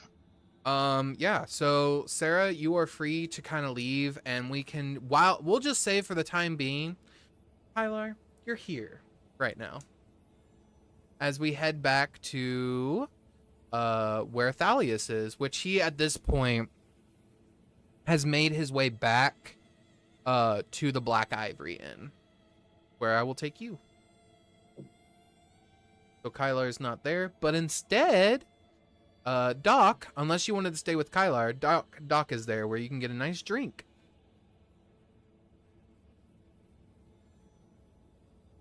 You want to tease my wins for liquor? Absolutely. Did Sarah? Is it just me and Doc, or did Sarah come with? Sarah, did you want to come with? Or did you want to go find your own place? Tyler. Okay, there it goes. Okay. Sarah's gonna go find her own thing. Okay. Yeah, I'd say you probably do need a drink. It's been a minute. Doc, can you please roll a perception check, please? A perception check. Yes. Sorry, I'm back. There you go. Because I know you have to leave in a few, Tyler, is there anything Sarah would like to do off by herself?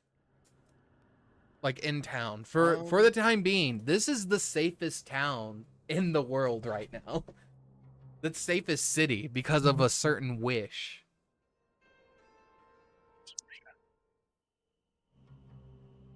I got 10 on perception. Through But a I do. little Would that clever- be on ahead, top of my Doc. passive?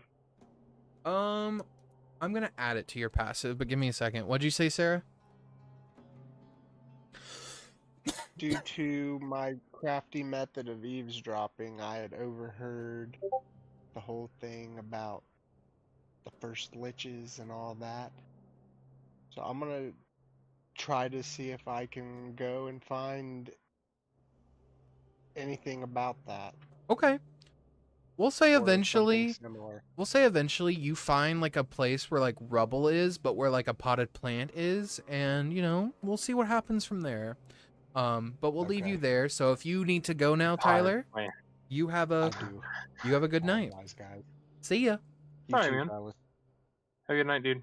Adios. So You have a good night, Tyler. with you guys, as you guys are there, with adding your passive to this perception check, you look at Nim, and you're not sure why, but your eyes sort of focus on him. And Nim, you watch as Doc's eyes, his irises go like this golden hue. And you see Nim, this weird sort of like, almost like water flowing out of Nim that's like real wispy, and it's being pulled in two separate directions. This is what Doc sees. Yes. But Nim sees my eyes turning to Gold. a gold hue. Correct. Okay. Do I get a feeling of this? Like I can feel this glow, or is it just I see the You can tell something. separation? You can definitely tell something is happening, like something activated this, but you're not sure what it was. Okay.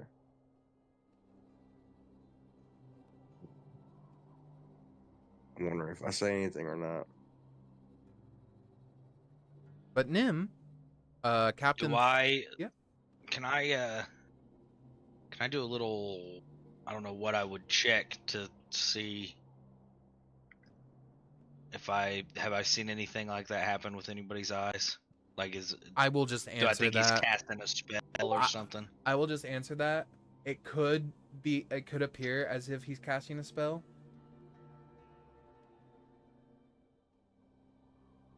It could 100% be that he's going to be casting a spell, but it's almost subconscious because you didn't hear him say anything.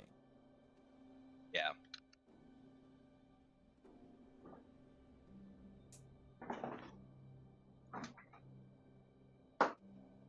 But Nim, as you go to kind of sit down with Captain Thalius, You see him breathing heavy as he's nursing a drink, and he says, "City's safe. The king is home." I'm gonna turn to the bartender and say, get Doc whatever he needs, Ah, and then we got Bourbon Street bourbon.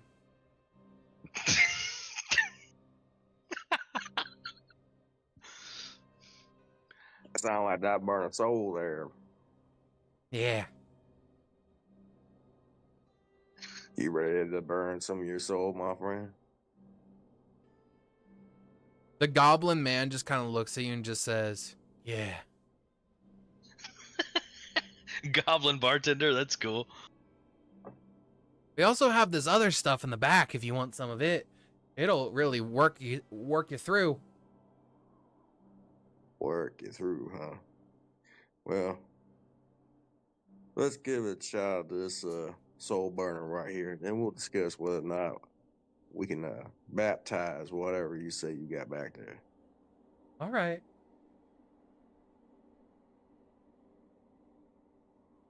Doc's just waiting for the pour now, the bourbon, straight bourbon. It is just black bourbon that's just poured. And he hands it to you. His eyes are like this weird yellowing color, and he's just like, "It's good. Real good." This goblin sounds horrifying, dude.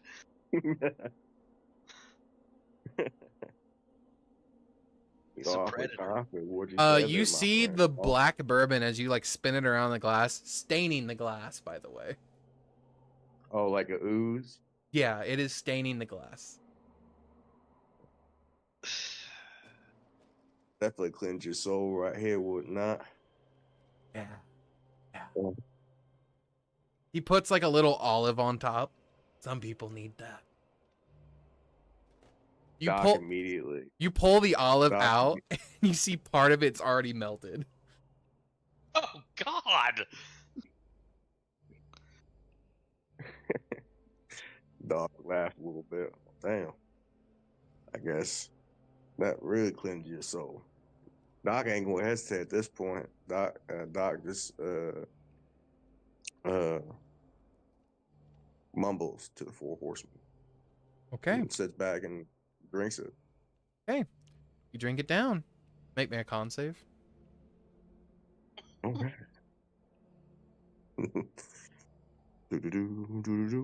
Legendary. He has one legendary resistance. Against liquor specifically, right? Liquor specifically. It's called 23. cowboy resistance. That's a 23. 23. Yeah. You are not drunk, and you do not have any ill effects from it. But it does go down. Surprisingly, it goes down smooth, and then the burning aftertaste happens. Definitely clean your kind of soul. True to your word, my friend. Would you like more?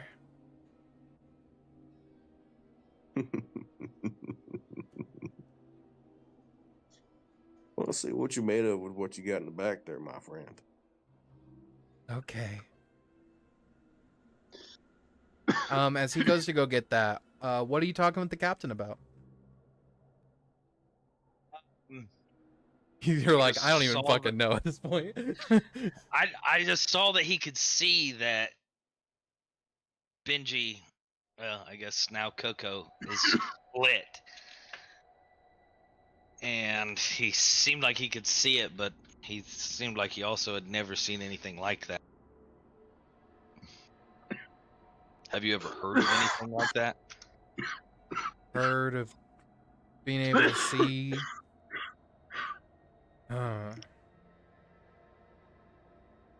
Well, Thalius is the one who said he could see that he was split, right? Correct. Yeah, So I saw the split.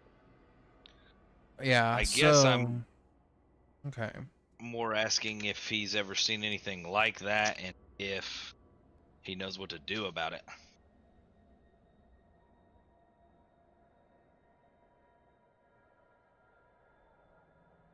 Yeah. It's happened to a couple of others. Basically, I don't know when it happened.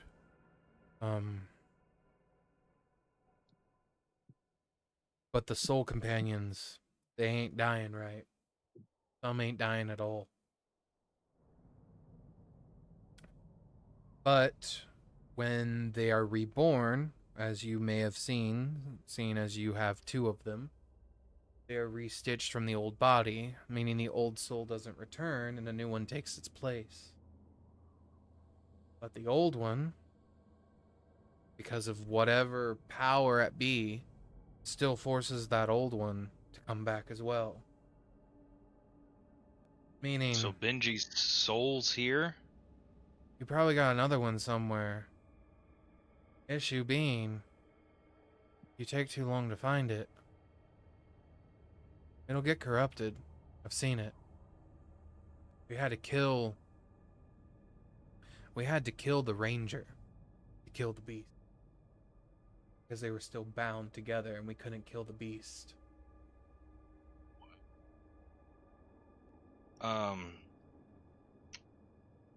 Guess I'll do some soul searching to try to figure out how to track him down. I mean, usually I have a pretty good idea, but it's like he's only sort of there, and now Coco takes up a majority of my radar, I guess, if you want to call it that. That's kind of what happened. We had a ranger that had its soul companion die 4 times. We found all 4 of them before any of them went infected, but we had to put him in the barracks. His mind was being pulled 4 different ways at the same time.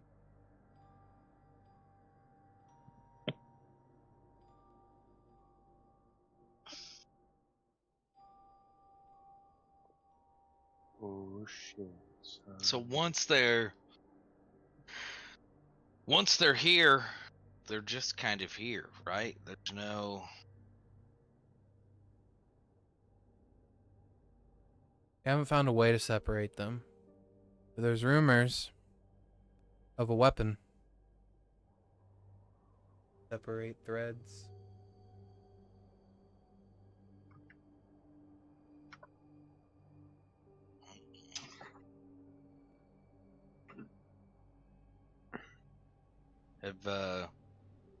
Has anybody confirmed those rumors, or is that... Couple of rumors? rangers went out there to look for it that currently are sitting at 2 like you. Worried that they'll have too many. They haven't come back.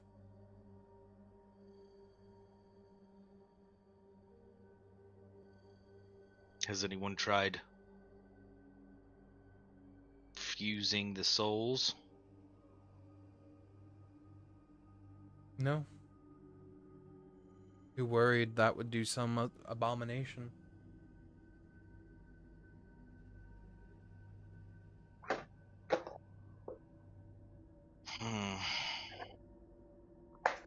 Is everyone settling into the castle all right? For the most part. There's talks about rebuilding the city. Putting some walls up. All we can. Some people, some of us that have access are activating the golems again. To start rebuilding. Let's say let's get everything up online and fortify it a lot stronger than we had it before. We're on it, sir. And also, anybody that leaves or heads out for another town or to go find the rest of their family or whatever it may be, send them with the with flyers or anything that you can that lets everybody know that now a hollow-free city. We're welcoming any and everyone to come. We have things to trade. We're willing to work with anyone and everyone to try to fix this plague.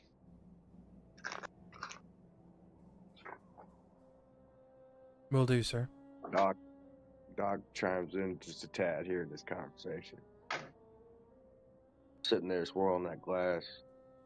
Be mindful what you invite there, my friend. You said this is the first city to be safe from the Hollow. Be mindful what you attract with such words. All I gotta say. That is true, but we've either got to start taking this place back or just let it fall. And this is the first leg up we've really got on the whole situation. There's other safe places. There's other towns we've been to that aren't as affected, but they're Not that we've still. been to in the last 150 years. Well, that's true. So. Sorry, And I'm not actually there. Just some No, sort but of- yeah, to be fair, we haven't been here in a while. I actually don't know. Hold on. Did I hear that quite right? You said 150 years? 150 years. 178 actually. Oh, sorry, 178 years. We, And that's how long the time bubble has been for you. yeah, we set out to come and try to free the city of the problem of the Hollows before it got bad, and somehow, some way, kind of fell through time and ended up 150 years too late. So whatever date you remember being on the tower and helping all those people stay safe, it's 178 years later.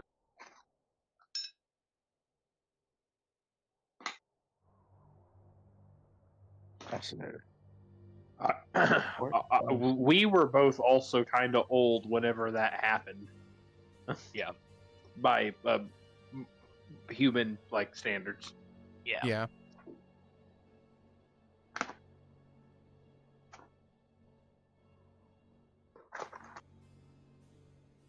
Well, I guess I gotta go find Benji. What was that? So this got quiet and afraid. Yeah. Just think. 3 months ago, 3 months ago your time, city was still standing, and there was maybe a few zombies. Now, who knows what the fuck we got out there, says Captain Thanos. I assume he's been in here just getting trashed while we've been walking around the city. He's been actively patching himself up finally because they've been rationing medical items as well. And now that they have access to the castle and the mage's tower, he actively has bandages up, and you can see. Whoa. What do you mean? Whoa, whoa, whoa! Technically, it's his. Tower. Hold on a second here. No, I'm just kidding. I'm just being a turd. Sorry. I'm gonna walk up to him. I mean, since he is the captain, I'm gonna cure wounds him 2nd level. Okay. See if it works again. Doc makes a silent but somewhat soft remark. You ain't going safe as a liver. Yeah. That is true. As you heal him, he kind of takes your hand as you heal him, and he kind of almost instinctively tries to pull away, and then he's like, we haven't felt this.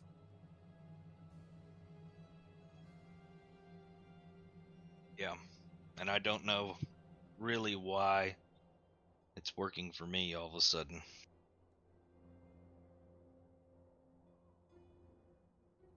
Maybe it's because the ground's no longer corrupted. You literally wished for the undead presence to no longer be here. Oh, That's true. Doc, you happen to know any magic? Do I happen to know magic? He spins the barrel on his gun. I got one thing. Hold on, because there's a quote for this. I want to get it right. Okay. You fucking cast a fucking fire strike on Captain Thanos? Is that what you meant, bitch? Doc starts chuckling a little bit like I was, and you hear him, like Christian was saying, spin the barrel, the cylinder. The shot that speaks last speaks truth eternal.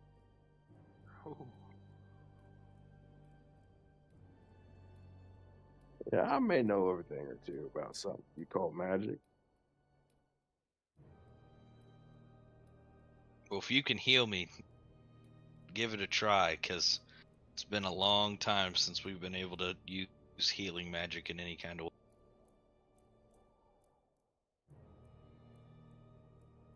Let's see.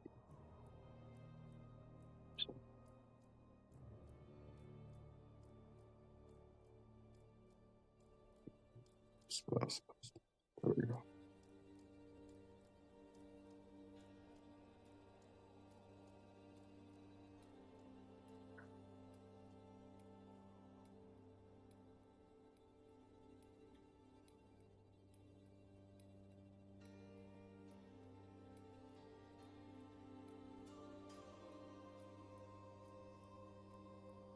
I do not. Did you not take any healing spell? I don't think so. I may have That's accidentally. fucking hilarious. It's up to you. Do you want to change your spells up real quick? Yeah. Let me. Let me real quick drop these 7 offensive spells real quick, guys. Hold on. You see him pull out Augury. I can tell you your fate in the next minute. Yeah. How's this guy? This person's gonna tell this guy healing doesn't work, and then shame him for not taking any healing spells, bro. Hey, the whole point of this campaign is that there's no healing. Oh, you didn't bring any healing spells, you dingus? You fucking stupid bitch. Whoa. All right. Let me know once you whatever healing spell you've chosen, if it's healing word or cure wounds, whichever. I'll just choose healing. Yeah, was it healing word's word? not bad. I Healing can't- word is not bad. I thought I did select that, but I missed. I thought I grabbed that one. Okay, no worries. It's not letting me change it. Hold on. You're fine. I got you. Oh, you got it? Yeah, I can get you. I can add it for you if it's not letting you for whatever reason.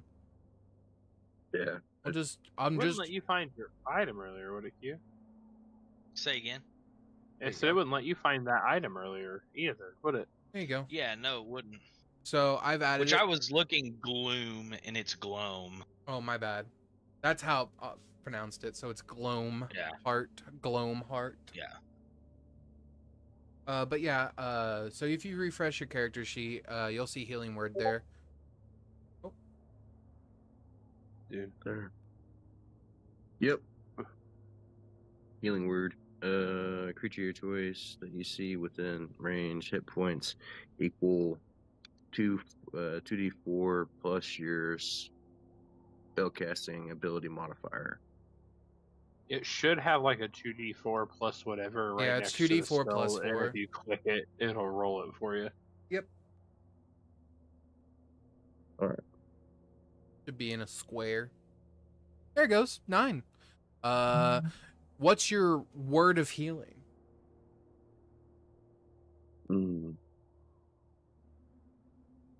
Penicillin. Nah.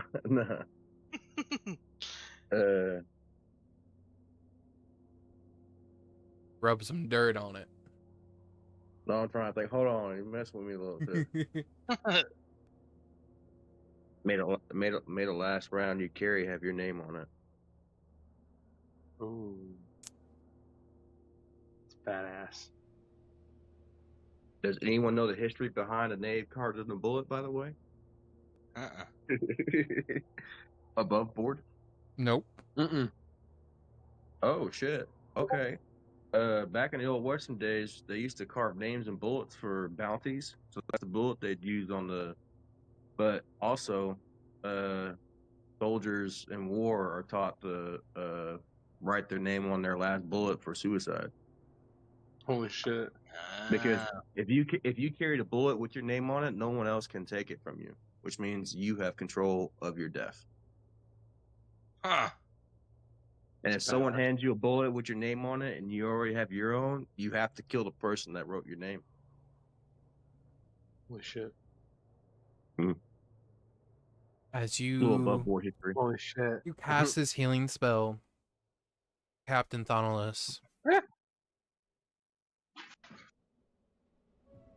Nim, and Captain watch as this magic ignites the air around it. Could you please roll me a d20, Doc? A D20? Yes. For what aspect? Just a d20 roll. I just need you to roll a d20. Copy that. Yep. And just tell me the number. That's an 8.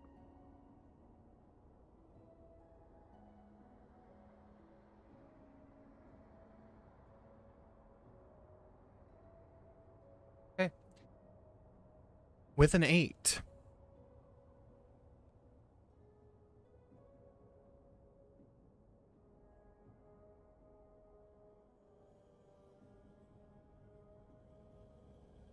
It begins to rain outside the tavern.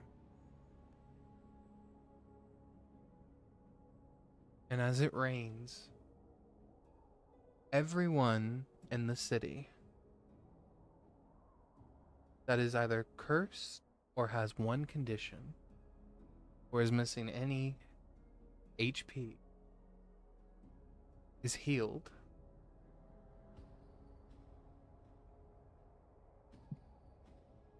Whoa. Oh, shit. God damn, dude. As a divine miracle happened. Because divine magic has been so restrictive for the longest time. One single divine spell was enough to open a floodgate for just a moment. And then the storm stops. So everybody's fully healed? Everyone is fully healed. If they have any curses or conditions, it is removed. Whoa. Did that do anything to Coco? No. I guess that's not really a curse, but Didn't do Does anything. Does Doc notice this healing or anything, or just what does Doc? Here's my question to Doc. What does he think of Okay. his magic? Do you think Doc is like, because he's not a practitioner, to be fair, like he doesn't like he explained, he's like, I just kind of do things. Do you think it would really register with him, or is it more just like a, oh, this doesn't happen all the time sort of thing? I'll let you decide. What do you think? And I'll go with whatever answer you decide.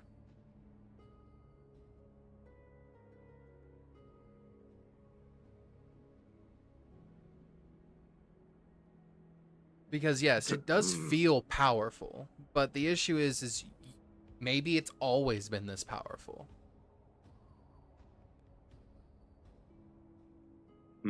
Okay.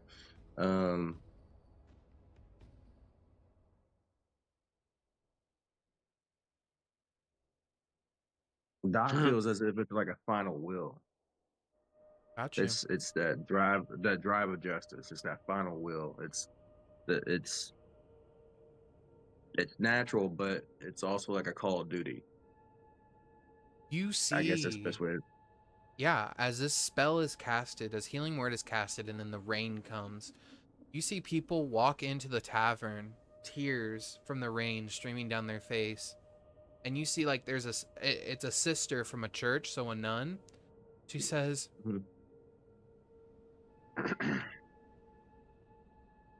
felt it. And she just kind of looks at Captain, and the Captain walks over to her and says, What's the matter? What'd you feel? Gods. Felt gods. For just a moment, I felt their embrace.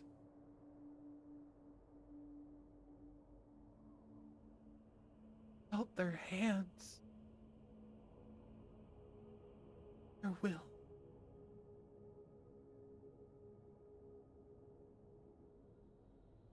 She just begins to weep, and Captain Thonolus is just like, I don't know what the fuck is going on, but that wish and that healing,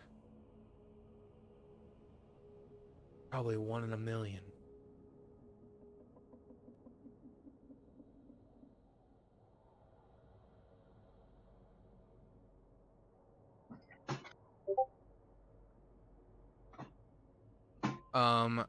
Kaelar, in the wizard's tower where you are, you feel like this tear happen briefly.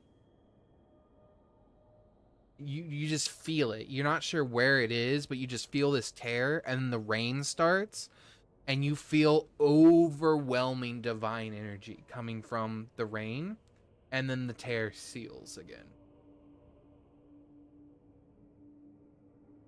Interesting. Okay.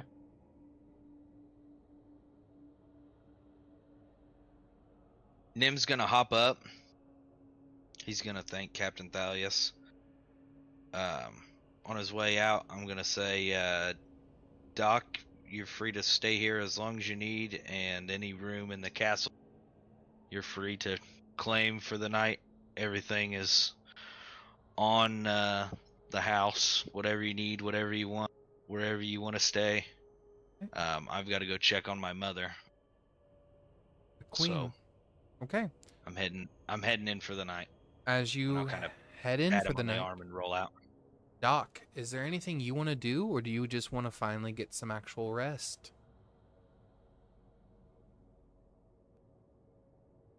Doc would tip his hat. Is it to Nim? Yep.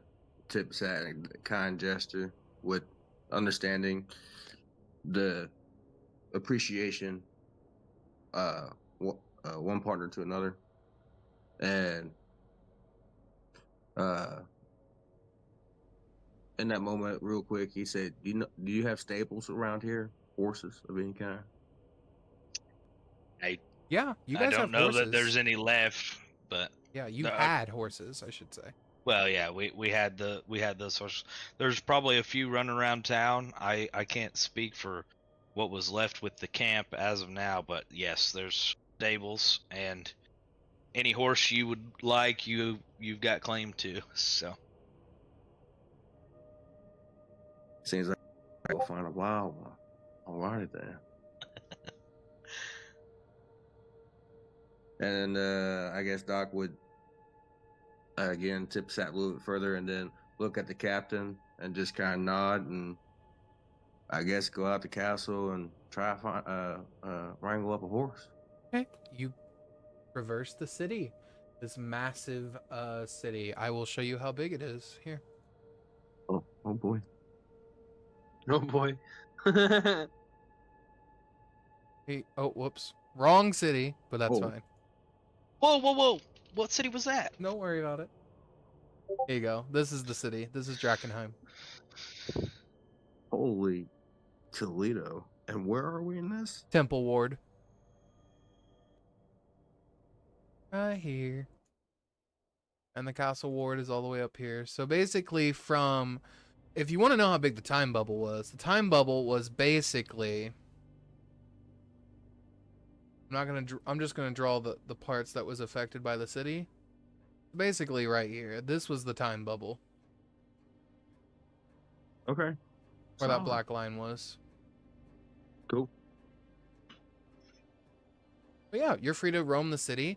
I will ask Kaelar, do you eventually go to sleep? Or is there anything else you specifically are wanting to do?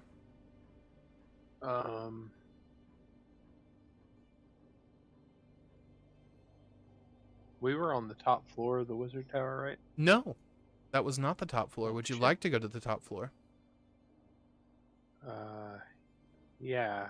I guess while everybody else is making miracles happen and having epiphanies, I'll Okay. explore the rest of the tower. As you make it up to the tippy top floor, you are greeted with this as soon as I spawn you in. This is the director's office.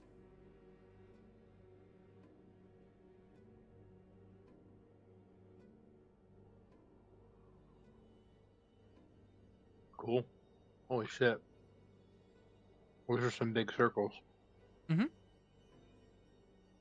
You notice that each sigil on the ground is for a different school of magic, but it is not working because one of the runes is completely carved out, and that is necromancy. Can I try and discern what would happen if it was complete? You can make an Arcana check. Oh yeah. Oh yeah. Good man. 28? You would know that if completed, it was just an amplification rune to just amplify, and it would generate through the entire tower. Just meaning it amplifies magical power in the tower. Mm-hmm. Okay. That's Magical not power in the tower. right. Okay. I will keep that in mind. Okay. I'm not going to be fucking with anything necromantic right this moment in time, but that is good to know. You head further into like his actual office, or like Oh, their yeah. yeah. As you head into the director's office, you see letters and papers kind of scrounged around. You do see one specific letter that is to your teacher. Oh, yeah. Scoop. You scoop it up. Yeah, what's it say, dude? Second.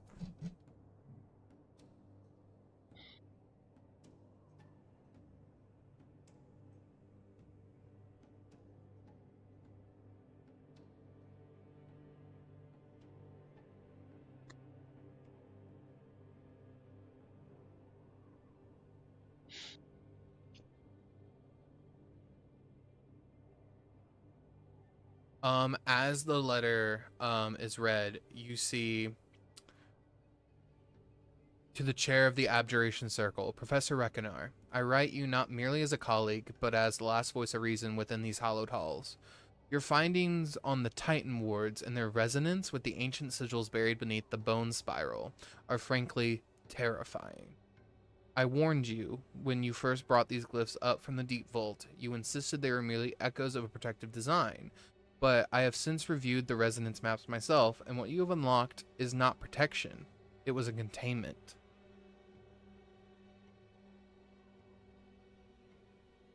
If the lattice fails, that thing beneath will wake. The star does not blink, Adrin. It waits. Cease your temporal shielding tests. Withdraw your experiments from the astral breach and room immediately. I will send word to the diviners. They claim time has already begun unfolding at the seams in the upper levels, the lower levels. Many more echoes of ourselves do you plan to preserve in stasis before you realize this power is becoming a tomb. You have one final chance to undo this path. Seal the ward, burn the schematics, and God's help you if you've already bound your soul to the lens fragment. You may at least guide them true when they come seeking. And loyal and reverent director Sostom. If you've already bound your soul to the lens fragment? Or sorry, Sastam.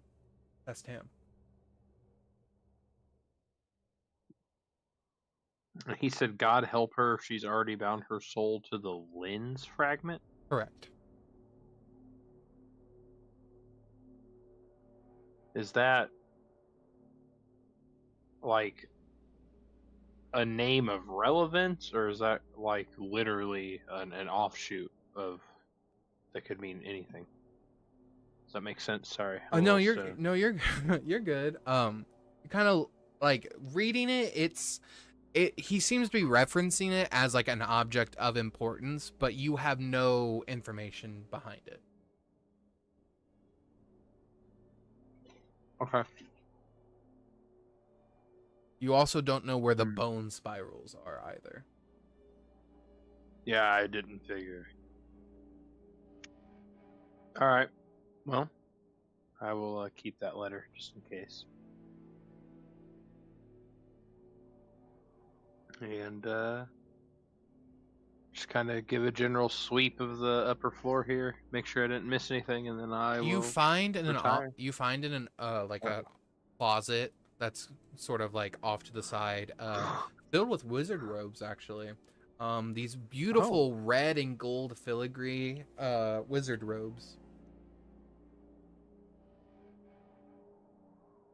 Oh yeah? Yeah. I'll check them out. They have this beautiful sort of embroidery, and then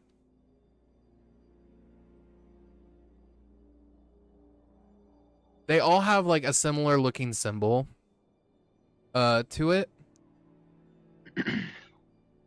1 second.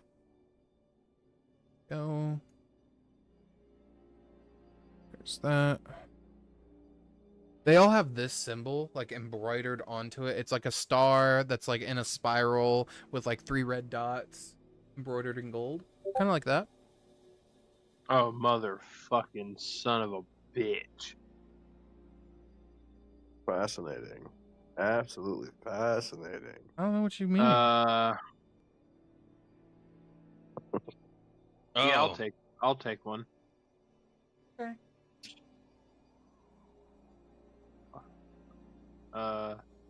Does it just seem like a normal robe though? Yeah. Right? It's not magical in any way. Okay, yeah, I'll put it on. It's good. I guess it's bedtime. Okay, you go to lay down. As you lay down and sleep, your mind drifts. Sleep takes you.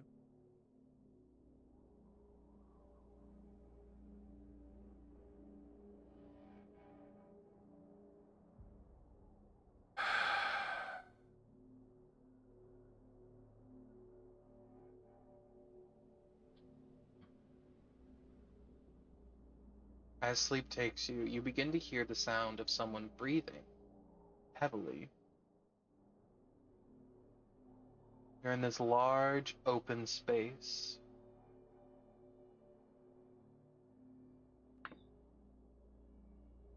As you look around, Kaelar, you are by yourself.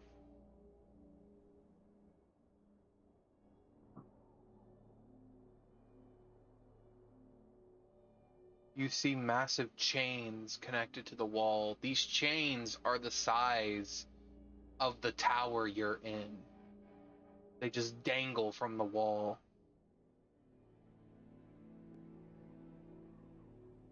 And you see them move, and you hear more heavy breathing.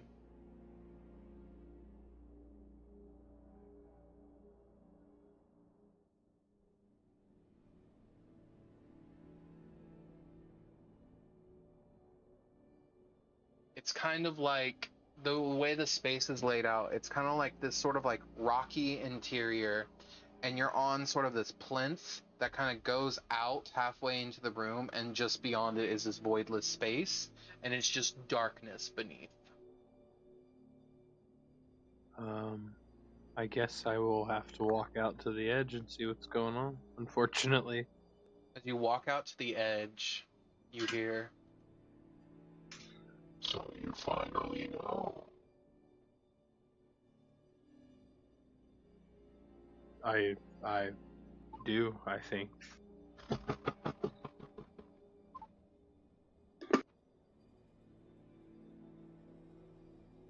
know it means to be the power that you are. I don't know if I do or not. Just give it to me. I don't think that's necessary. I'll figure it out.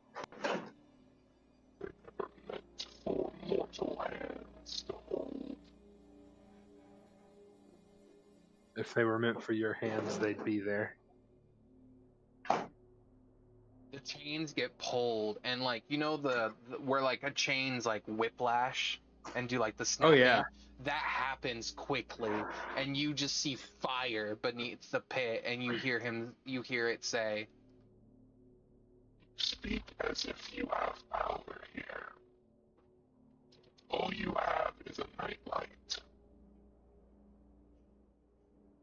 keeping you warm. Oil your skin. I'll rip those wards off of you one by one.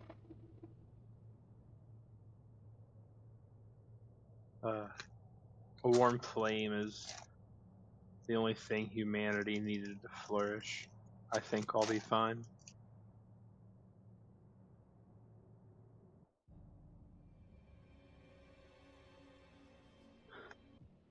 You, your pathetic allies, will join my army. I'm losing you a little bit there. Pathetic avatars. You and your allies will join my army. And I will laugh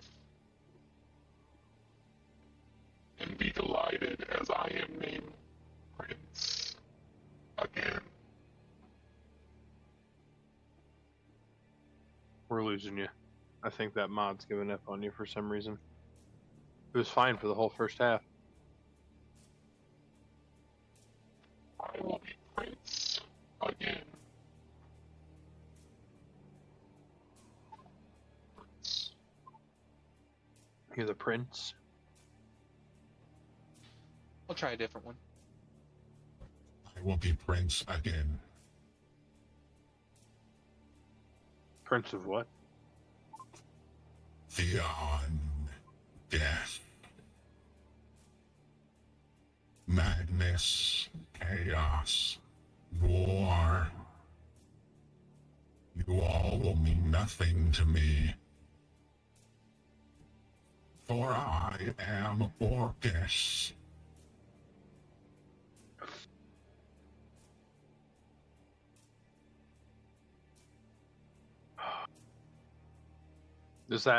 Do I know as Kaelar who Orcus is?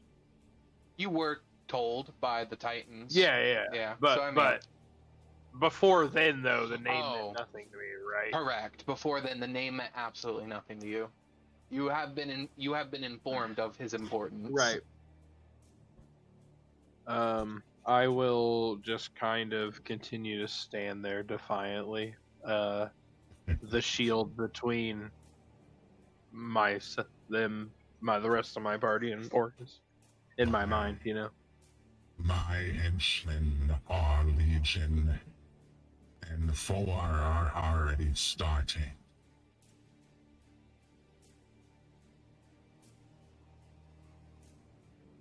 Wonderful.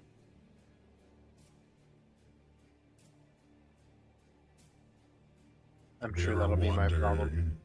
Have you ever wondered what happens when you give a wizard immortality and freedom from death?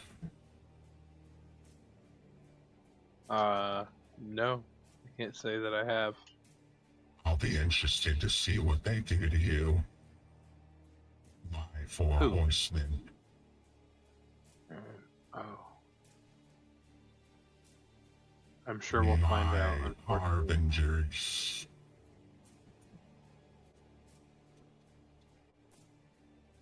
Their names will come eventually. As will their downfall.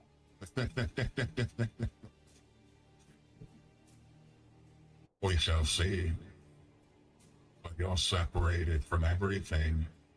Unless you can figure out how to open the door like she did before I crushed her bones with my hand. They're like a zick I did.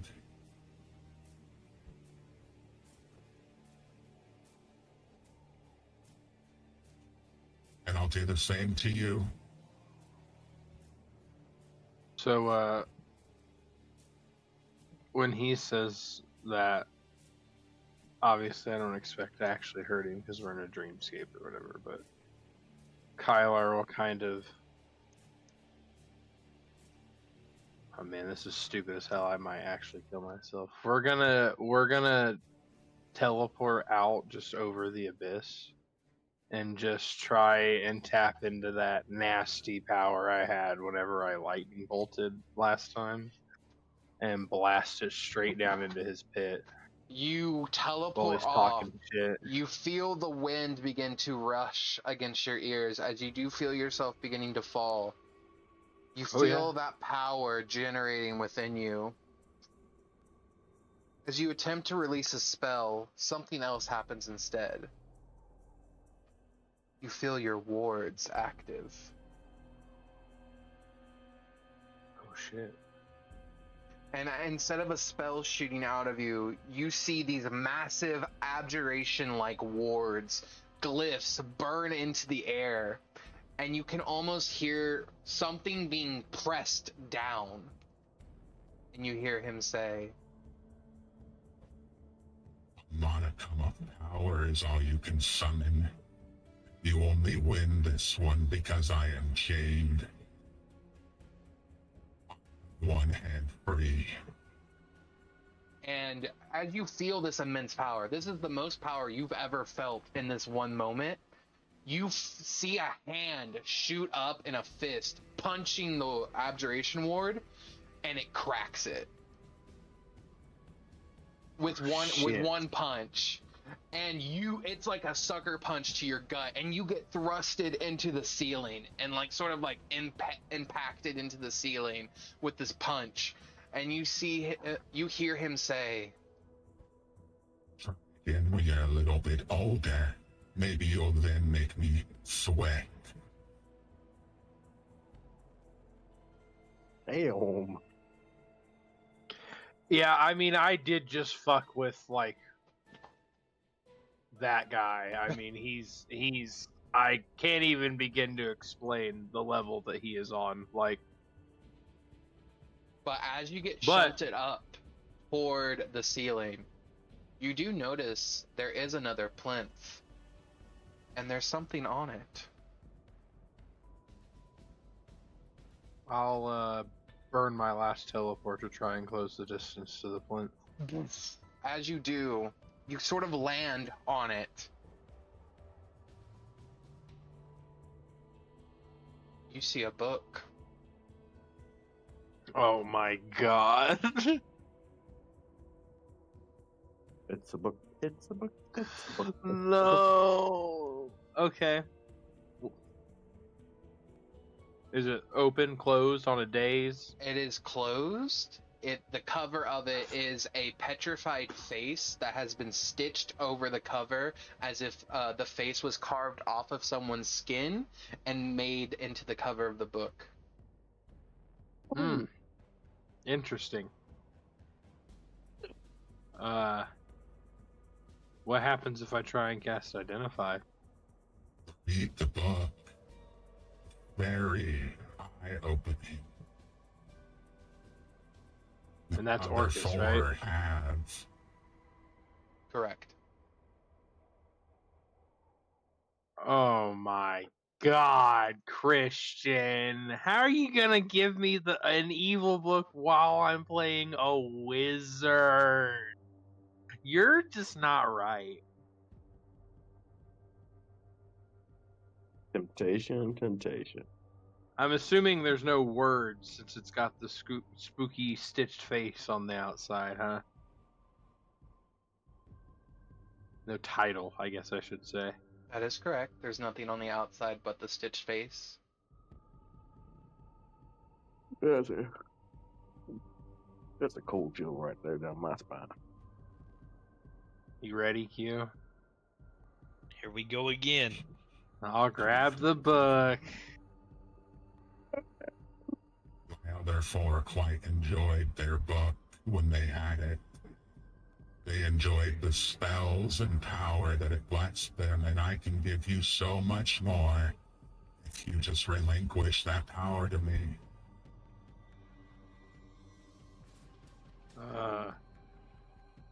I'm want- gonna pick up the book, Mm-hmm. Yep. and then I want to throw it towards the pit and pitch a witch bolt at it as it flies. Ooh, yeah. Throw my own book at me. I was offering a branch of friendship, and you spit on my hand. You offer nothing that doesn't benefit you. And you God of offer like you lies. deserve the power that you have. You I are do not. nothing. Mortal That is creature. correct. You hate the very power that flows through you with your blood. Disgusting. And obscene. And it will be mine.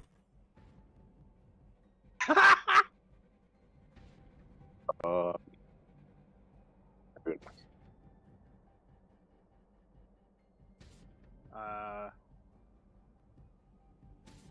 I don't really got anything else for him unless he's gonna like straight up punch me in the face. I'm fucking trying to wake up. You see a hand attempt to reach out and grab you from that plinth, and as it does, you see like this blue light from behind you wrap around you, and just hands grab you and pull you out, and you wake up in a cold sweat back in the room where you fell asleep.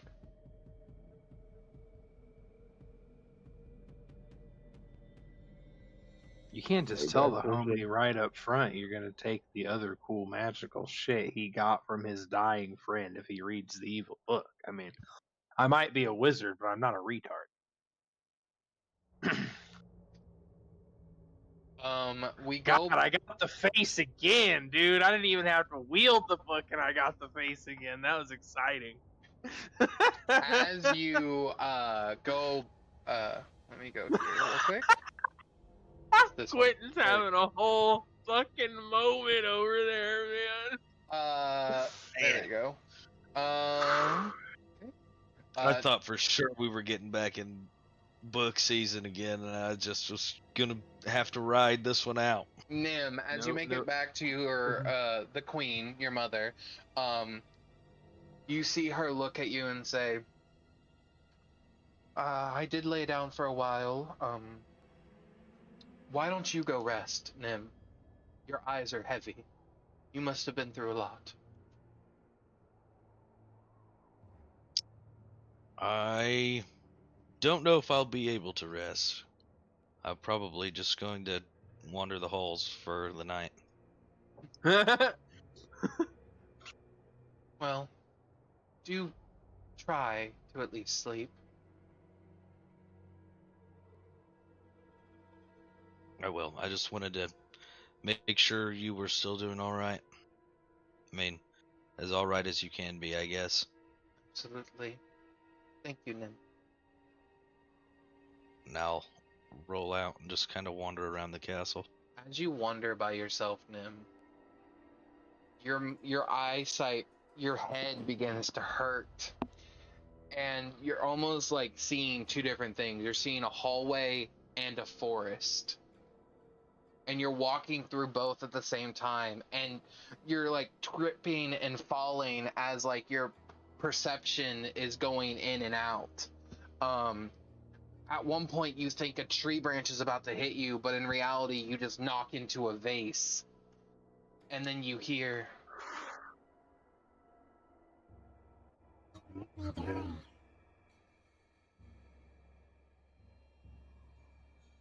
I couldn't. You let us die. There was nothing I could do.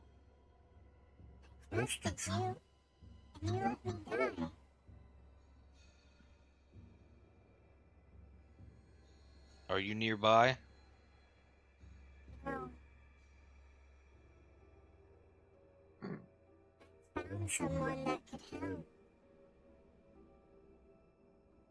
You found someone you could help? I can help. Oh, they can help you. Well, I'm gonna try to come and find you, so you You probably don't need to get help from anyone else.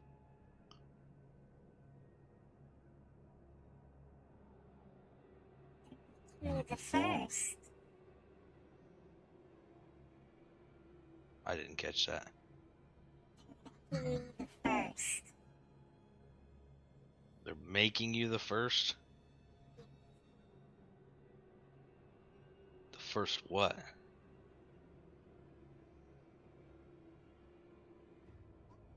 Hydra. I don't know, but I don't think you need to be that. You need to let me come and help you. I think you need to mind your own business now.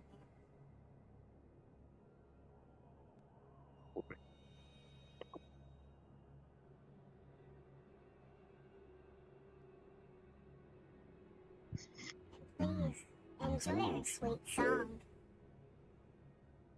We'll miss you.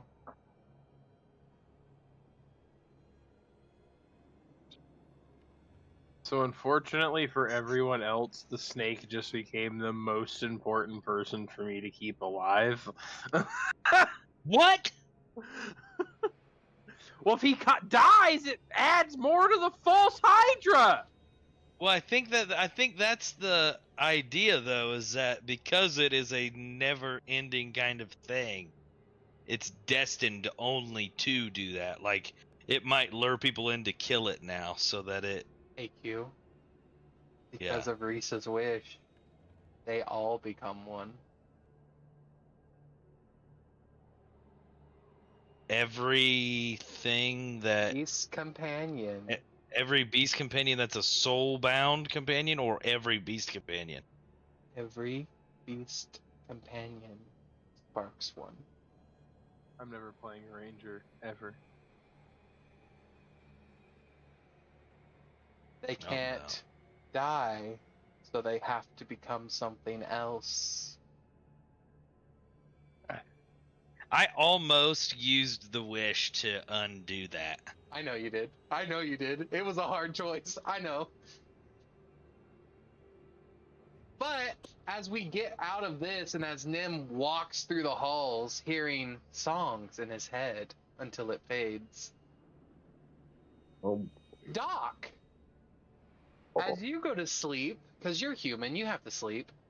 You eventually have to Absolutely. sleep, motherfucker. Oh yeah, I guess we can trance. We don't even have to sleep, do we? As you sleep, Doc, you're walking a valley. There's grains, a field that never ends, and you smell smoke.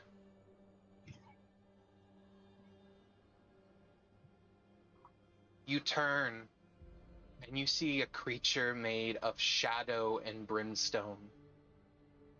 Taller than the tallest mountain you've ever seen. It stretches to the sky. It has 4 arms, and its eyes, one of them look down at you. You hear it laugh. The end of all things. Do not fear me, because I do not bring death. I bring the opposite of death.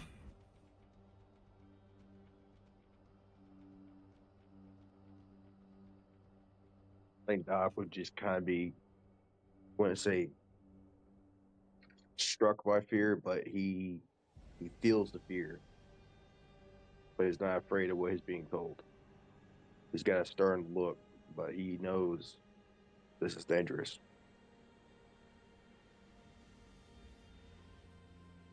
The gun. The gun. Doc, hold the gun.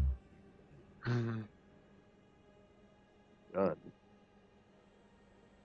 Call it.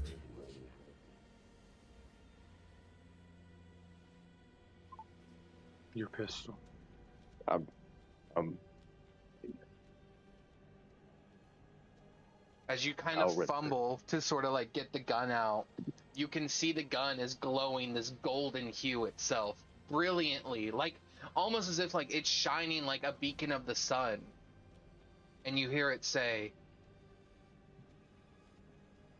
We are from the first God who spoke to this world. And we will be the last one to leave it.